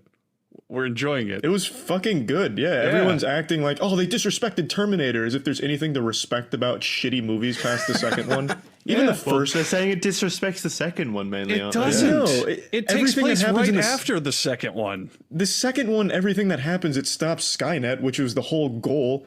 But just like the themes that were always present about, this is fate and it's going to happen. You can only postpone it. It still happens. That's always been like a central core theme to Terminator. So I don't know why they're acting like it totally shit on it. It continued the same themes, told the same fucking story. And the one that I just don't understand is people don't think it's a good movie because it's advertised. Like, the Terminator has cameos in video games and he has ads on Twitch and all this shit. So they go, oh, this thing has commercials, therefore it's bad. Because it's made, I see it. They have an advertising budget. It can't be good. It's fine. I'm not paid off by them. I swear. I don't want to have to keep defending. I watched like an hour's worth of people shitting on it. I didn't really hear like too many great points. Some I obviously agree with, like really bad dialogue. Yes. I mean, it's super cheesy. I don't know if you'd necessarily call it bad because it is just super cheesy, which I think is charming in and of its own right. But the criticisms I just didn't really get behind. I just didn't understand where they were coming from. They just seemed mad about it, disrespecting John Connor, who's one of the most overrated and shit characters in all of fiction. Is it because of the whole bandwagon with Tencent producing this? It's possible. I didn't see that too much. A lot of people were mad because it's a woman, and I don't really care about the gender. Could have been a man, could have been a woman. It's literally just John Connor again. I mean, let's talk on that. Do you mean man. It's a woman? Terminator 2 had a woman. Terminator has a woman. Let's talk on that. Like, the movie has problems. Like there's awkward dialogue, like you said. Some of the CGI is downright bad. Like, and it's kind of shitty because it's the first uses of CGI in the movie that look the worst. And there are issues. There are things that are dumb and this and that. But the characters are the best part of the movie. Literally, all the characters have great defined personalities, and all of them have arcs and moments and good scenes. And yet people are bitching like, oh, they killed John Connor. Oh, they ruined Sarah Connor. Oh, it's like, did you watch the movie? Because I think a lot of people complaining about it didn't watch the movie and they just don't want to even give it a chance. Well, what's surprising to me is you and I went in wanting to shit on it and looking for things to shit on. These people did too, and they found it in love for bad Terminator movies. I know. Which is weird. Like, they're shitting on it because it disrespected the objectively worst movies in the fucking franchise. T3. Yeah, maybe they just didn't enjoy it. Which is fine, but the criticisms didn't really align with that. It was mainly about John Connor and brushing it off and disrespecting the franchise. Really? I personally like that they got rid of John Connor and went with a new cast. It felt fresh. They told basically the same plot as the second movie, but with a whole new cast and kind of a different look at it. What did you guys want? Oh no, it turns out there's another Terminator. We have to save John. This is the same movie. Not to bring it up again, but that's kind of sounds like The Force Awakens, right? Different cast, but they just told the same story again of episode 4. Right. And while I said that The Force Awakens... It's nothing like that. This is Jackson. When I say they told the same story, this is literally the same story. It's Terminator 2 again. Okay. All right, which is good number because one they did in movies Terminator now? 2 and made it fun. Please. Yeah, I think we should be. We are now the top movie podcast. Terminator, believe it or not, it's Top not gamer, bad. I know. Let's wrap it up with It's the fun. top Relationships 10 now. true crime. Ted Bundy is hot. That should do it. That'll should we- cover that base. Yeah, that'll get us all the serial killer groupies 5 stars. You guys want to wrap? Yep. Sure. Okay, well, we might not get porn stars, but next week we have someone important, don't we, Charlie? I believe we do. You may know him. Well, are we saying his name?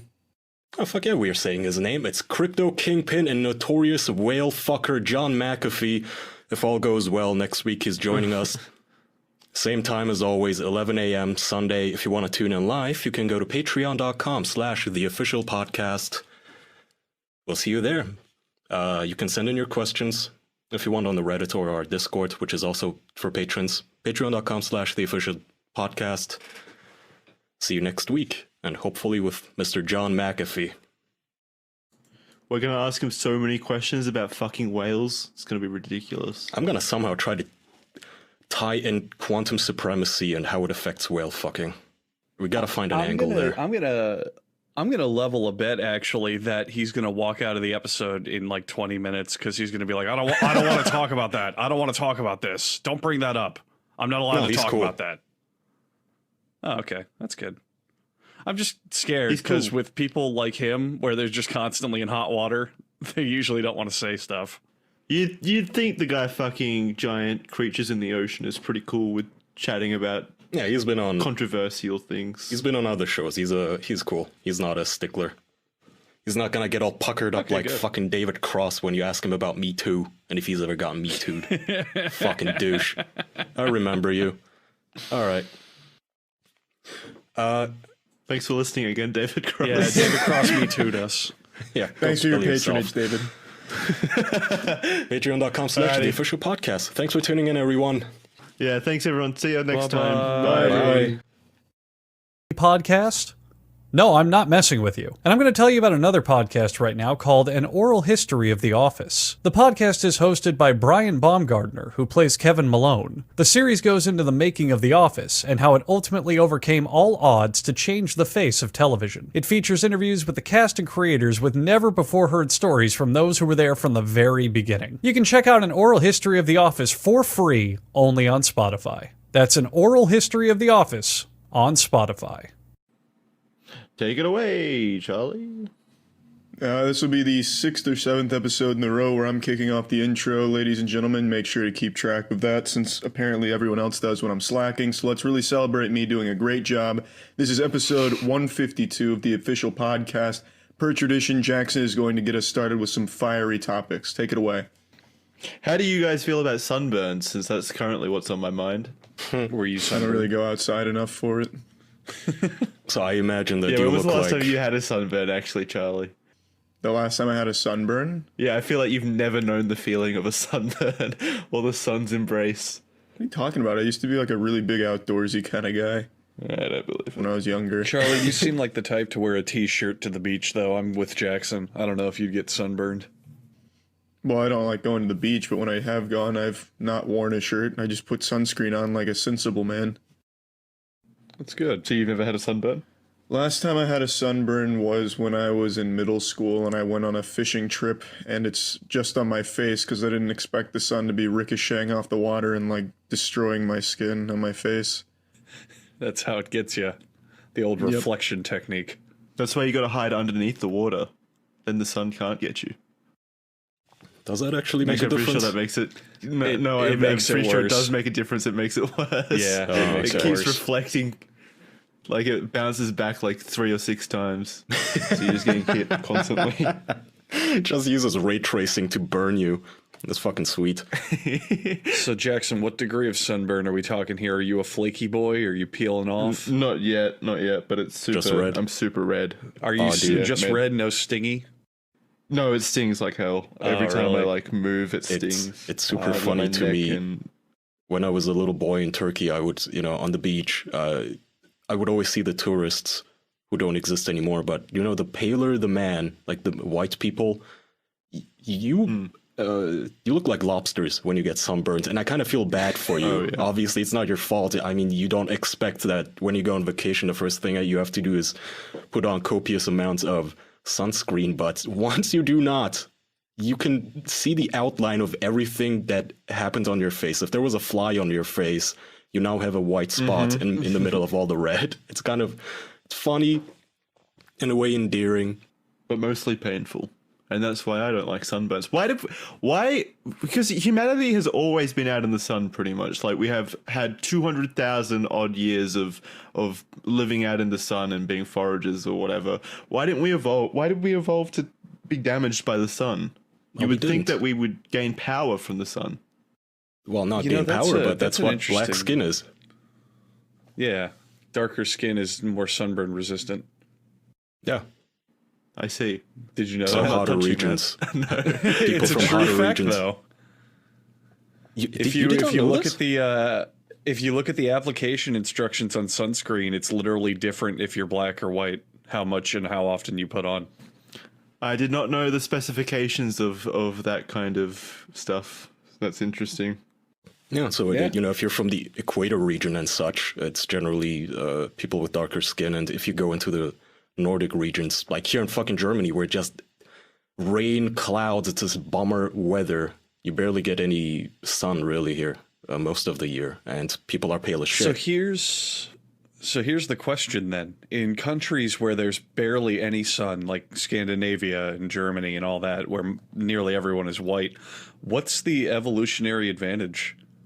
Why do you think, why do you think we just start with really pale skin and the sun over time has to darken it? You know what I'm saying? Well, I think the melanin somehow protects your cells from the sun's effects. I mean, if you think about all those fish in the deepest parts of the ocean, like Mariana's Trench, and how they're all transparent, they never had a need to have their organs protected from light. So they don't even have skin pigments or anything like that. Right. But what I find interesting is, the sun has been around since literally the dawn of humanity. Why did we start with skin that could be damaged by it? Yeah, exactly. Just a little bit longer. So why is it we have a whole subsection of us that just doesn't even have any protection from it, really? I guess we do have skin, but like sunburns and horrible cancers and all that shit. It's such an easy thing to like burning your skin is just so easy. Exactly. I was only out for like 2 hours and now I'm just red. It's awful. Where did you go? Why is that even possible? We went and played golf, so I guess that is in the sun, but still, I was only out there for like 2 hours, 3 hours. Oh, that's enough. 3 hours without sunscreen, direct sun, definitely could get you. Yeah. Yeah, I guess. I didn't feel it happening. I didn't feel like I was burning or anything. It's just once I got home and had a nap and then woke up, I was all red. Yeah, you don't notice it in the moment. Understand. It's kind of I regret crazy. it immensely. It's kind of crazy how shit like that changes, though. Now everyone is conscious of the sun and they're like, be careful and put on sunscreen. But back in the 50s and 60s, people would sit out for 8 hours tanning with a fucking metal plate just to get all the sun. All right. Forgetting the sun causes you to go red thing or whatever. Why does it give you skin cancer then? Why do we get skin cancer from the thing that sustains us? Isn't it? I honestly don't know. Who hates us up there? What's happening? Oh, well, yeah, the odds are always just stacked against us. Hey, the weather is out now. Nice out. Yeah, the sun kills you, though. It kills your cells, makes you age faster, too. Anything that tastes good is unhealthy. All the fun stuff. If you move around too much or the wrong way, you'll get an injury in your shins or some shit, and you won't be able to ever walk again. Fun. So many things are just bad for you. We're so fucking fragile. But it's just ironic that we need the sun. We need the sun, and it's killing us as well, though. Yeah, it's a vicious cycle. We're in an abusive relationship with the sun. Did you know that lime? I was looking this up the other day. I spent like an hour researching citrus fruits. Did you know that lime can damage your skin beyond recognition? If you squeeze if you put it on your skin, did you mean just by eating it or rubbing it? No, so apparently this is something that bartenders sometimes suffer from if they're not careful. If you leave some lime residue on your skin, like if you just squeeze the lime on the top of your hand and then you went outside and in the sun, apparently the lime does something to your skin. It photosynthesizes your skin and it turns into an absolutely fucked up skin condition. Wow. Is it one of those things where it's like you got to be squeezing a lot of limes throughout the day, or can it just happen? I have no idea. What I want to know remember is, all the like, should details. Charlie freak out about it? Because Charlie's going to freak out about it. Why would I freak out about it? I don't even eat limes. Oh, thank you I God. know, don't limes like are bathe in them. delicious. He's already taken precautionary efforts. He's like, I don't even eat limes, guys. Ha ha ha. Meanwhile, his girlfriend's downstairs just throwing away all of his limes quickly. Just messaged her. Hazmat gloves on. He has an incinerator, fucking garbage chutes just for the dangerous stuff. One for A the little cockroaches, quarantine one edge. for food. Yeah. So did you guys see Edward Snowden on JRE? I saw bits and pieces of it. It was 3 hours long, and I couldn't sit through all of it because it was just Edward talking. I don't think Joe even opened his mouth, but the funniest part to me was at the very beginning. I don't know if you caught that part. Edward tries to act like he's so cool and high and mighty above Joe that he's never even heard of his podcast and never even thought about coming on it. It was the most awkward. Like, I looked at your logo, Joe, and I have to say, your logo is the worst representation for your show. I think I had heard your name before, but I was really not sure if, who you were or what it is you do. And then one day I went into my Twitter mentions and I saw that your fans, they really like me and want me on the show. It was awkward. Like, I've never heard of the biggest podcast on the planet. Was that legitimate? He just went on there and insulted his logo for a little bit and said it doesn't represent him properly. He was negging. And then he that could negging design shit? him a better logo. Yeah. It felt like negging to me. He was saying that the logo doesn't, his logo looks goofy because it's just a smiling bald man, but then the topics they discuss are sometimes serious and political and all that shit. But it was just funny to me to have that guy on your show, on a show like Joe Rogan's, and then you get backhanded with a comment like that. Is Snowden just like socially unaware? He seems very eloquent. It felt like he had prepared for the presentation. He called in over Skype or something because he's still in exile. So I feel like that's the only interview Joe has ever done or with someone over Skype. Well, that's extenuating circumstances. I'm not surprised. Yeah, he's about to be assassinated after all. I would not be surprised at all either on that. Is he really, though? Like, he may have blown the whistle, but did anything really come of it? Yeah, not really. And also, what point is there in killing him now? Exactly. Because he was on Joe Rogan. It'll make a statement. No one gets that close to Joe Rogan and lives. Joe. Well, I definitely agree with Jackson for real, though. Making a statement, you blow the whistle, you get fucking rubbed out. Don't do it. Rubbed out. Yeah. To be fair, though, do you guys remember Panama Papers, how big of a deal that was supposed to be? And then it was just kind of a nothing burger, even though it was like a Did anyone read it? I know a lot of people did, but the person who blew the lid off it, that woman, was killed in a car bomb assassination. Yeah. There you go. There you go. Purely accidental. That should have been much bigger news, but for some reason, collectively, everyone forgot about the Panama Papers. Some reason. That's they control the exactly what they media. wanted you to do. No, but even like on Reddit and stuff where they're like all about this kind of shit, like, yeah, Panama Papers, let's take down big business, boys. Wait a minute, Rick and Morty's coming back. And then everyone just collectively forgot. Here's another Office meme. Yeah. No. Oh, wait a minute. There's no Michael Scott reaction image for this? Fuck it. I'm done. Truth be told, though, if tomorrow morning I found out that one of you died in a car bomb, I'd be reluctant to talk about it either. I'm not taking chances. Fuck this.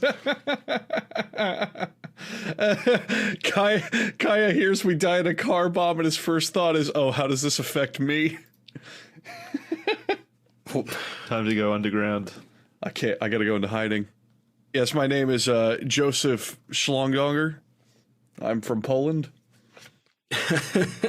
What would it take for someone to convince you guys to not necessarily kill? Well, yeah, I guess kill yourselves. Like say they've got dirt on you, and they want you to disappear. Like you're in Edward Snowden situation. What do they have to do to you? What do they have to do for you, perhaps, to make you disappear, commit suicide, or anything like that? What are you talking about? It's not like they asked Edward Snowden to please leave. Yeah. Kind of fled, I think. Edward. Yeah, I don't think the U.S. government was like, hey, could you leave the U.S. if we paid you $1 million? Edward, instead of, shipping you off to Guantanamo so we can waterboard you until you die.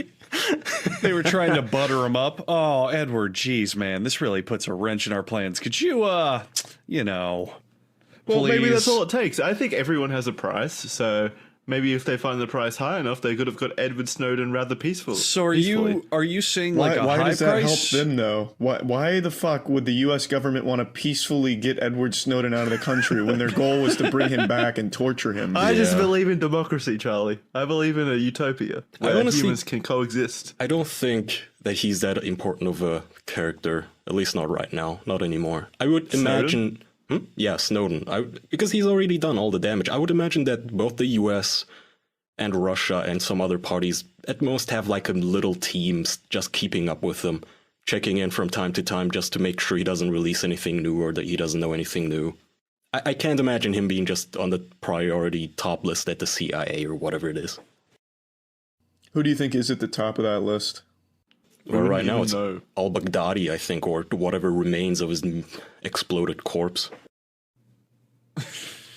Who? Dude blew The himself guy and that just got assassinated. Well, he wasn't assassinated. He was hunted down by the U.S. troops, and he blew himself and 3 of his children up with a explosive vest. Wow, fun. First I've heard of that. Yeah. So he was the leader of ISIS. Why would he be the First you've most heard of that? searched for person in CIA? Because he's the leader of ISIS. I don't know. I just watched it. Yeah, but not anymore. He's dead. Yeah, So then yeah, probably you're the right. second in command of ISIS is now the most wanted man. The FBI just really fucking hates ISIS. I wonder why. Yeah. I'm not even joking. I hope so. want to believe the top like 9 of the top 10 are probably just ISIS members. I don't know. Do you guys think that the FBI's top 10 is just...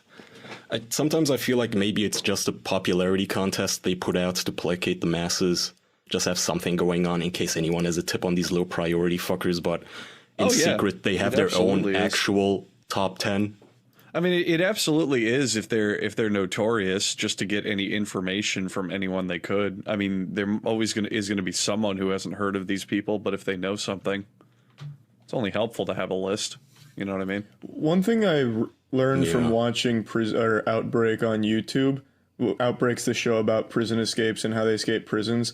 9 times out of 10, the only way they ever get the people back or catch the people is just someone anonymously gave them a tip for money. Because like what happens is they escape and then immediately the cops and everything, they just fucking suck at what they're doing. Like they set up a perimeter, but then half the time they never gave the photo of what the person looks like, so they just drive through the perimeter after the cops chit chat. And then like 2 weeks or a couple months later, they like raise their bounty on the guy, and someone calls in saying, the guy lives next to me. He's been here for like 2 months. And they're like, all right, we'll come get him. So See, that's what I mean. Everyone has a price. Yeah. It's that but not at all coincides with what you said. let's I'm be talking about honest, about their though. ineptitude to do it themselves. Like If the price was high enough, the dude would have turned himself in. I'm sure. If the police said, Get his own money? That's not how that works. I love that as some sort of a life insurance where I break out, I quickly run to my girlfriend or wife or mom and I tell them to hand me in so they get the money.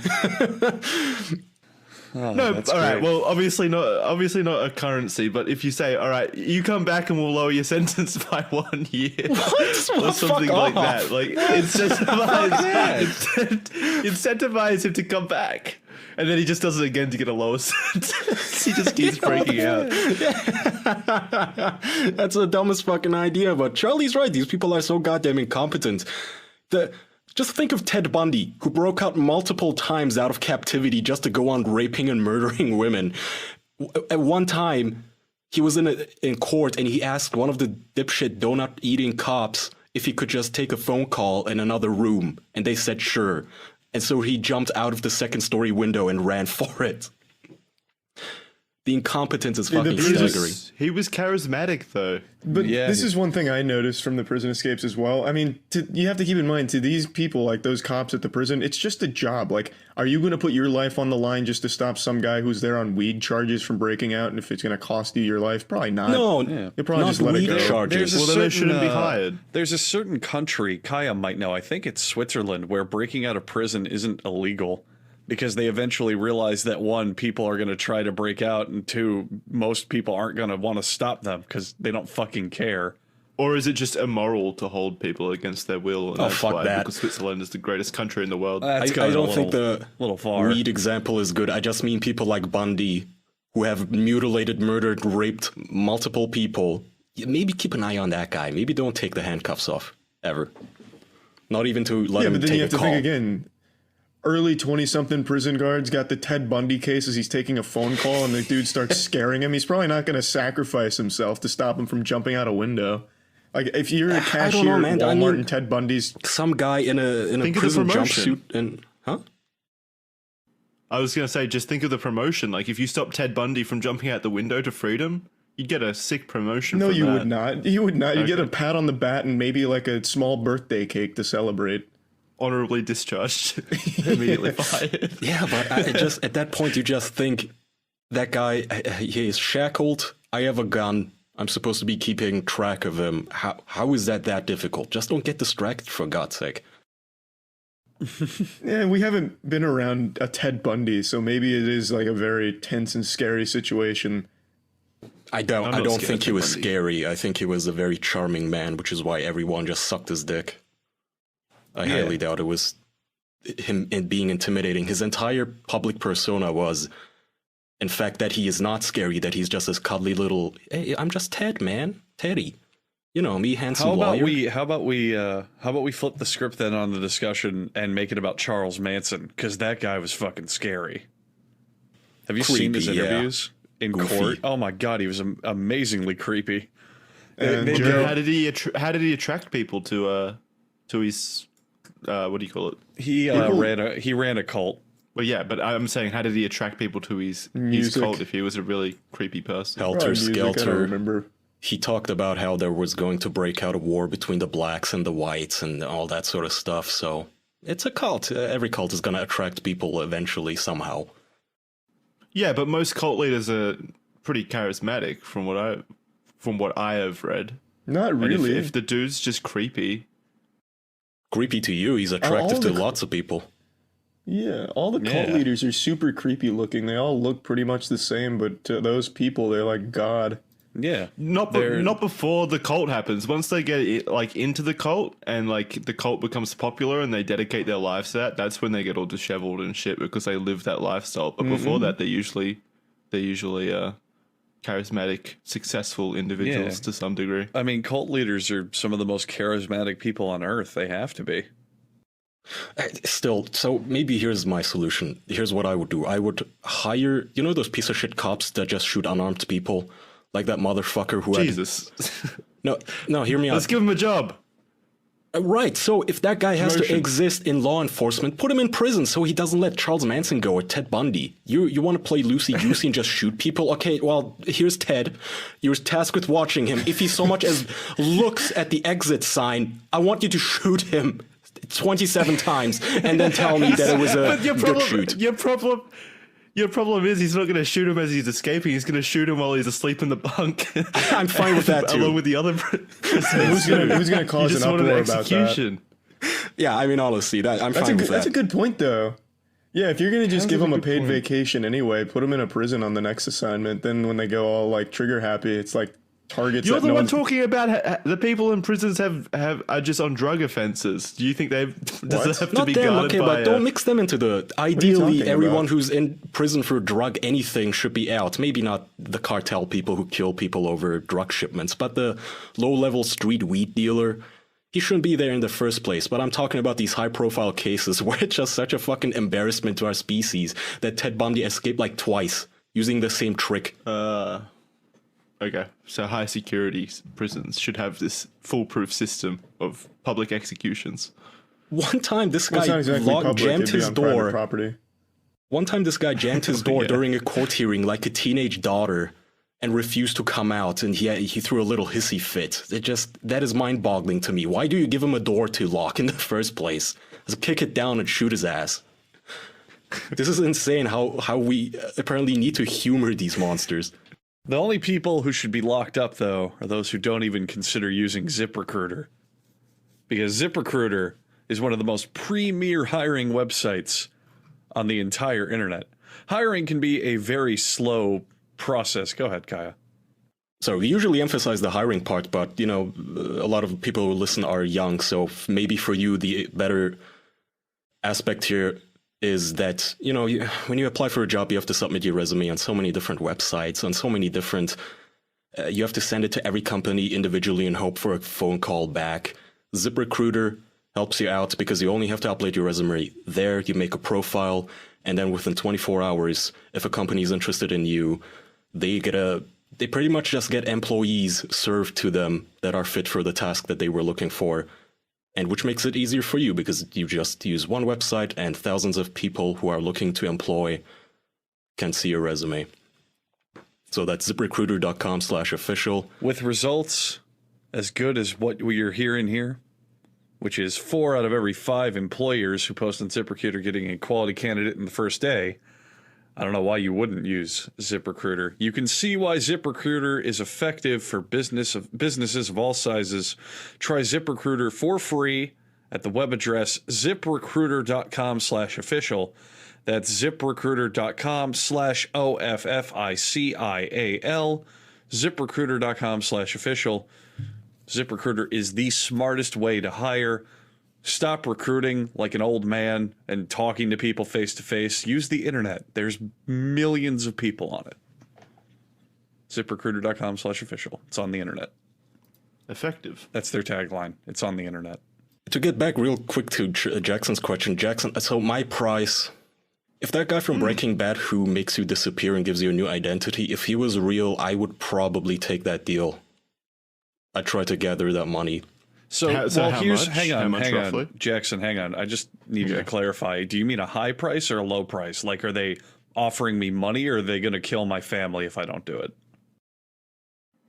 I'm confused. Well, both. So there's 2 ways you can make someone disappear. You can either say like, I'll give you $10 million right now if you disappear, or they can say like, I'll kill all your family members if you don't disappear. No, What are you Well, guys that's not talking an about? option. Who does that? I want you to disappear, so I'm going to pay you to disappear. If they want you to disappear, they'll probably just kill you themselves or take you away. No, They're it's not gonna pay you to a leave. bribe.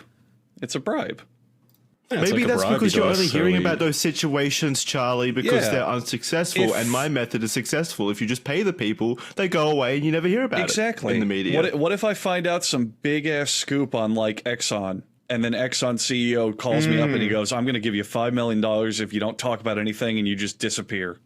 Oh, I see what we're talking about now. I thought Jackson was Yeah. talking about like a Snowden case, like the example he used.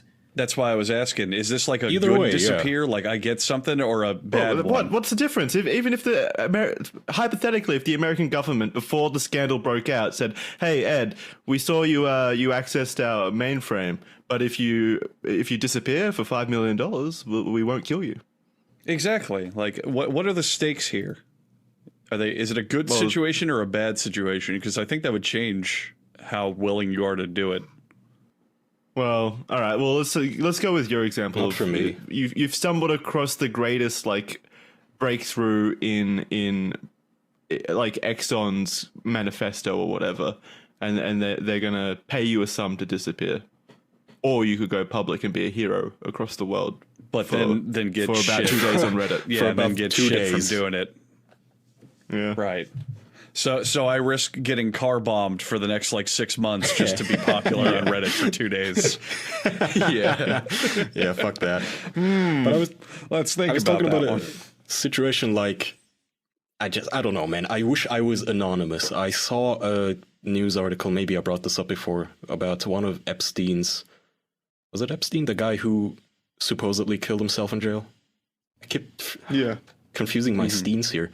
Yeah, Jeffrey Epstein.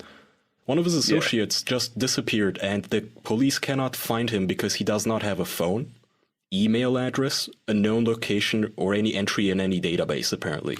So this guy technically just See, that's doesn't what they want you to fucking exist. believe. That's what they want you to believe. But the government just paid him to disappear. He took the money and now he's vanished. Into the Very afterlife. Maybe I'm just Took the money to his grave. I'm just That very well jealous could of have happened, though. of someone who in 2019 is still able to live off the grid. right? When ATMs even have facial recognition, I'm jealous of that man's ability to just disappear when he feels like it. So if that carpet cleaner vacuum guy from Breaking Bad was real, I forget how much he costs. I think it's like $100,000. I'd scrape it together right now.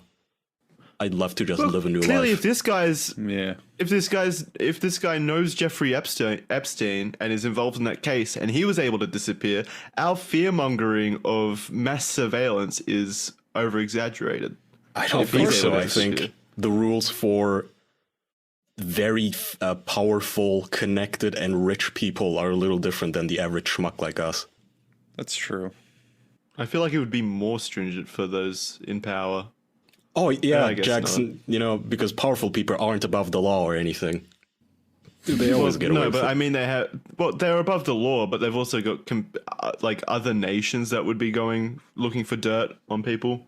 The system, I the doubt system is more The act of being more known, I feel like, would present more of a threat to you. the system It'd be makes harder them to more go known away. and bigger, but they also have a lot more outs and ways to deal with it because of their power. I mean, think about it. If you're like a low-level dude and you find out Exxon's secrets, they can either just bribe you or be all like, we will sue the fuck out of you if you say anything. But if you're a high-power dude and you find out their secrets, there's going to be a lot more eyes on you, but at the same time, you have a lot more ways to get out of it. A lot more power and sway and influence and money. Yeah, what power level is that? 9,000? I don't know. What are you talking How much what, XP do you what, need? what do you mean? I don't know the exact measurement of when a man can suddenly take on a gas company. $1 billion. It's not Is in my that what repertoire. Exxon was? I've always wondered what Exxon was. Exxon's the big company that went down in like the early 2000s, right? No, they're No, still that's around. Enron. And that's Enron, Enron. right. Exxon is the Exxon Mobil, the gas oil company, the really big gasoline company. So what did Enron do? They fucked over their employers because they just ended up not doing anything but pretending they were doing stuff. So they inflated their worth and their stock prices, and they were like, we're doing great. Look at all this business we're doing. We're making so much money. And then it turns out they did literally nothing. And then eventually their company just up and fucking disappeared overnight. And the CEOs made bank off of that for selling other stuff. While So the just a bunch employees of got fraud, fucked. basically. It was a lot of fraud. A ton of fraud. I heard the CEO of Enron or whatever it was is now out and looking to invest his money. He's still got like millions of dollars apparently. He's looking to invest his money. Yeah, he still has in a new startup. millions. Let me tell you. Well, I don't understand. He does. I wouldn't Apparently. trust anything that man says. Oh yeah. Not at all. He fucked over hundreds of thousands of employees. Well, that's what But he they was also deserve one- for not using ZipRecruiter. That's right. There was no ZipRecruiter when Enron happened. Now it'll never happen again. Well, not as long as car bombs are around. Yeah. So what is he investing in now, Jackson? An esports team? I don't know. The Enron Lightning. That'd be fun. Hey man, maybe he would invest in us. We could use some intelligent people leading us around. Charlie, I don't like Intelligent. cooking the books. What the fuck would we use Yeah. investment money for? What would they possibly be Whatever he investing wants, in? strippers. Ah, don't care. what an What would investment. we He'll use make the his money money for? back on that. Yeah. Hey, I guess that's not really an investment. That's just A fun. gift, yeah. yeah, that's to keep us quiet. Gift. Yeah, to keep us quiet. Uh, We need to get some dirt on Enron ex-CEO. Yeah, start Googling. Charlie brings up something interesting, though. He said hosting an esports team. Boys, with how esports is shaping up and how it's becoming, like, the sport, how long until we have, like, the Walmart Barracudas in our esports? How long till, like, the Target, I don't know, marksmen are an actual esports team? What are you talking about? That already exists. Samsung has their own team. They have for a long time. Samsung's kind of different, though. Because Samsung Why is that different? Samsung's like a tech company. They actually make that shit. I'm talking about like the most generic. Like, how long do we have the McDonald's fighters? You know what I'm saying? Well, how do we have that Yeah. in racing or anything? I Yeah, that just doesn't absolutely. happen Well, they anywhere. they They sponsor 100%. things, but they're not called the McDonald's racers. If But they're pay enough, usually they are. like they're usually like driving number 88 sponsored by Wonder Bread or shit like that. How long? Well, until- it's the stadiums. how long do we the have an stadiums that are esports named team after them. called like the Crushers, sponsored by Pepsi? Yeah, see, now it's a lot more realistic, and that already kind of exists in like Overwatch. Some of the smaller teams have names like that. Like what? Dallas Fuel, and they're sponsored by that's not G Fuel, but it's something along those lines. Can't remember exactly what. But see, we do that? if it's along those lines, that's not what I'm talking about. I mean, like the most generic big brand sponsor, like ExxonMobil presents the tacklers, that kind of shit in esports. How long? Not long. Yeah, Do probably you think it would not. ever happen, or would that be like Oh, yeah. brand diminishing? Why wouldn't that No. happen? It would happen in any growing industry that accepts sponsors, obviously.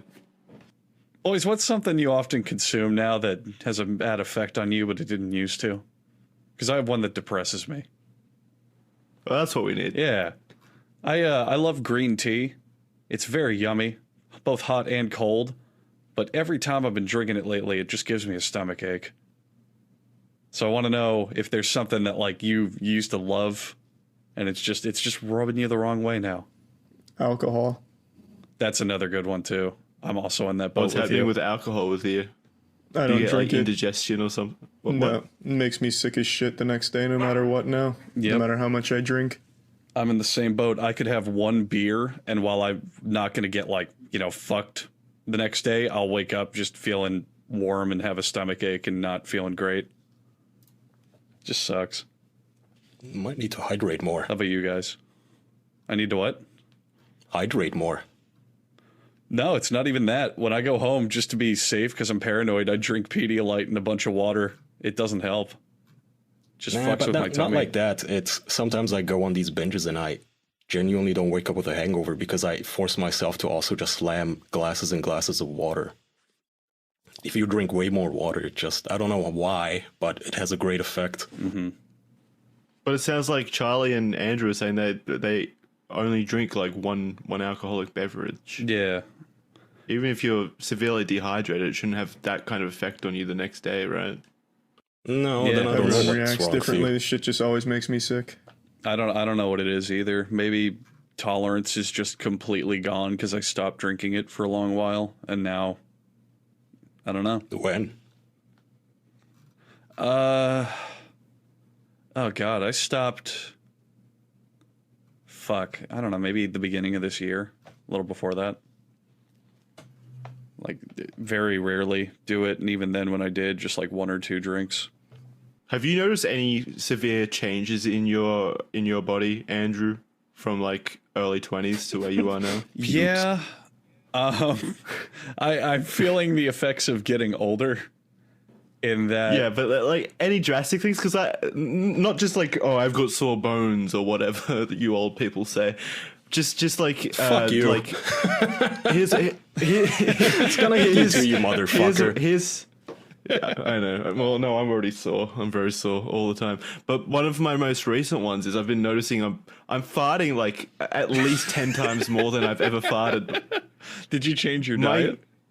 No, my diet has not changed at all. But my gastrointestinal circuit must have changed somehow because I'm providing so much flatulence. It's incredible. And I've never really been much of a farter, and it always used to be silent farts. Like I didn't even have to try to like do a silent fart. It just kind of squeezed out. But now they're the loudest fart. I can outcompete anyone in farts. Pretty can't. much. It's great. Well, maybe not you. Yeah, Kaya's got fucking nuclear DEFCON warnings going off when he farts. That's my fucking His esport. farts aren't that loud. Oh, No, not for the just because noise, I've been but for farting in the your face. effect. Here's a Yeah, story. Charlie, a chlorine gas bomb isn't that loud, but boy, is the smell powerful. I've never no, smelled one of Kaya's farts, even when he was here. I've only heard them a few times, but only when they were directly into the mic. I'll Well, send my a farts jar. don't smell either. Yeah, send us a frozen fart from Turkey. distilled into That'll a go vial. over well. Man, yesterday I was farting so hard too, but that's... So you guys know how I do this 1 meal a day shit, so I figured I'm gonna make a yummy kale soup type thing. I bought all the ingredients, I come home, hours later I realized now the shop's closed by that time. I forgot the kale. It's the only ingredient I forgot, and I have nothing else at home. I'm so fucking hungry, so I just stir-fried a bunch of tomatoes, garlic, and onion. A lot of garlic and onion. Literally just stir-fried garlic and onion with two measly tomatoes in it. And it tasted pretty goddamn good, but the next morning I woke up and I farted my way through my house. I had to open windows so it wouldn't get too bad. What? I never used to fart. What's changed? Does your body just... Jackson, that's another one. no idea. I can tack on that. So growing up, Mexican food and specifically like Taco Bell never did anything to me at all. I'd eat it. It was perfectly fine. But now every single time I eat like a burrito or Taco Bell, I just have these like warm farts that come out of me constantly. All the fucking time. Like that feeling where when you fart, it like feels like you shit your pants, but you didn't. Yeah, it warms your ass. That's normal shit. So Exactly. I don't know why. It's kind of pleasant, but then you get scared. No. I'm talking about I've just had toast for breakfast and I can't stop farting my way out to check the mail. It's like squeaky shoes. Every step. It's actually You might starting to have an annoy issue, me yeah. with how... You should talk to a doctor, maybe. Well, I don't really want to talk to a doctor about my farting. That sounds... Well, you're talking to That's us what they're about it. Just for. pretend don't- we're your doctor. You don't go in there I and don't like say, doctors, though. "Doctor, I'm farting too much." You can just put it classily, like I have gastrointestinal issues. I'm not regular. Well, at this point, I won't even have to say anything. I'm just going to walk in and shit my pants, pretty much. Oh, that was a warm one, Doc. You know the warm ones, they always smell. Jackson's not even going to talk to the doctor. He's just going to communicate in farts. Morse code farts, yeah. Can you tell the health of a person by their farts? According to the Obviously, internet, you can. Yeah, there's a pseudoscience out there where they smell your farts and they're like, "Oh, I see you're suffering from depression." Oh, Well, not to There's that like a degree, fucking but fart chart. I fart think chart? obviously whatever comes out of your body is an indicator of what's going on inside. You know, like how some doctors use your breath to see if you may have some sort of an issue. They can tell from your breath if you have like blood sugar issues and shit. They take poop swabs. yeah, but I mean, farts are kind of close, so they should be able to whiff the fart of a patient. I feel like the only reason that field has not advanced very much is because nobody wants to have people fart in their faces in med school. But isn't that kind of more extreme cases? Like if they smell your breath, aren't they smelling for like decay so they can tell if you have like intestinal neurosis or something? Well, there's not. Is there really a smell test? I don't know if that really Yeah, exists. not a that smell sounds really test. subjective and hard to focus. Like, No, it's just one symptom is, I don't know for what illness, but you know, if your breath smells fruity and sweet, it could be an indicator if all the other symptoms also line up. I'm not saying it's this. He's gonna. Yeah, okay. It's not reading tea leaves. It's simply, oh, this air that is coming out of your stomach, this doesn't smell correct. I guess You can have that fucking tongue infection. theoretically. That's disgusting. Some mouth infection, like fungus in your mouth. That'll smell like hell. So how would it work for the fart smell test? Is it like, oh man, your farts smell great today. I got to get you to the hospital. Don't Like, what do they? you think? I feel like they'd have to shove a funnel up your ass and direct it straight into their nose. Like some contraption. Have a Like little funnel with a tube. Yeah. Colonoscopy for your nose. Like, They have that. Just hits them. They have that fart helmet from Jackass where they fart in Yeah, it, and hits it's a them fucking straight in the diver head. helmet, and they put it on and start analyzing.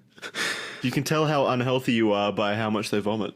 smells like beans and colon cancer. Well, sir, I'm afraid we're gonna have to get you on chemo. Let's see how you think- smell after 2 rounds. I think I smell sprinkles. Let's test you for diabetes. Farting's usually a healthy thing, though, right? Because you want what's in there out. So Oh yeah. It's just it's air. better. It's better that I am farting a lot. Perhaps maybe it just means I've turned a new leaf. I'm really healthy now. That's probably follow not up. what it is. Okay. No, that's probably Well, what it is. Charlie If your would body is actually know. doing it, it's meant to do it. Don't worry. Yeah. If your body's Just developing sometimes cancer, it's meant to ejaculate do during it. my dreams. That doesn't mean it's healthy. I'd still get checked, Jackson. No, but it also doesn't mean Okay, you're I'm not not going to take your healthy. advice. You're a classic hypochondriac. I don't think Actually, it you, does mean you're you're- like Healthy. Isn't that doesn't that happen to boys during puberty? Isn't that a sign that they've now reached the stage where they actually start to produce sperm? It's an They start indicator farting? that everything is Yeah, what? no ejaculating in I their can produce sperm now? ejaculating. Ejaculating in their about me. farts? What? Oh. Kind of cut Jesus. out, and you just said ejaculating in their blank, and I was like, "What the fuck are you talking about?" Wait, ejaculating in their dreams. Didn't Charlie's saying that he still has dreams where he ejaculates. Yeah, your point was if it's coming out of your body, it's healthy. And I said, well, I still ejaculate during my dreams, but I don't think that's really a healthy sign of a 25-year-old Well, that is man. actually healthy. That means that not your body's unhealthy. cleaning out your semen. I- I mean, aren't you supposed to like regularly ejaculate? And if you don't, that's why your body does it in your dreams. No, it can't. Your body can hold on to semen for a while. I'm pretty sure you don't need to. But Right? you should. I'm not. Yeah, sure. I'm not saying you shouldn't. I mean, I from don't what know. I've seen, isn't it only bad if it's painful or there's blood? Like if there's something where it shouldn't be, What? isn't that when it's bad? Otherwise, it's fine. Wait, you're coming blood? Well, people can if there's something wrong, like if you have testicle cancer or something. I don't want to talk about this. This is highly uncomfortable. Yeah, it is. Another But, thing that I've noticed with aging is saggier ball sack. I really Yes. can't Yeah, run. I well, cannot that's just run anymore. gravity. It's depressing too because it makes your dick look a little smaller. Just wait until everything else Well, starts I don't know sagging. about that. Well, think about it. If your dick's hanging out and then your nuts are getting lower, your dick's not going to hang down as far comparatively, so your dick's going to look smaller. We should really. Oh, that's what's try going to- on. We should really try to change public perception so that a man's virility and attractiveness is based off the size of his testicles instead of his penis. I have the smallest nut sack in the world. I wouldn't like that. I'd be fine with that. But it's saggy, so it kind of gives the impression of size, right? Not really. I'm still in favor of us changing it so fat people are deemed hot or something. So everyone gets I fat. still think that's one of our best schemes. Now, I always forget how that works. Why do you want them hot? Because then wouldn't the fit people not be desired? No, so the idea is to get They'll the always men be to think desired. that it's hot, so they overeat and get fat, whereas Oh, the the women, men, obviously, okay. biologically, will never be attracted to obese people, but us. The Oh, only... I thought you meant get the women fat. I was like, this seems counterproductive. Ew, no. What the fuck? I'm so sorry. That was horrible. I shouldn't say that. Let's go back to talking about coming blood. Okay. No, I'm on board with this plan. Yes, beauty standards. Well, we should. I lost it. I feel like I'd accidentally get obese during that period. Peer pressure.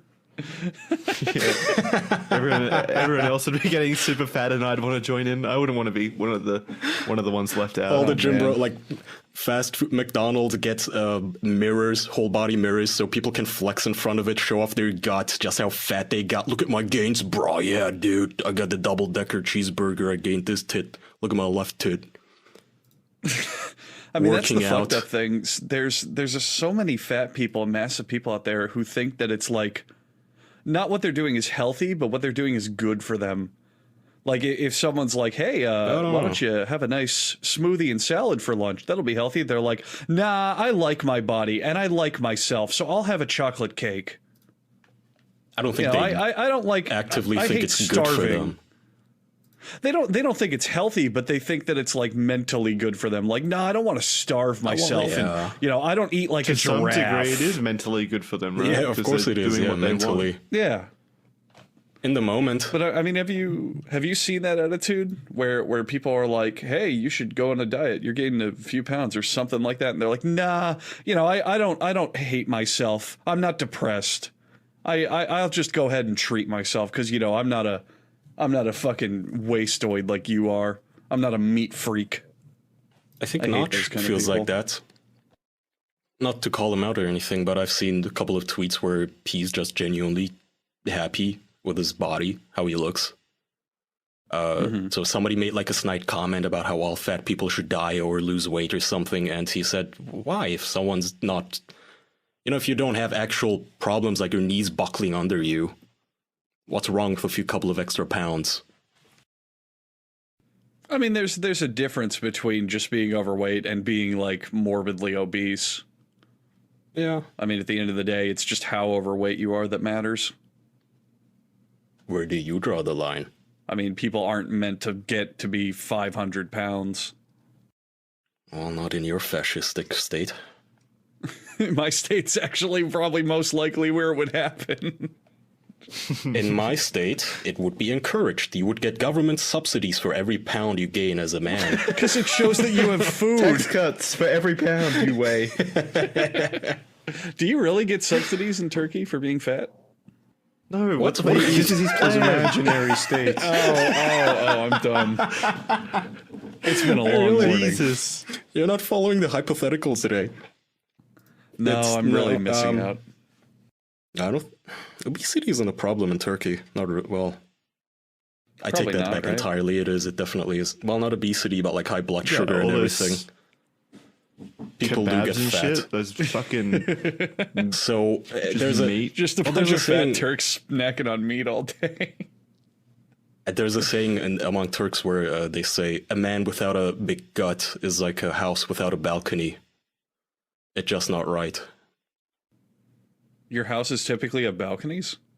Yeah.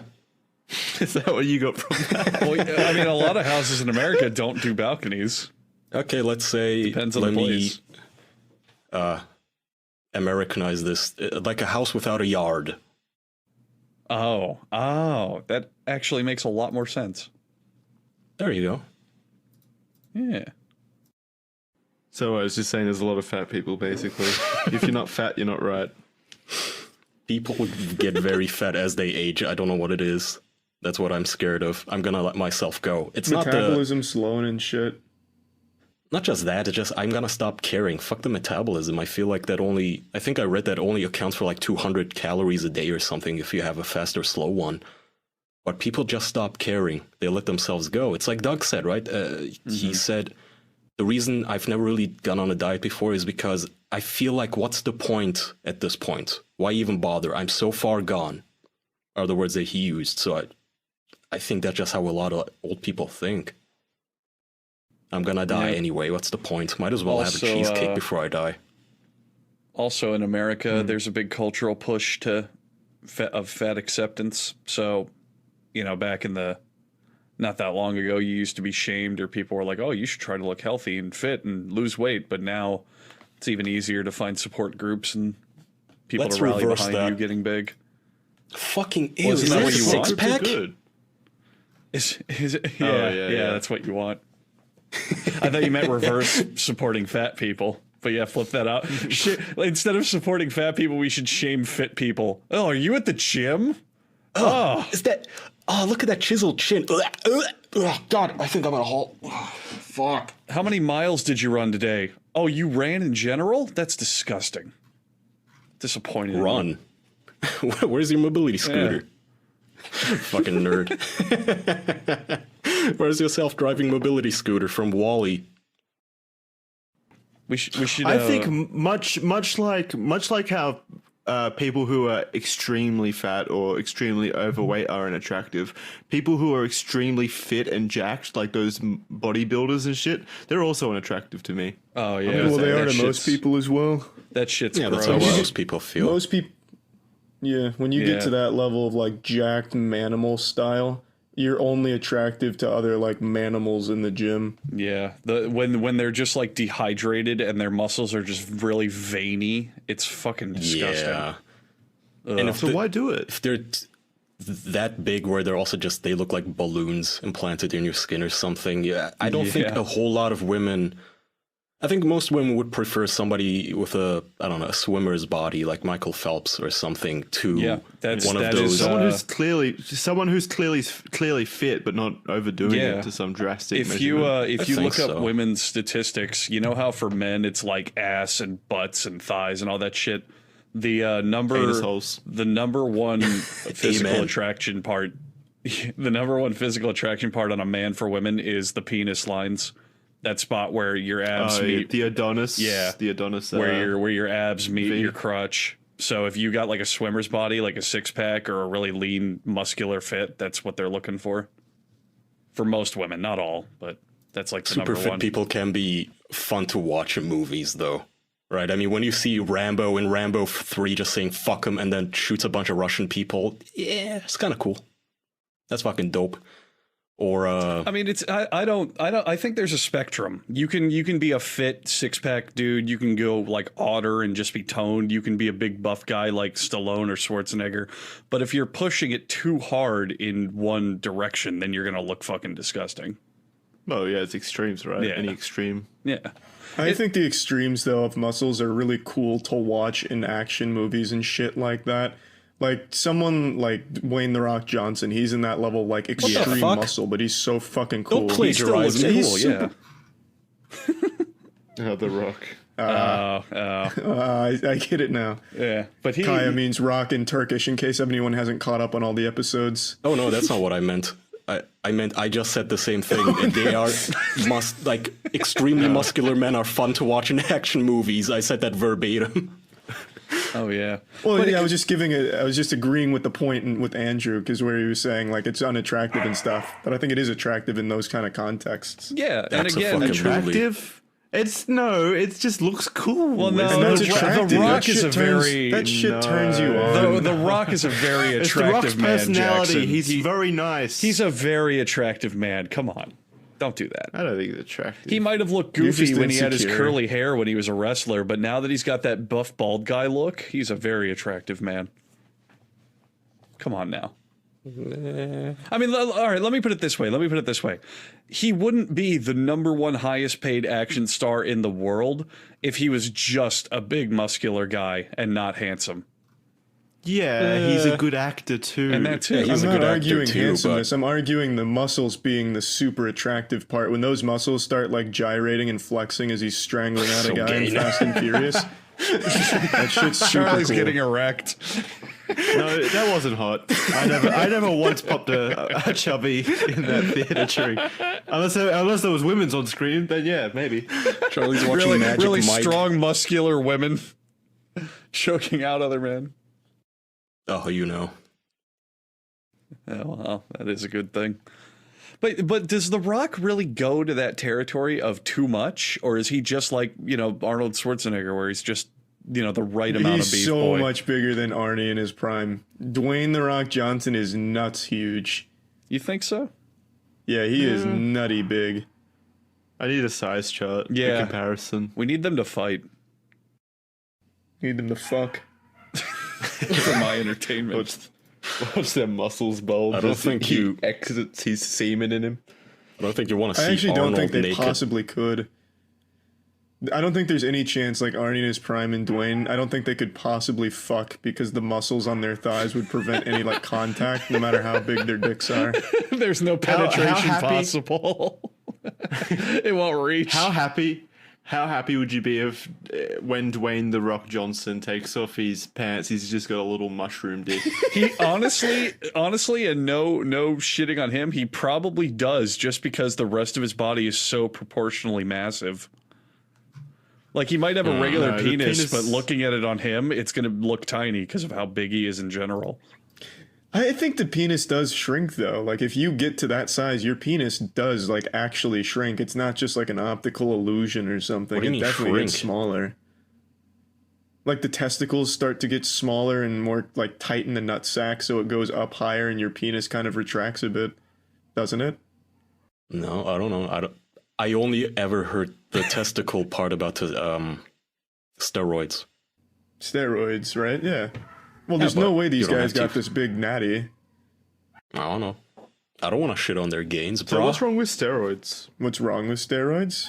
Yeah. They're not very healthy long term, as far as I know. I mean, smaller balls are But not they're worth the awesome. trade off. You can look like that though. Yeah, Like Dwayne "The Rock" Johnson.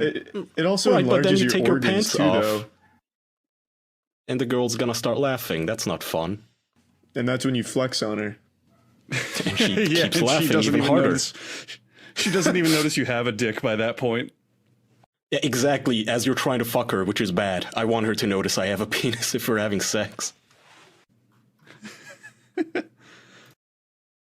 It also does enlarge your organs, though, so it'll most likely kill you, make your lifespan shorter. Yeah, that's but really unfortunate. Yeah, but you'll be living most of that lifespan in pure bliss as people want to fuck you constantly. That's a good. Didn't we just say no one wants that when you're that big, though? Oh yeah, when you're that Yeah. big, but I'm just talking about steroids to get to the attractive point, you know? But you can get there guess. without them. I think you need the steroids only if you really want to be the top, most muscular beef mountain. You can look lean. I'm just swimmer asking, is without there any steroids. actual downside to steroids, or should everyone be on them at this point? They're just Anyone. illegal. Well, there's a lot of Depends on downsides to food supply. steroids. Let's see, steroids. Well, maybe the government doesn't want everyone on steroids because we'll overthrow them with our big muscles. I feel like that's something China would do. But feed steroids. Yeah, to their population, so they have superhumans. Side effects can include developing breasts. Well, I don't want that. Get painful erections. I don't want that either. Their testicles shrink. Decreased sperm count. Become infertile. Become impotent. That's good. That's not good. Grow excess face and body hair. This is for women. Have their voices deepen. Experience menstrual irregularities. Have an enlarged clitoris. Ew. Ooh, the clitoris yeah. starts to look like a penis. It does. Yeah. I didn't That's know pretty that. cool. Have reduced breast I size. just learned about that. I'll say this to bodybuilding women. The most repulsive thing to look at. Yeah, what's wrong with those enlarged clits? You could sword fight with them. Slap your dick around. No, it doesn't jive. It's I don't know. It's like ketchup on an Oreo. Is when you see that muscular tit on it does, and then there's like a little puffy nipple. No, both men and women who take steroids may get acne, have an oily scalp or skin, get yellowing of the skin, become bald. Have tendon rupture, have heart attacks, have an enlarged heart, develop significant risk of liver disease and liver cancer, high levels of bad cholesterol, mood swings, fly into rages, suffer delusions. Yeah, but that's just the bad steroids. Yeah, they get fucking jacked though. Also, That's if you what I give mean, dude. teens steroids, Might be they worth have short height due to arrested bone growth, and girls may suffer long-term masculinization. So yeah, I don't Yeah, want but to. they get laid a lot. No, I don't think so. You really want to get laid with some bitch-titted, small testicle dude who can't get it up? Yeah, they got the muscles there. No, Muscles is all that matters. but he's right though. You do get bitch tits though on steroids. What are bitch tits? Muscle tits or like Moobs. what? You've Man never boobs. seen Man tits? Yeah, you've never seen bitch tits. I've never heard of bitch tits, but if you're talking about moobs, yeah. I love the word bitch tits. Oh yeah, those aren't good. Holy shit. Okay, I Synthol's gotta another run. really goofy one. Gotta run. Wait, what? No, sorry. No, I was gonna say I have to go, but I do want to talk about Synthol. That shit is fucking awesome. God, I love those people. Awesome. Yeah, it's really fucking goofy. It looks like they've just surgically put balloons under their skin. Right, not that's what I'm surgical. saying. Burst. That's what's so fucking. You can- not to be a sadist, but to have so much fun at another human being's expense. What they do to their bodies, and it looks so fucking goofy. Why? Why do they do it? You know you can do Synthol like at home. Basically what you'd need is just vegetable oil and a syringe, and you inject it into your muscle. Shit just hardens and it makes your muscles blow up like that and all cartoonish and shit like a bad anime artist. Isn't that really dangerous though? Like, what about that lady in China who did that to her face and now she like leaks grease out of her pores? Oh, Synthol is one of the worst things you can do to your body. Yeah, Synthol is horrible for you. yeah, but you'll get jacked. Some furry died because he doesn't make you injected stronger. saline into his balls. You guys hear that? Some big fat bear furry. Oh god, remind me next time. We're running out of time, but there's this whole cult of furry bears, and their cult leader would, as a condition of joining the cult, they would have to inflate their balls with saline, and one of them got an infection and died. Dick Jesus Dick Christ. Masterson actually did it live on his show. He had a furry come over to inflate his balls a little bit, not all the way, but a little. That's fucking nuts. That's really scary. People are really dedicated to their kinks, I guess. Man, furry cults go hard. Wow. I thought they were all pussies, but that's pretty extreme. Oh no, they're not. I'm impressed. They're not pussies in that sense. They are the creepiest of creepy people. There's this other furry who tried to have, well, he succeeded. He managed to get his hands amputated so he could feel like he has paws instead. Whoa, actually, I know exactly what story you're talking about. I think that one's fake. No. What Kai is talking about is there's a furry couple, and allegedly one of them dipped his hands into dry ice until they were irrecoverable. They could never heal, so he had to get them amputated to put paws on. But that's based off of a tweet where the guy said, "I really wish I could take these hands off and have paws." There's no telling if he actually did that for paws. Right, but that the coupled evidence with points the to it fact being true, but I've never fallen asleep with my hand in dry ice. I imagine it would hurt a lot. That just doesn't seem... It's like if I said I fell asleep with my face on the stove. That doesn't happen. Wait, so Kai, you're saying he actually did do it? You've got like Yeah. a news article that confirms it? Oh. well, he did. He did confirm- have to get his hands amputated. Yeah. I'm talking motive. Oh, well then he definitely did actually want to do it, obviously. Yeah, Are you arguing against that, Charlie? Well, he himself said he didn't do it for paws, though. It's just that tweet makes it seem like that happened for paws. It's So, I pretty don't know. I'll give suspicious, him- though. I'll give him the benefit He's of a the doubt because furry. I really can't wrap my head around that. Yeah. That just doesn't sound like something anyone would ever do. Saline in the balls, maybe. Yeah, I could see me doing that, maybe. But I'd never like amputate my hands just so I can have stuffed paws, because you can do that with hands too. Yeah, but Charlie, people So have it the just doesn't make creepiest, sense. weirdest Feel like fetishes. paws. I mean, there's people who have mental illnesses that makes them think their legs don't belong, so they beg doctors to amputate healthy legs.